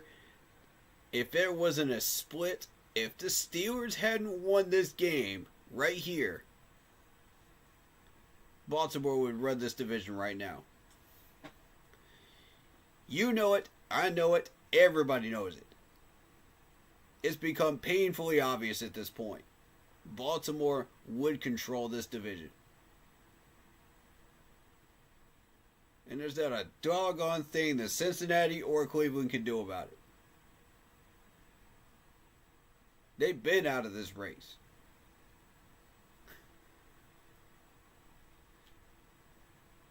Cleveland thinks they can play spoiler on the 5th? Man, let me tell y'all something.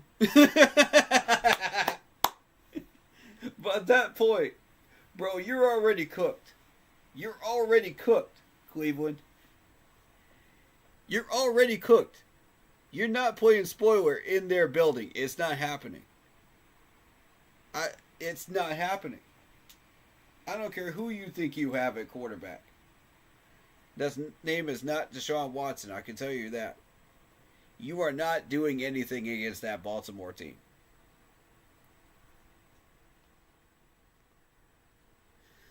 Yeah, you had Watson back in the early part of this year against Baltimore, and that was in Cleveland.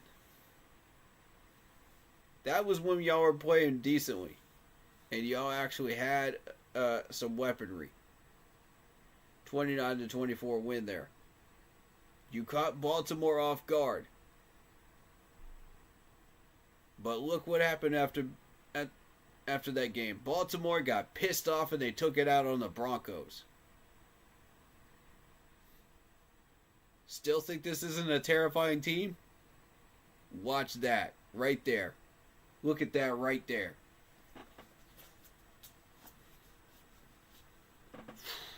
Trying to tell you, don't mess with Baltimore at home during this time of year. It never ends well for your team. It never does. Denver learned that the hard way. Pittsburgh just learned that the hard way. Yeah, I'm telling you, dude, that Baltimore and Eagles game was a ballin' game. That was a heck of a freaking game.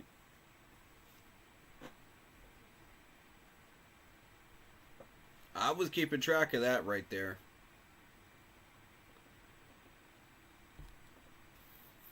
Because I know what I'm looking at.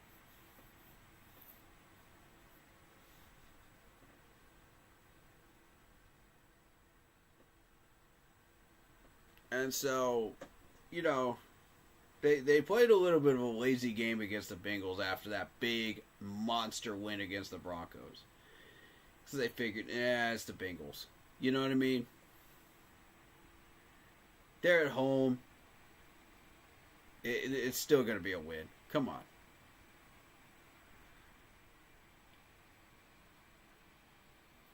They're looking ahead to that Steelers game in Pittsburgh. It's exactly what they were doing. And look at that defense. Look at that defense. They held them to 18 points. It might have been a loss, but they held them to 18. Any team that can hold Pittsburgh to 18 points, that's a concern. Because Russell's been balling. That's his one loss in Pittsburgh so far. Now he's got 2. Actually, no. That was considered a win for Russell Wilson. He beat him by 2. So yeah, that's a win.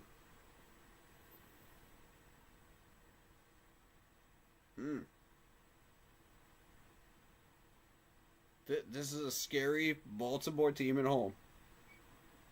I've been warning y'all every year about this. Nobody wants to listen to me. Maybe that'll help you figure it out.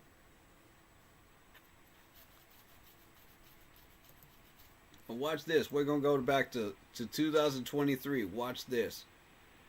Look at this record in December. Still think I'm playing? When I warn you about Baltimore, I'm warning y'all about Baltimore. Alright, look at this.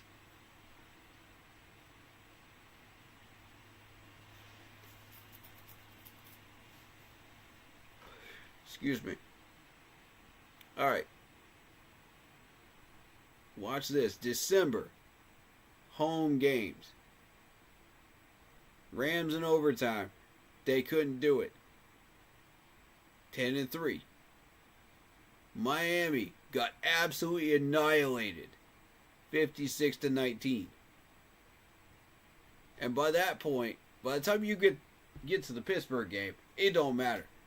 Baltimore's already won the division. They don't care about that game. They don't care about that game. Because look at this. It goes back into November, too. Look at this. Went over November. As far as home games are concerned, you played 3 in a row here. Annihilated the Seattle Seahawks. Lost by only 2 points to Cleveland at home.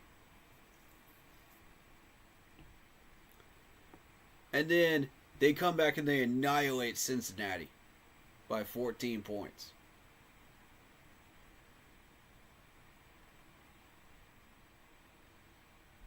They shut down Detroit 38-6 last year in Baltimore in October. The last 2 years, Baltimore has been doing things that they normally don't do. They started actually winning in the beginning of the year, as well as the rest of the year. They finally started completing that cycle.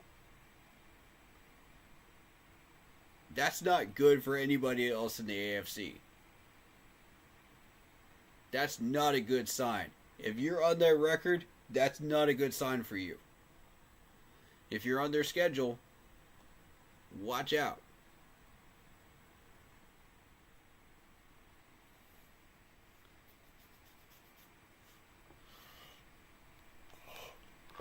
So,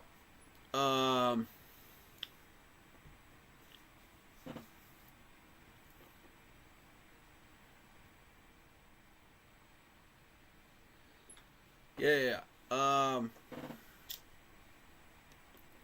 I see your message. I do have a Cash App. Yep, I do. I'm not asking for money, but if you want to donate, that's cool too. You know, I'm not I'm not pushing it during the holidays, but definitely, man. Definitely.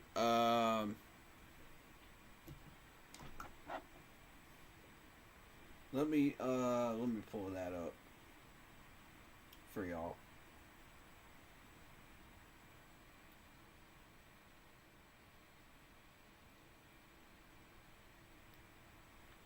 All right. Cash App. You guys ready for this? If you want to donate to me,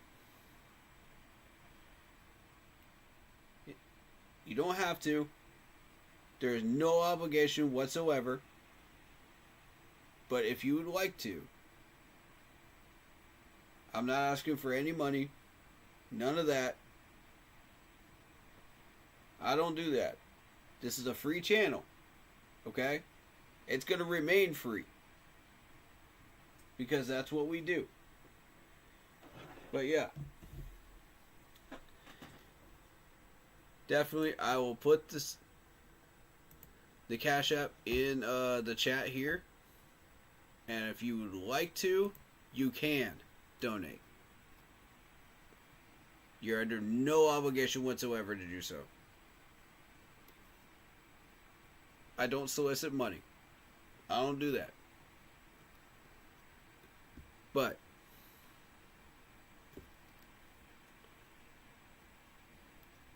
Lot Poppy asked, so I'm going to do it.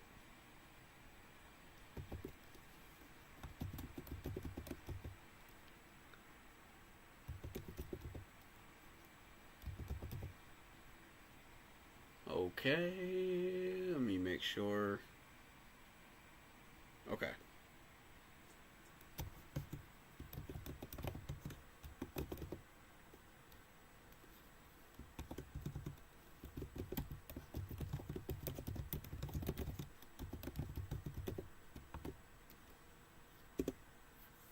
There you go.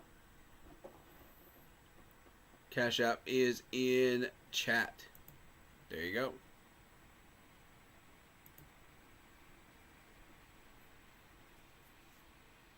Appreciate you, my man.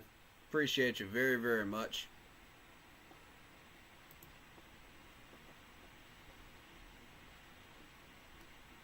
You are a very, very kind individual, and I appreciate you very, very much.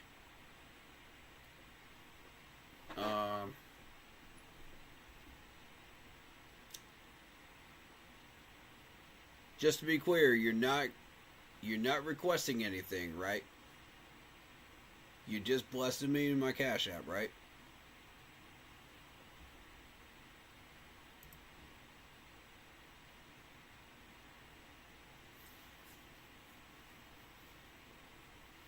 Alright. As long as you're not requesting anything, man. Because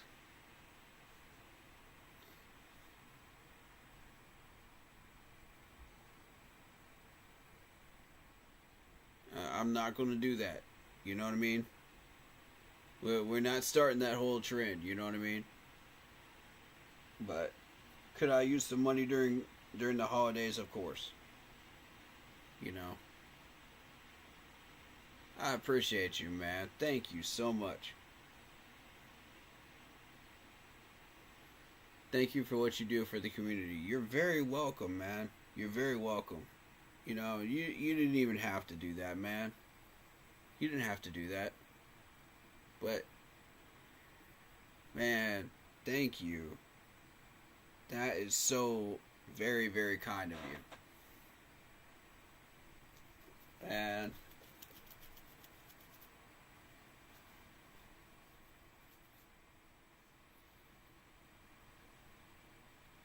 normally I wouldn't accept that kind of thing, but you know, this has been a rough year, and I could use some help. So I'm not asking for help, but if you want to donate, that is your choice. So, but you know, getting back to this.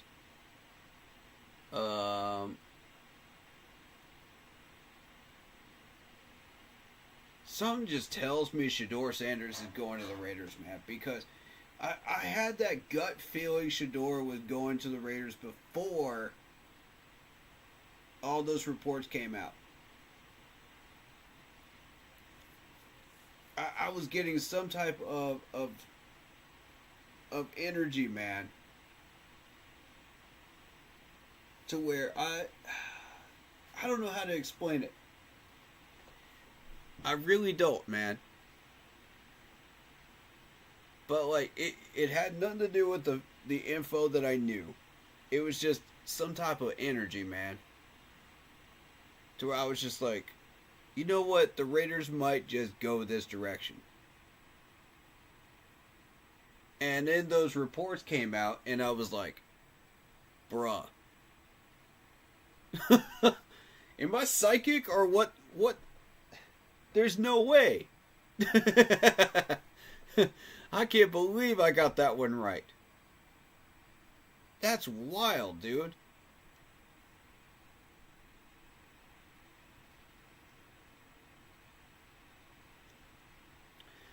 Dude, I've been a viewer for so long, and a mod you trusted. I'm very glad to help out. Man, yeah, man, thank you. You guys are incredible. Seriously, you guys are incredible. I feel like I should be doing something, to help you out as well, but, I don't know. I don't know what that would be, but thank you, man. It's the holidays, and just anybody that wants to bless my Cash App, please do. You're more than welcome to.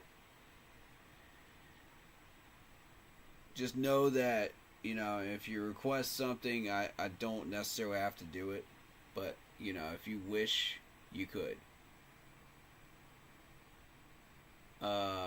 Dude, you already do? Hey, man. Appreciate you saying that, man. Appreciate that. And for people to be willing to do that freely, when we keep this a channel free, is just... I'm stunned. I'm stunned. I'm absolutely stunned. Because... I've seen people just use Cash App to just take advantage, of people that are freely giving you that money, and I'm like, this isn't right, and I'm not going to say who's doing it, and I'm not going to say why, but, I've seen it happen. And it's not just Panthers streamers, it's other people too. You know what I mean? They may or may not be doing it, I don't know. It just depends on their intentions. You know what I mean? But when you go out and you intentionally decide you're going to create a YouTube channel for free, and I'm not just doing it for that reason. I'm doing it because I believe that when you have kids that are trying to get into football camps, when you have that are trying to learn about the game, that are trying to learn about Panthers players, that are trying to learn about the NFL, and they need a clean and respectful place to learn about this stuff, I want to provide that. I want to provide that education for them, so that they can help learn. To where they can ask questions, where they can be a part of a family, that's willing to help them along in that journey and help them to love this sport even more, or even people that just have never experienced NFL football before and they want to learn about it, I'd love to provide that for everybody, and you're welcome to ask questions for free. Nobody's going to charge you money. Nobody's going to... No, we don't do that here. You know, it's like Wakanda. We don't do that here. No, we don't do that here. And you know the actual actor for the original Black Panther before he passed was from South Carolina. True story. But, you know, point being, you know, we don't do that nonsense here. We help people.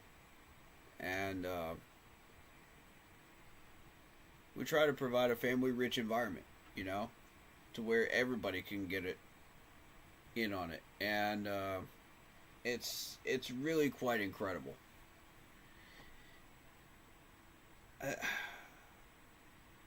Honestly, I don't even know what to say. Thank you. Doesn't even begin to cover it.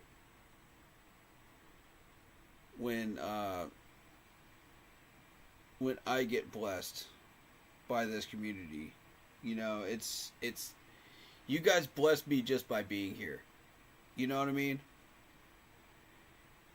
Yeah, rip Chadwick, man. Chadwick was a real one, man. I love that dude.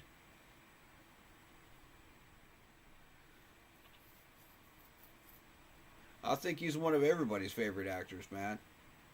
And for real, he was an incredible guy. But yeah. Some of us appreciate it more than you think, for real. Man, you guys helped me out too. I don't think you guys realize how much you helped me out too. Because I'm telling you, before I got into college, I was a total 100% introvert. I wanted nothing to do with the outside world. You know, I was just handling my business, making my money, and that was pretty much it. I wanted nothing to do with the outside world. And as I got older, I started to discover, you know, you have to interact with people, you have to do stuff, you have to try to get help, you know. And so I got into college, and college was a major help for me in that. And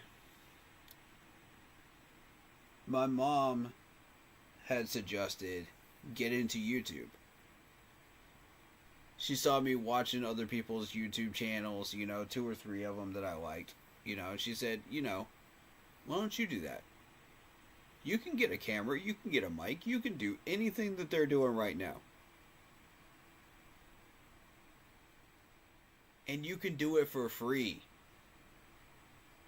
And I was like, bruh, she's not wrong. You know? And the more I discovered that I enjoyed doing this, the more I became less introverted. You know? I started interacting with people more. I started getting into groups and started talking to people more. And it just... that is... until I actually met some of you in person. And started advertising and marketing the channel in person. You know? And gaining new subs. That is a major step forward in my life. And it got me out of that deep, dark hole that I was in. You know? Because a lot of you don't realize I had 2 years of deep, dark depression. And it sucked. I do not recommend it at all. And I will do anything in my power to get out of that. And never have to deal with that again. You guys are such a major help in helping me to be less introverted. And I want to thank you guys for that. Honestly, I wouldn't be doing what I'm doing without you guys. For real. I'm being for real. Mental health is a major thing for me. Like, for anybody that has mental health issues, man, like, come talk to me, man. Because, like, if you got ideas to try to help out with mental health, come talk to me. Because I will gladly have a conversation about that, because I've got some ideas of my own. You know, but it's not easy. You know, because you have to go through the system, you have to go through the city and the government and all that stuff, you know, in order to get stuff done. And it's just a major, excuse my French, but it's a major pain in the ass. Especially with as many people that are trying to take advantage of you out there. There's no other frank way to put it. I wish there was. But there really isn't. But that's really what it is, though. And it's... if I can gain enough notoriety, I can start to do things about it. You know? To where they can't ignore me. To where I can walk through those doors and they cannot act like I'm just some normal citizen. You know? And I will have my voice heard. You know? And my opinions heard. Because right now, any random person can walk in those city halls and just go, well, I got ideas. But sir, we don't have the budget for that. We don't really care what you have to say. And it's like, who are you again? And if you don't have an answer to that question, bye, security. We don't care. City ain't got time to waste on people like that. Because all they care about is their bottom line. And I'm sitting there like, really? Really? There's your problem right there. Greed. It's disgusting, man. It really is. We need people that actually care about these people, man. In control of these places. That's step one.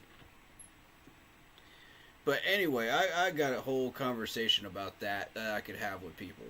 You know, come talk to me about it if you're interested in hearing what I have to say about it, because I honestly, like, mental health is a humongous thing for me. And I would love to be the reason that people have the help that they need. You know, I would love to be the reason that happens. And I don't even need credit for it. I could care less about the credit for it.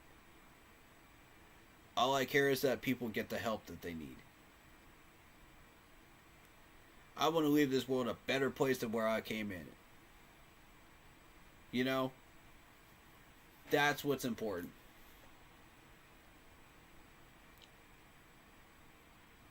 And I believe that beliefs are everything. You know? If you've got a good heart and you've got good and noble intentions in your heart, and you really do care about people, man, it will show. If you only care about money, it will show. If you only care about power, it will show through your actions. If you only care about control, it will show up in your actions. That's why I say, man, if you're talking about doing all this stuff, act on it. Don't just talk about it, act on it. Find ways to do something, man, positive, to impact people's lives. It can snowball. It can help people, man. You never know. Do something that helps, man. Instead of being toxic individuals and being divisive all the time. Like, we get that enough in the Panthers fan base. Come on, man. Don't we, though? Am I lying? Where am I lying at? God. Bless, man.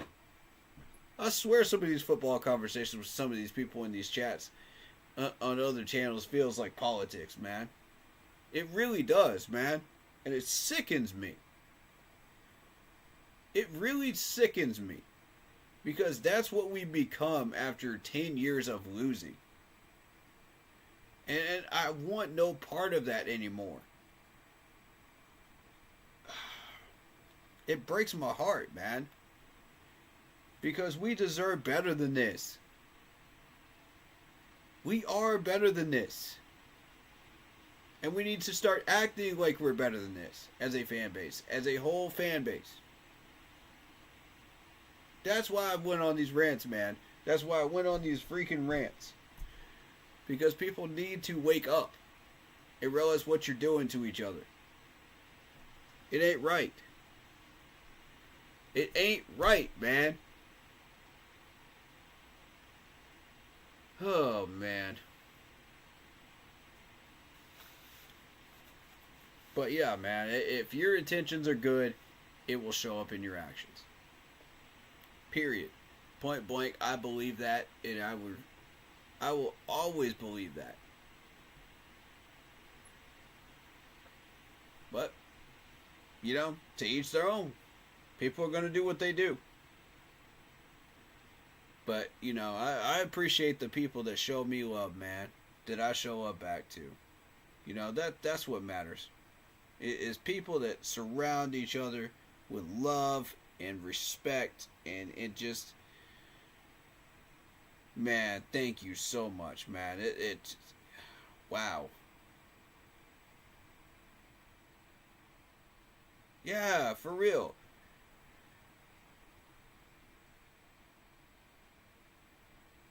And I don't like the fact that I'm the only channel that doesn't promote their Cash App every 5 minutes. I don't like that. We need more channels like my own that are not doing that. Shellytron doesn't do it. You know, I know he doesn't. Bleeding Blue Carolina Podcast doesn't do it. Blitz doesn't do it. And that's exactly why I mess with these people, man. Because these types of people are my people, man. They're my people. You know, they're good and honest people, man. I'm sure there's a few more. I think Meow Mix doesn't do it either. I like Meow Mix.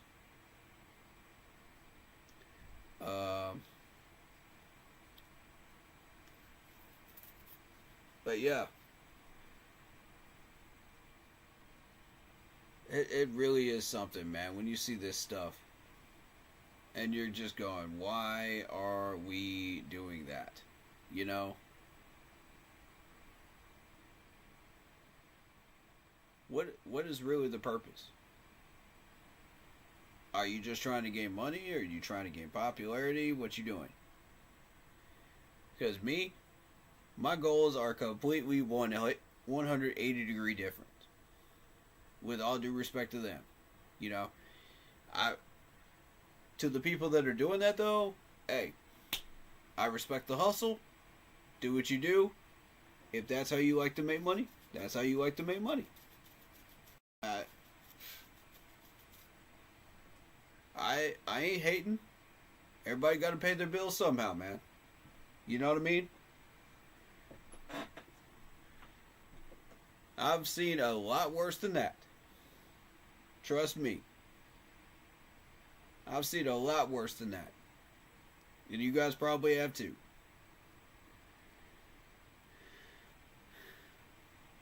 But yeah, my intentions are 100% pure and true. Same with Blitz. Same with Mr. Carolina.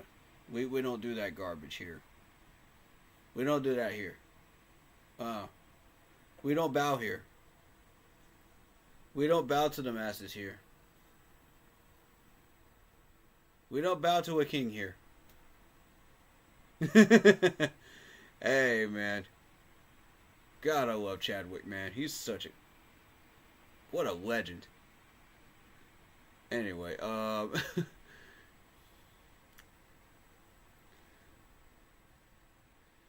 honestly, brother, I shouldn't say this on the chat, but I feel like you're the only channel, yeah. This channel is truly a free and learning one, and I love it. I love that Blitz is your partner, man. You picked a great duo reel. Yeah, man. And hey, all due respect to David Screws that actually introduced us, man. Much love to him. And thank you for doing that, man. Like, you seriously created one of the best duos in Panthers collaboration history, man. Because I love these guys, man. And I seriously gave this man a hug for doing that, man, in person. And a handshake. Because that might just be one of the best things to ever happen to this channel. Was collaborating with these guys. Because now we got a team together. We got the whole 9 yards, man. Dude, we're set. And I'm so happy, man.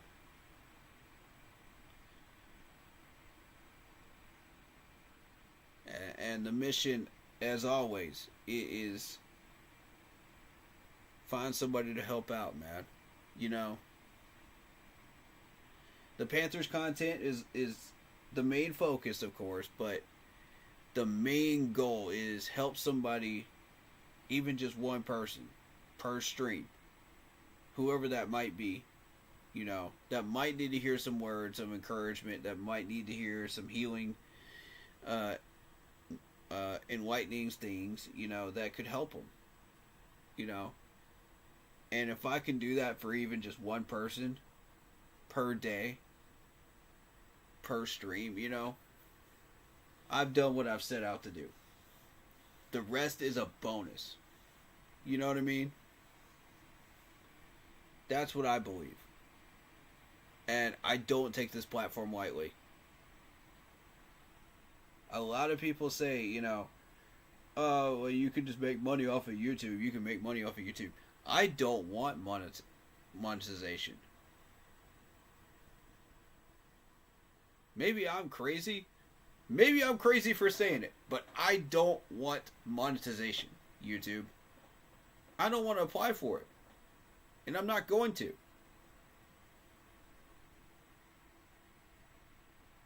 Whoa, right? Whoever thought of that?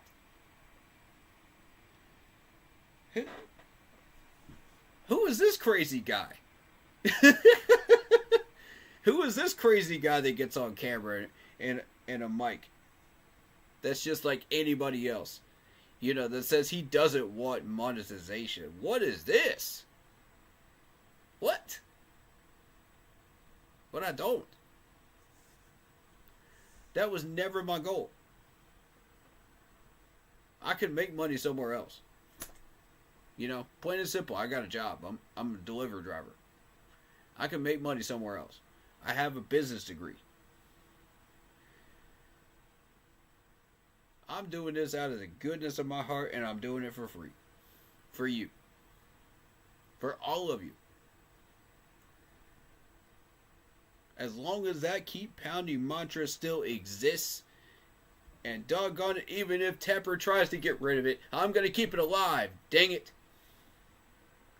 I'm going to keep it alive for as long as humanly possible. Because it ain't just about football. It's a way of life. You want an example of that? Go talk to Carol, our co-founder of this channel. If anybody is living this mantra, it's her. Literally living it. Right now. Actively. So yeah, as long as that mantra still exists, man, this channel still lives. And even after I'm gone, I'll be passing this channel on to the next generation. And then the next generation and the next generation. As long as this franchise still exists, there will be a Keep Pounding channel. As long as YouTube still exists, there will be a Keep Pounding channel. You better believe it. I'm not going nowhere. Not anytime soon, no. Nope. Nope. Sorry, haters. Sorry, internet trolls. Sorry, people that don't like me. I'm not going nowhere. I'm staying right here. Right where I belong. Between you and these people. Right where I belong.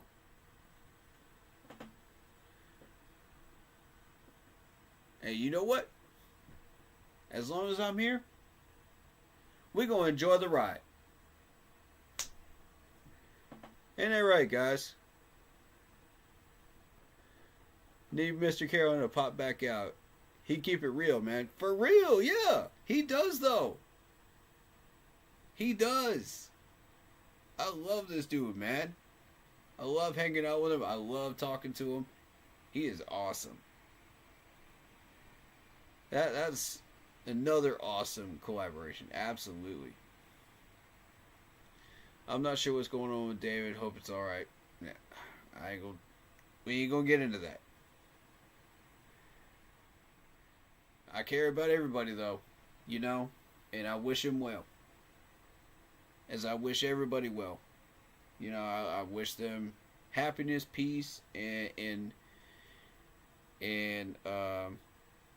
mental stability. You know what I mean? As I do with everybody.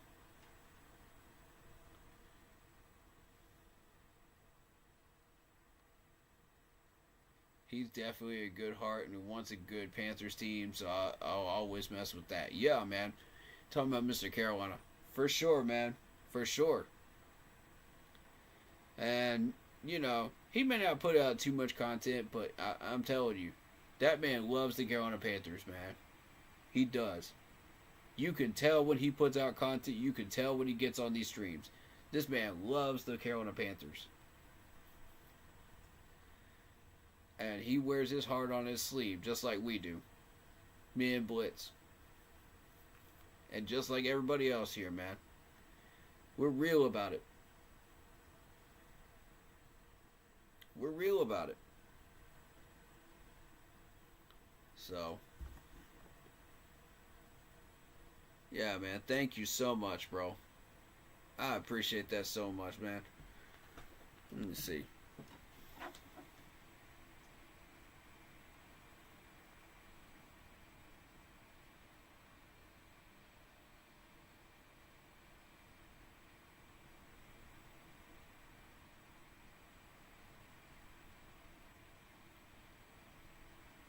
Yo, man, thank you so much, man. Wow. You sent me $50? Wow, man. Holy cow. What?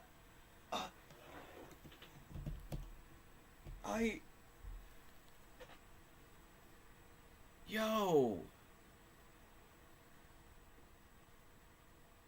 Wow.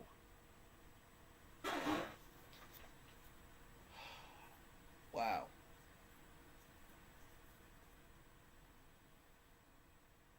I have to take a minute. I have to take a second, man. That's...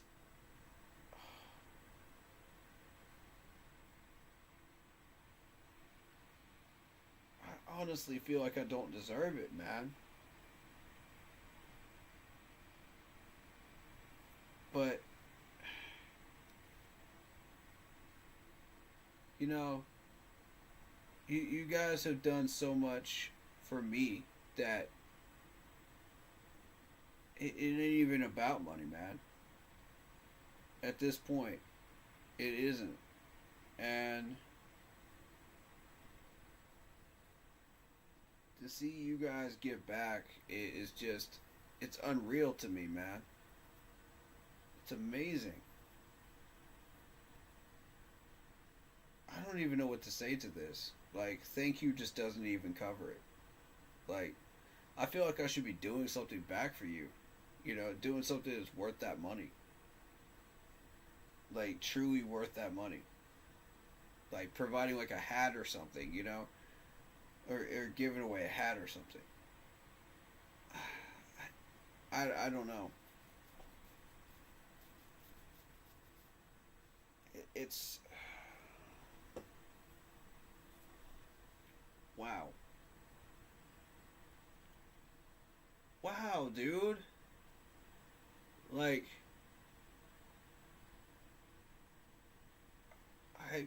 I'm stunned.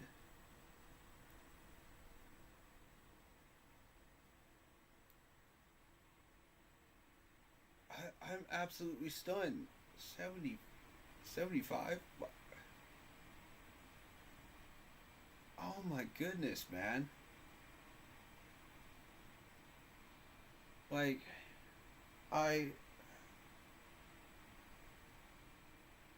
wow.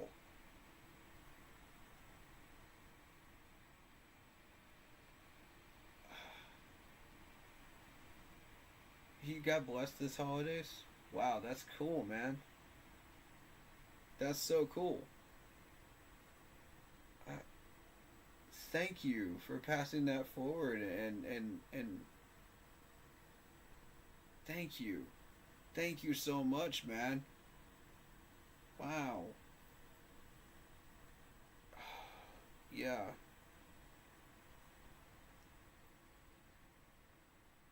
Your streams helped you through some stuff, man? Wow. I'm so happy I could help. Like I said, anybody that needs to talk, man, feel free. You know, get at me. You know my socials, man. Let me put my socials on screen for y'all. There's my socials. Get at me on Instagram, man. Or on my Facebook group page. You'll find my profile. I'm on there all the time. You know. Wow, man. That means everything to me. Ugh. Tired, but I'm trooping it all, man. I'm trooping through it, man. For y'all. Cause like,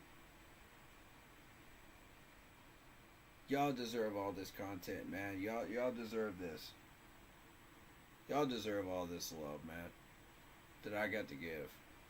And like, God,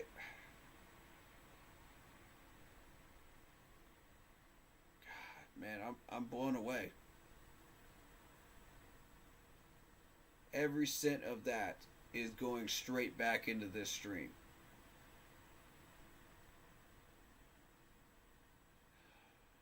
In some way. I'll have to figure out what I want to do with it.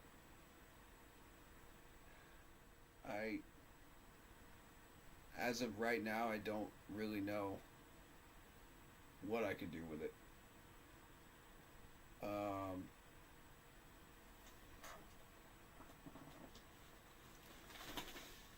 I might get a new pair of headphones. These were the ones I was using.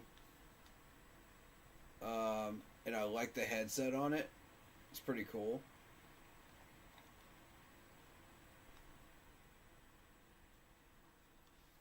Yeah, I really enjoyed these. These are, for anybody that's wondering, these are Anivia headphones. And they're perfect for gaming. They're perfect for just jamming to music, you know, and stuff like that. I'm not sponsored or anything, but, you know, I've really, really enjoyed these. And I don't even know how much these are, so I'll have to look into the pricing on those. But I was looking to get a replacement for those. But as of right now, I do have headphones, so I'm okay. But they were acting really weird, so I couldn't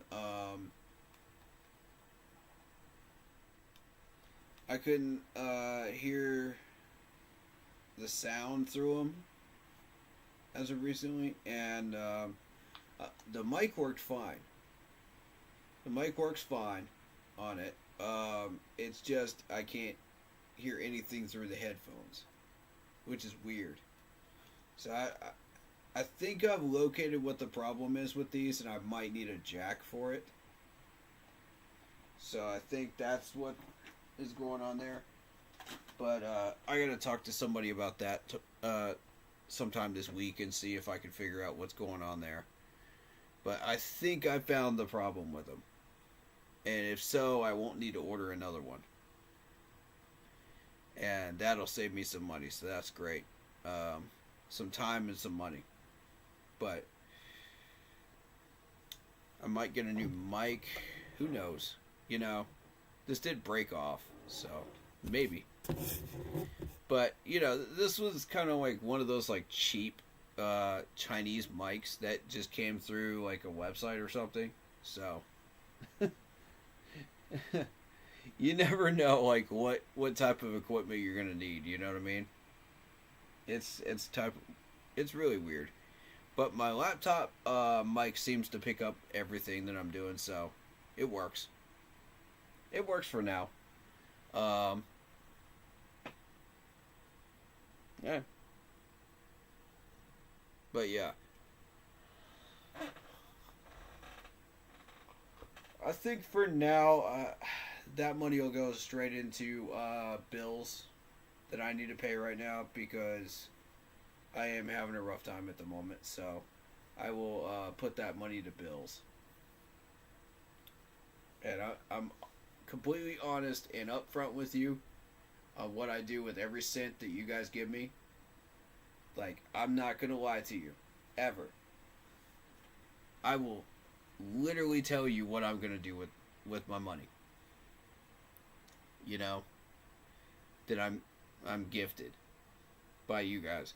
That way, you know I am being completely honest with you. I will show whatever I buy on stream. And you know, that's how that's going to roll. You know what I mean? I can't show you the physical bills that I'm going to be paying with that money on stream. But, you know, I do want to say thank you so much, man. Thank you. That you don't know how much of a blessing that is right now.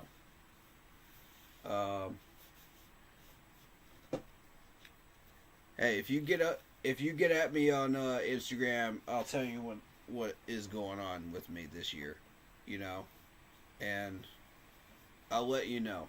You know, this is why this money is helpful. Incredibly helpful right now. So thank you so much, man. Like, what an absolute blessing and a privilege it is to accept a gift like this. And God is good. God is good. God is incredibly good. And wow.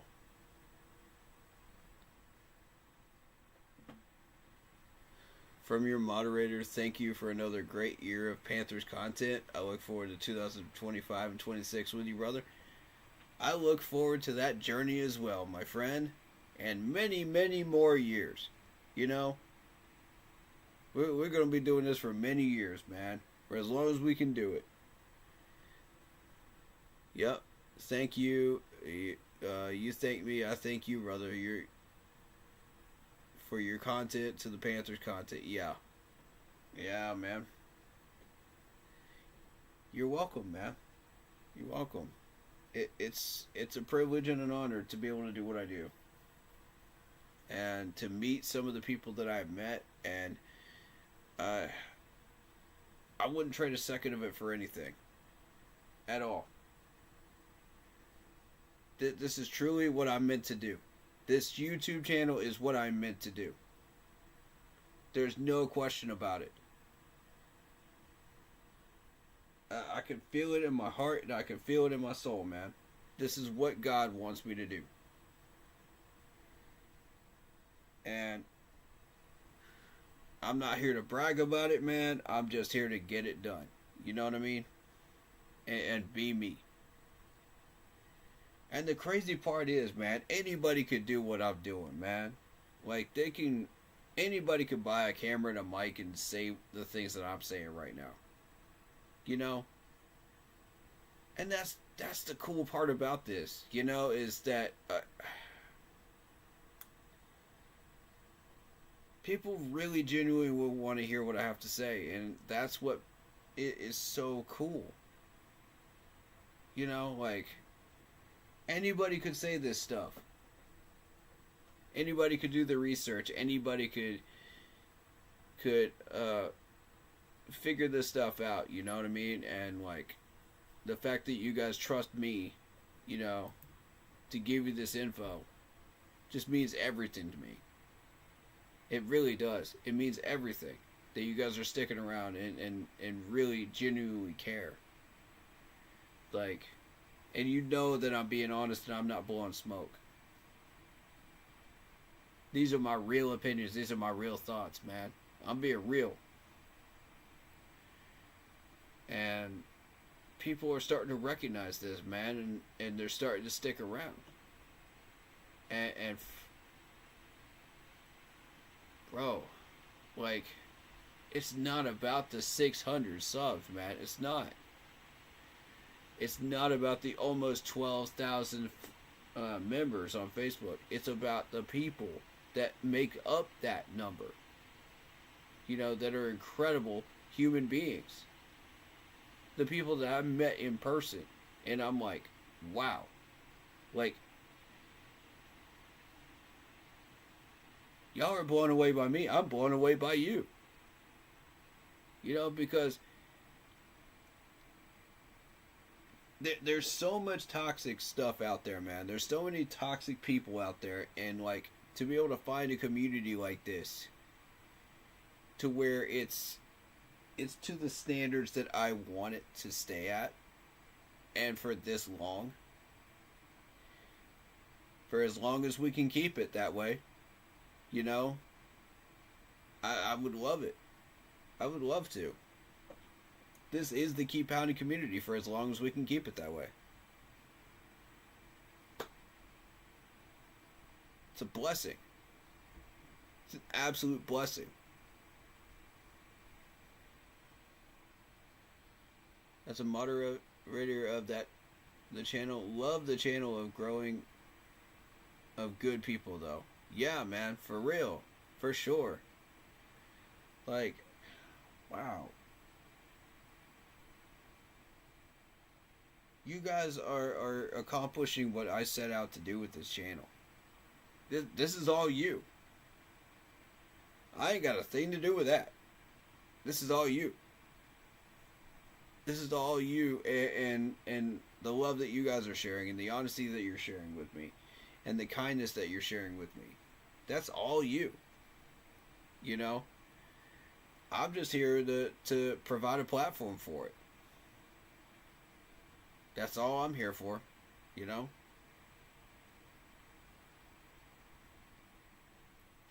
Loud Poppy said, I was here at 40 subs at the training camp videos. Now it's 600 subs with live streams. It brought a tear to my eye, dude. Like, you can't even imagine how I'm feeling right now. Like, it's just crazy to me how 40 subs turned into thousands and thousands of views on the training camp videos.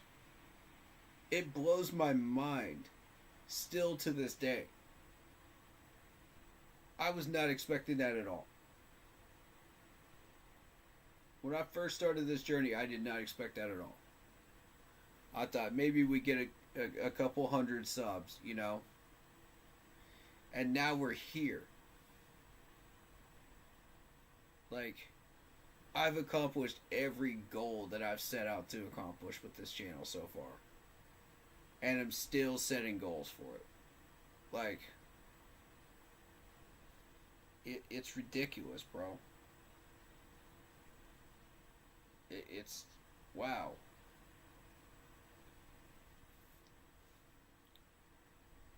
Like, honestly, I don't know what to say anymore.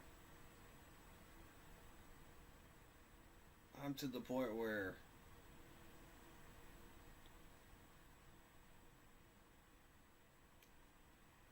y'all got me speechless right now. Y'all got me speechless right now. For real. That's hard to do, by the way.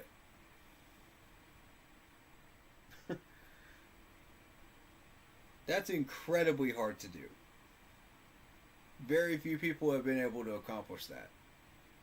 But you guys did it. Wow.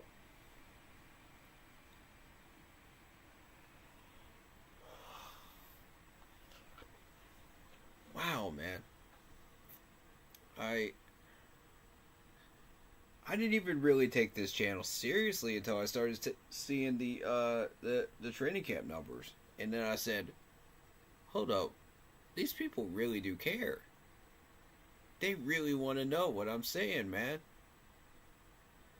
And like for those of you that are newer subscribers and newer followers, like that were not around when I was making those training camp videos.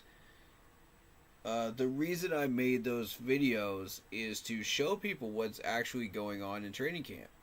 You know, a lot of people can't go. They live in other countries, they live in other states. You know, they have physically never been there. You know, and the other reason is because, you know, they run a lot of these drills that I kind of wanted to explain what those drills are and why they do them, you know. And that's what I kind of wanted to do with the film study too, and YouTube is just not letting me do that.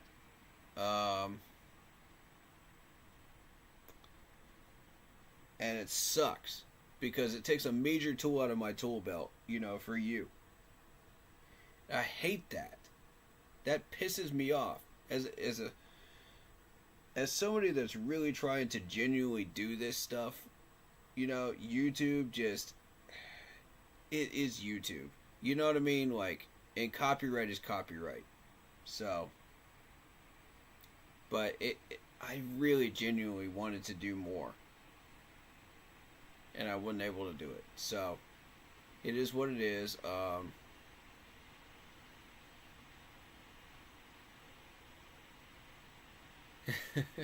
Yeah.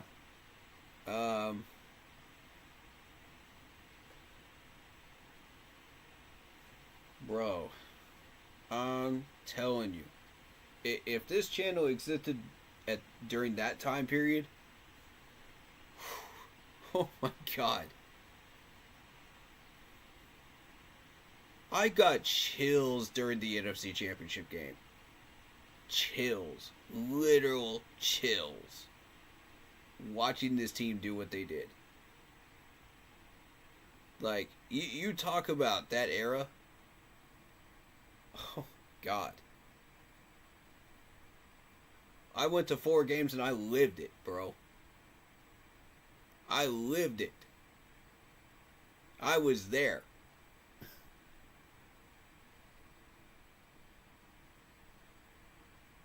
I was there for one of the most pivotal moments in Panthers history, and it's still to this day, it shakes me to my core as a Panthers fan.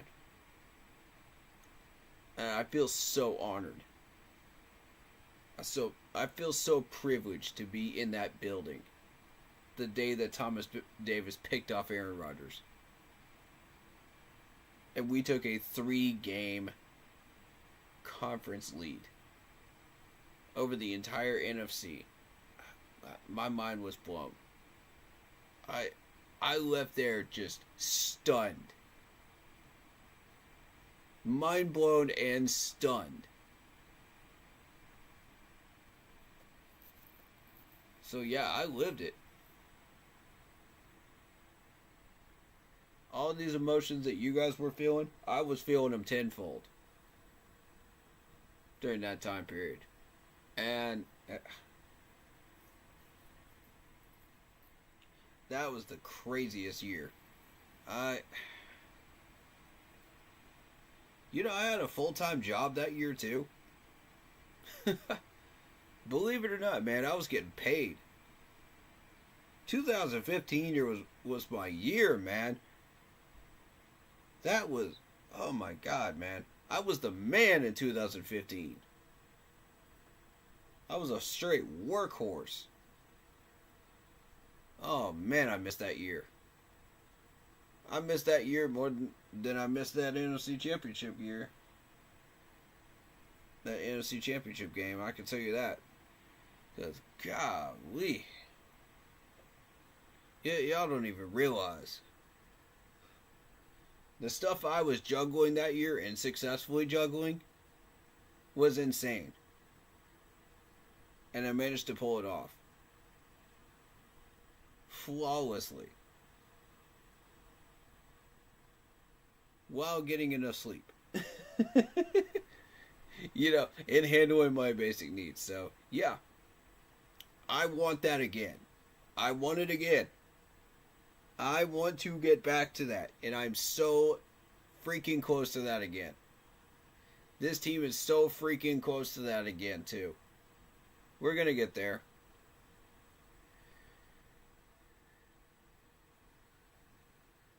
We're going to go back to 2015, baby. Round 2. It's coming. It's coming, y'all. Be patient. Fun fact, I became a Panthers fan because of that season. Law the 15-1. My dad would always have gone to games and go crazy over the games because we were so good. And I caught on, and it was literally, yeah. Yep. Man. Mind blown on how entertaining the 2015 Panthers were. It made me literally fall in love with watching NFL football. Yeah. And that's the beauty of the Panthers, man.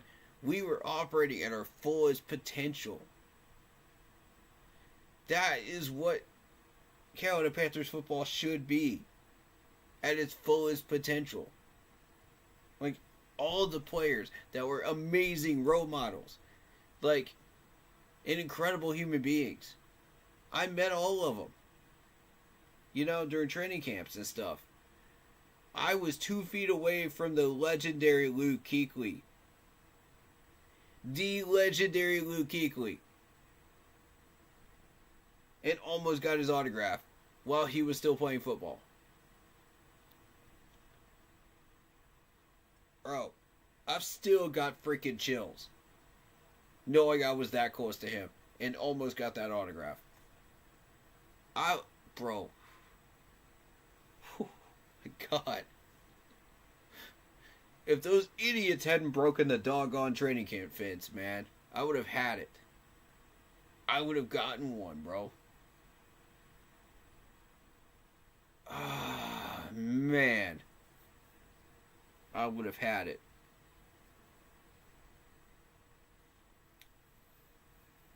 But that was peak Carolina Panthers, man.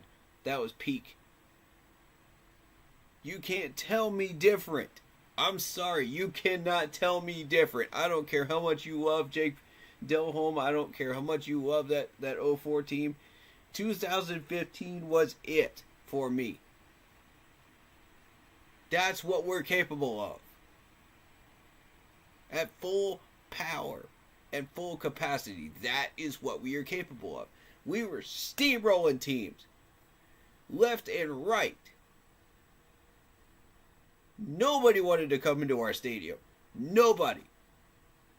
Not Philly, not Green Bay, not Dallas. Nobody. Nobody wanted a part of it. Not a single one of them wanted any part of it.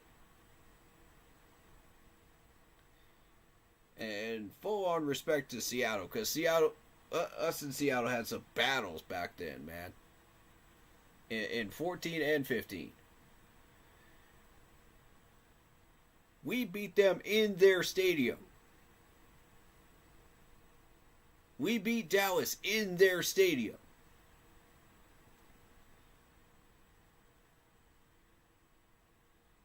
We drove fear into these teams' hearts. That is who we are. That is who we are. That is the heart of the Carolina Panthers right there. I miss that. I miss that. I'll be the first to say it. I miss them. I miss every one of them.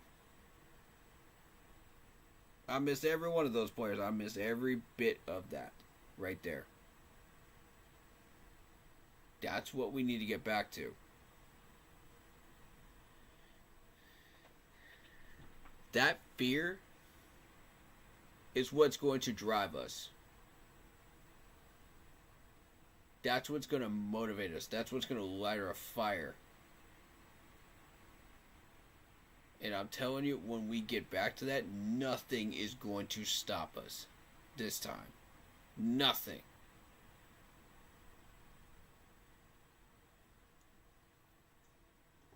Nothing. I was kind of sad I never got to see Steve Smith or D'Angelo Williams. I actually got to see D'Angelo Williams.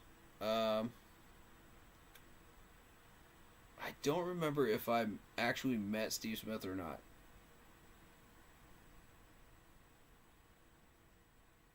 I don't remember if I did.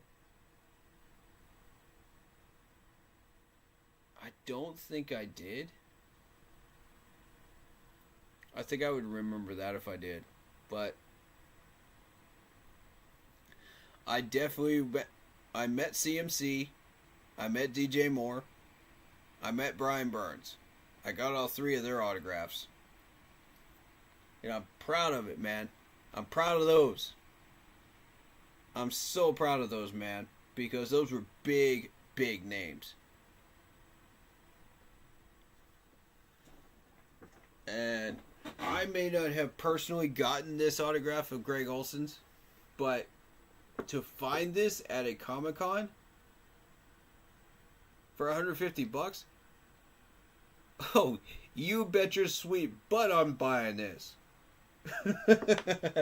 You better believe I'm buying that. Anything Super Bowl 50 related, I'm buying it.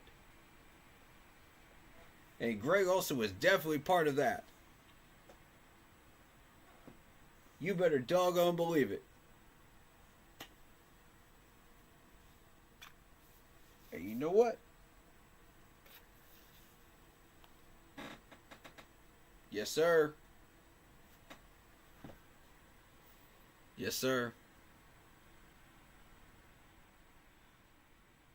Our YouTube team found some of these players, man, that we're scouting right now. I love Greg's community too, man. Greg is incredible. I love him too, man. Fantastic guy, man.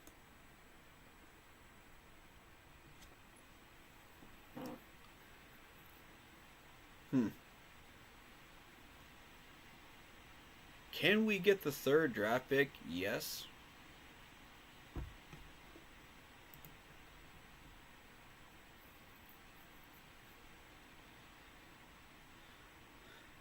You think Tom is doing a great job, though? So, yeah. I mean, I did listen to a little bit of Tom Brady's commentary tonight. He did a good job.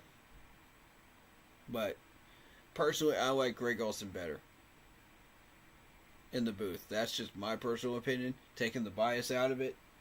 He's really good at what he does as an announcer.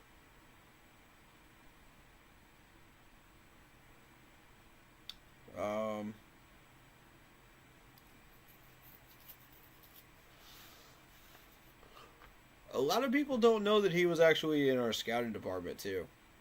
Luke Eakley. He was a manager. Yeah.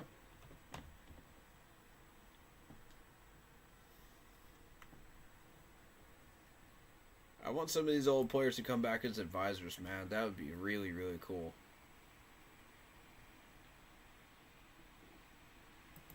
And players, please, if you're listening, and coaches too, please take advantage of this knowledge that these old players are giving you. Greg Olsen, Thomas Davis, Luke Kuechly, Jonathan Stewart, all of these people, Cam Newton, use their knowledge, I beg you, to improve this franchise. Please use their knowledge. Use it to improve yourselves. Not just this franchise, but yourselves too. Enrich your lives with it. Because one day these guys won't be available. This franchise will keep going, but these players will not. They'll be in retirement homes, man. I'm trying to tell y'all, man. Use this knowledge while it's still available to you. Because one day it won't be.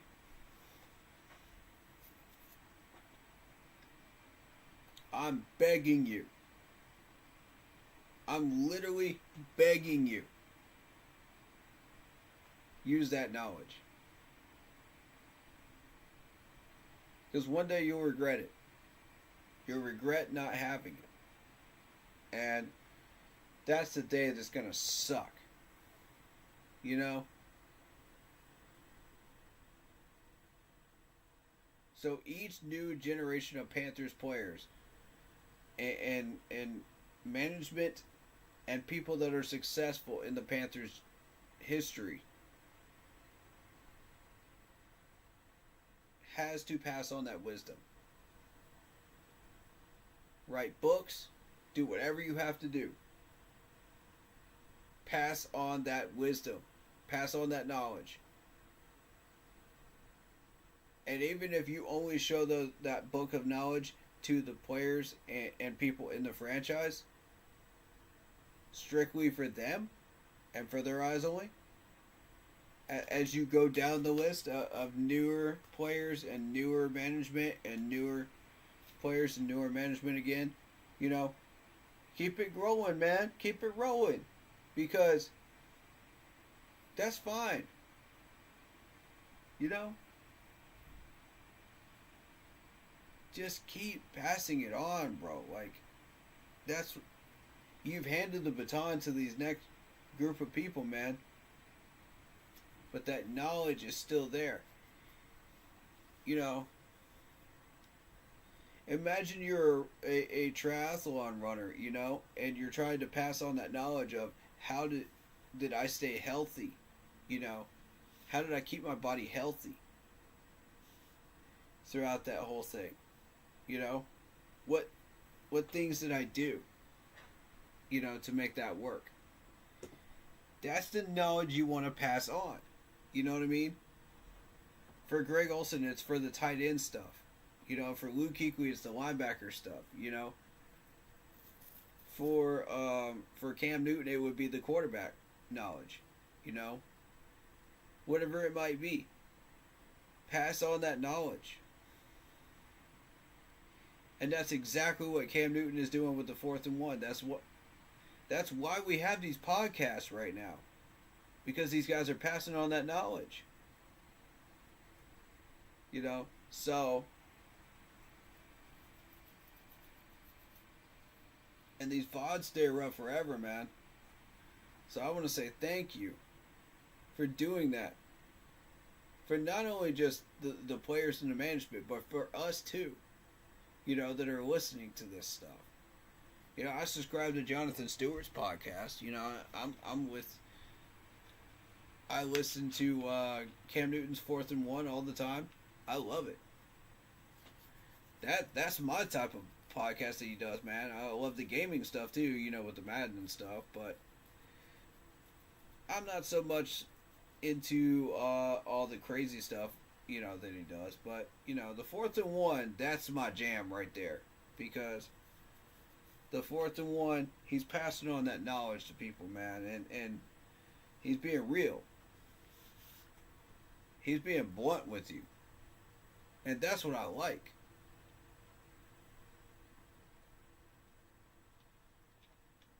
You know, you got Greg Olson on the radio, you know, announcing these games, and he's being real with you, man. He tells you what he sees from his eyes, what he's learned from his knowledge. And God bless, do I want to turn down the national announcers one day and just listen to that while I'm podcasting, bro. I'm live reacting to the game, you know. But I got to get these players' names and the calls on the field and stuff like that. So, but maybe we'll try that for like one quarter or something like that, you know, and we'll see how that goes. Because like this year, it doesn't really matter like as far as like giving credit to players and stuff like that so much as it does the development of the players. So maybe we'll try it this year. Maybe we'll do that for like one quarter or something during the Bucks game or something. I don't know. I'll figure it out. I'll figure out what I want to do. I've got an alternative as far as the film study stuff too. I think what I'm going to do is I'm going to write down everything that I learned, you know, during the film study, and just present that as one whole segment on a live stream. I think that'd be cool, you know. And I wish I could show you like the visual things of it. Maybe I'll try to do like timestamps, and we'll see if we can do it that way. And we'll fill in some content. We'll talk for a bit. You know, we'll get the stuff off the screen. We'll talk for a little bit. Show you one more clip, you know, and then talk for a little bit. Let's see if we can get by the copyright filters here. Let's see if we can do that. I don't know how much it's going to be before copyright strikes, bullcrap starts to kick in, but, you know, let's test the barriers, you know what I mean? Let's test the barriers. Because, I mean, I'm paying for NFL Plus, you know, and I bought it for that reason specifically, you know, to be able to go back and rewatch the entire game. And just rewind, fast forward, however I wish to do it, you know, with a DVR type thing. You know, except it's through YouTube or a website, you know. So, maybe if I could find like specific clips of what I'm talking about, you know, and just try to limit that, it could work. Guys, it could work. I'm going to give it a shot. We'll see what happens. You know? Don't hold your breath, but I'm going to try that. I'm not going to do it Christmas week. I'll do it the week after. Alright? Because I was thinking about doing that anyway. So, yeah. Anyway, it's 4:30 in the morning. I may or may not have to be up early tomorrow morning. I don't know. We'll see. But anyway, best advice I can give the Panthers for this game against the Cardinals: play 4 whole quarters. Play Carolina Panthers football, please. That's all I'm asking for. If we lose, we lose. But screw it, man. Play 4 whole quarters of Panthers football, please. It's really not rocket science. It really isn't. Anyway.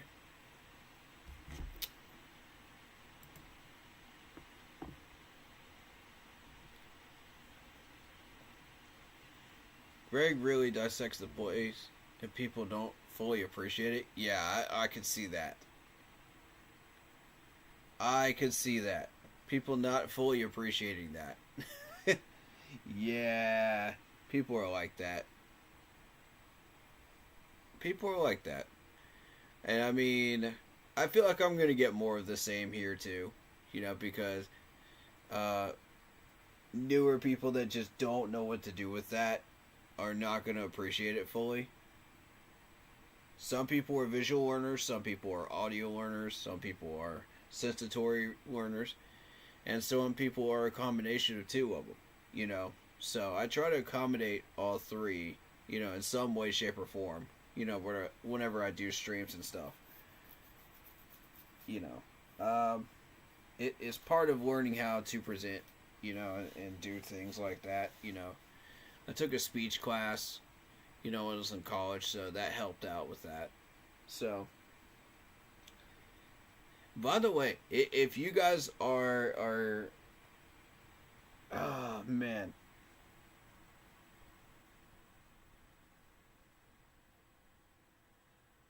I did a amazing speech on Clemson football, and I wish I could find that when I was in college, because dang it, it was incredible. Like, it literally gave everybody chills in the room when I presented it, because I presented it with such gusto and energy, because I have a passion for my Clemson Tigers, you know what I mean? And I took that to this channel, and I said, you know what, if I could do that once, what if I could do that every stream? What if I could capture that energy and put that into live streams and videos consistently? 600 subs later, here we are.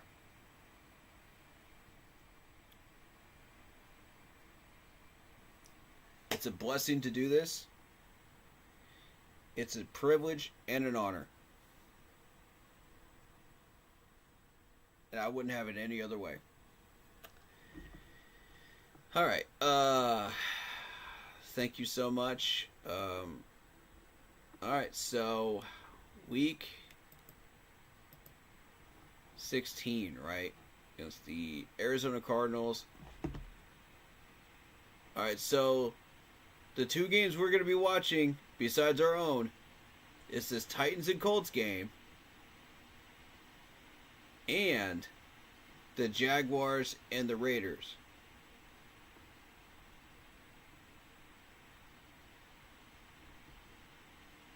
Alright, so let's do this, man.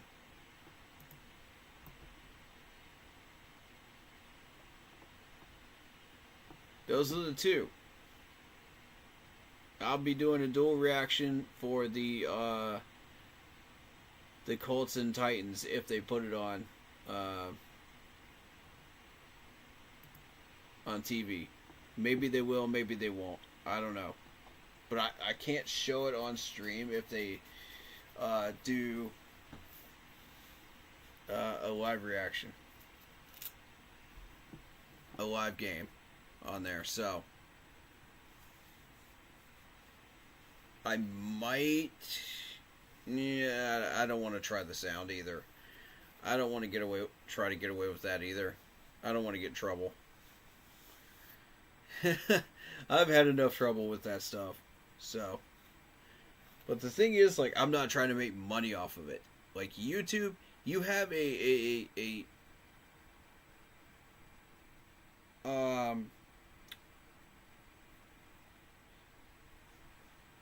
thing in your rules saying, you know, if it's for educational purposes, you can use like so much content. A limit to the content that you can use. You know, Fair Use Act agreement or something like that. You know, so I mean, what the heck happened to that? No? We're just tossing that out the window now? YouTube? Really? So now, it's not just the national media, restricting us from filming at training camps when y'all had zero problems with doing that, with us doing that before. That year that it was blocked in 2022. Now, this too? And YouTube refuses to fix their algorithm? Right. Power play much? All y'all care about is money in your pockets? Alright, cool. Then that's how we gonna roll. I'll find ways around it. I'm not gonna like it, but I'll find ways around it. It is what it is. Anyway, it's almost 5 a.m. I'm out of here, man. I appreciate y'all, man. I gotta get sleep. I got more streaming to do tomorrow. You know what I mean? But yeah. I appreciate y'all, man. Shout out to everybody that's in chat or was watching, and decided to lurk. I appreciate you. I appreciate all the followers. I appreciate everybody that has just stopped by just to say hi, and showed love. Shout out to all of you. The Real Sunchild, Black Poppy, much love to you.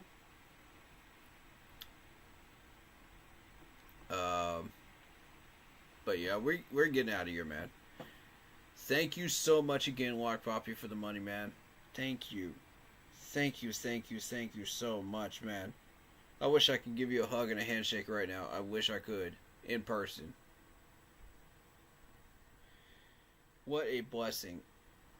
And honestly, I still don't feel like I deserve it, But thank you. Man. Wow. Like, I'm stunned. But thank you. Like, I will put it to good use, I promise. And I'll let you know what I use it for. I'll be completely transparent. I've told everybody that from day one. I'll be completely transparent.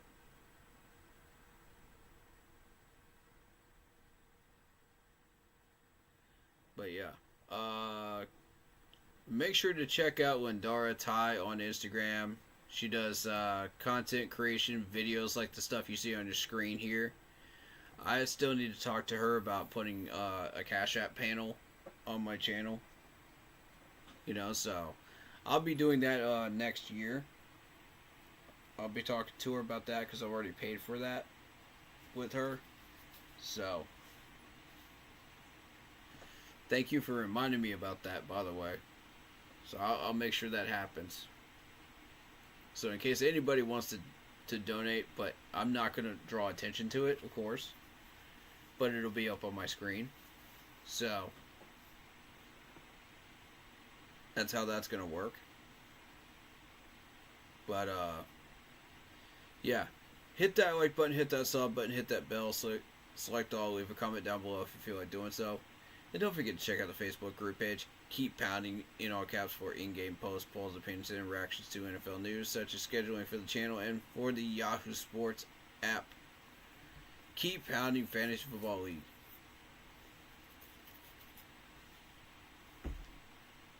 Alright, guys. I'll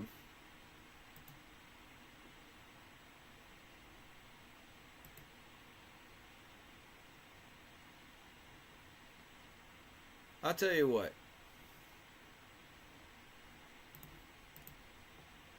I'm going to leave you with the 12 Days of Panthers David Tepper Christmas song on the way out. And we're going to get out of here, alright? That'll be in place of a song. I think that's awesome, right? Let's do it. That'll be an outro. Stick around for it. Hopefully we'll be playing some Sweet Caroline tomorrow. And we'll be replacing it with that. Wouldn't that be amazing? But we'll see. Alright. Stay happy, healthy, and well, guys. And as always, you already know what to do. Keep pounding. Let's go.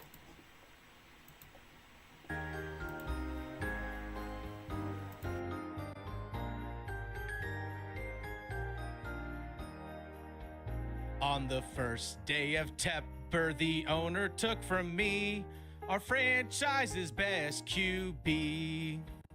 On the second day of Tepper, the owner took from me 2 offensive studs and our franchise's best QB. On the third day of Tepper, the owner took from me 3 GMs, 2 offensive studs, and our franchise's best QB. On the fourth day of Tepper, the owner took from me 4 head coaches, 3 GMs, 2 offensive studs, and our franchise's best QB.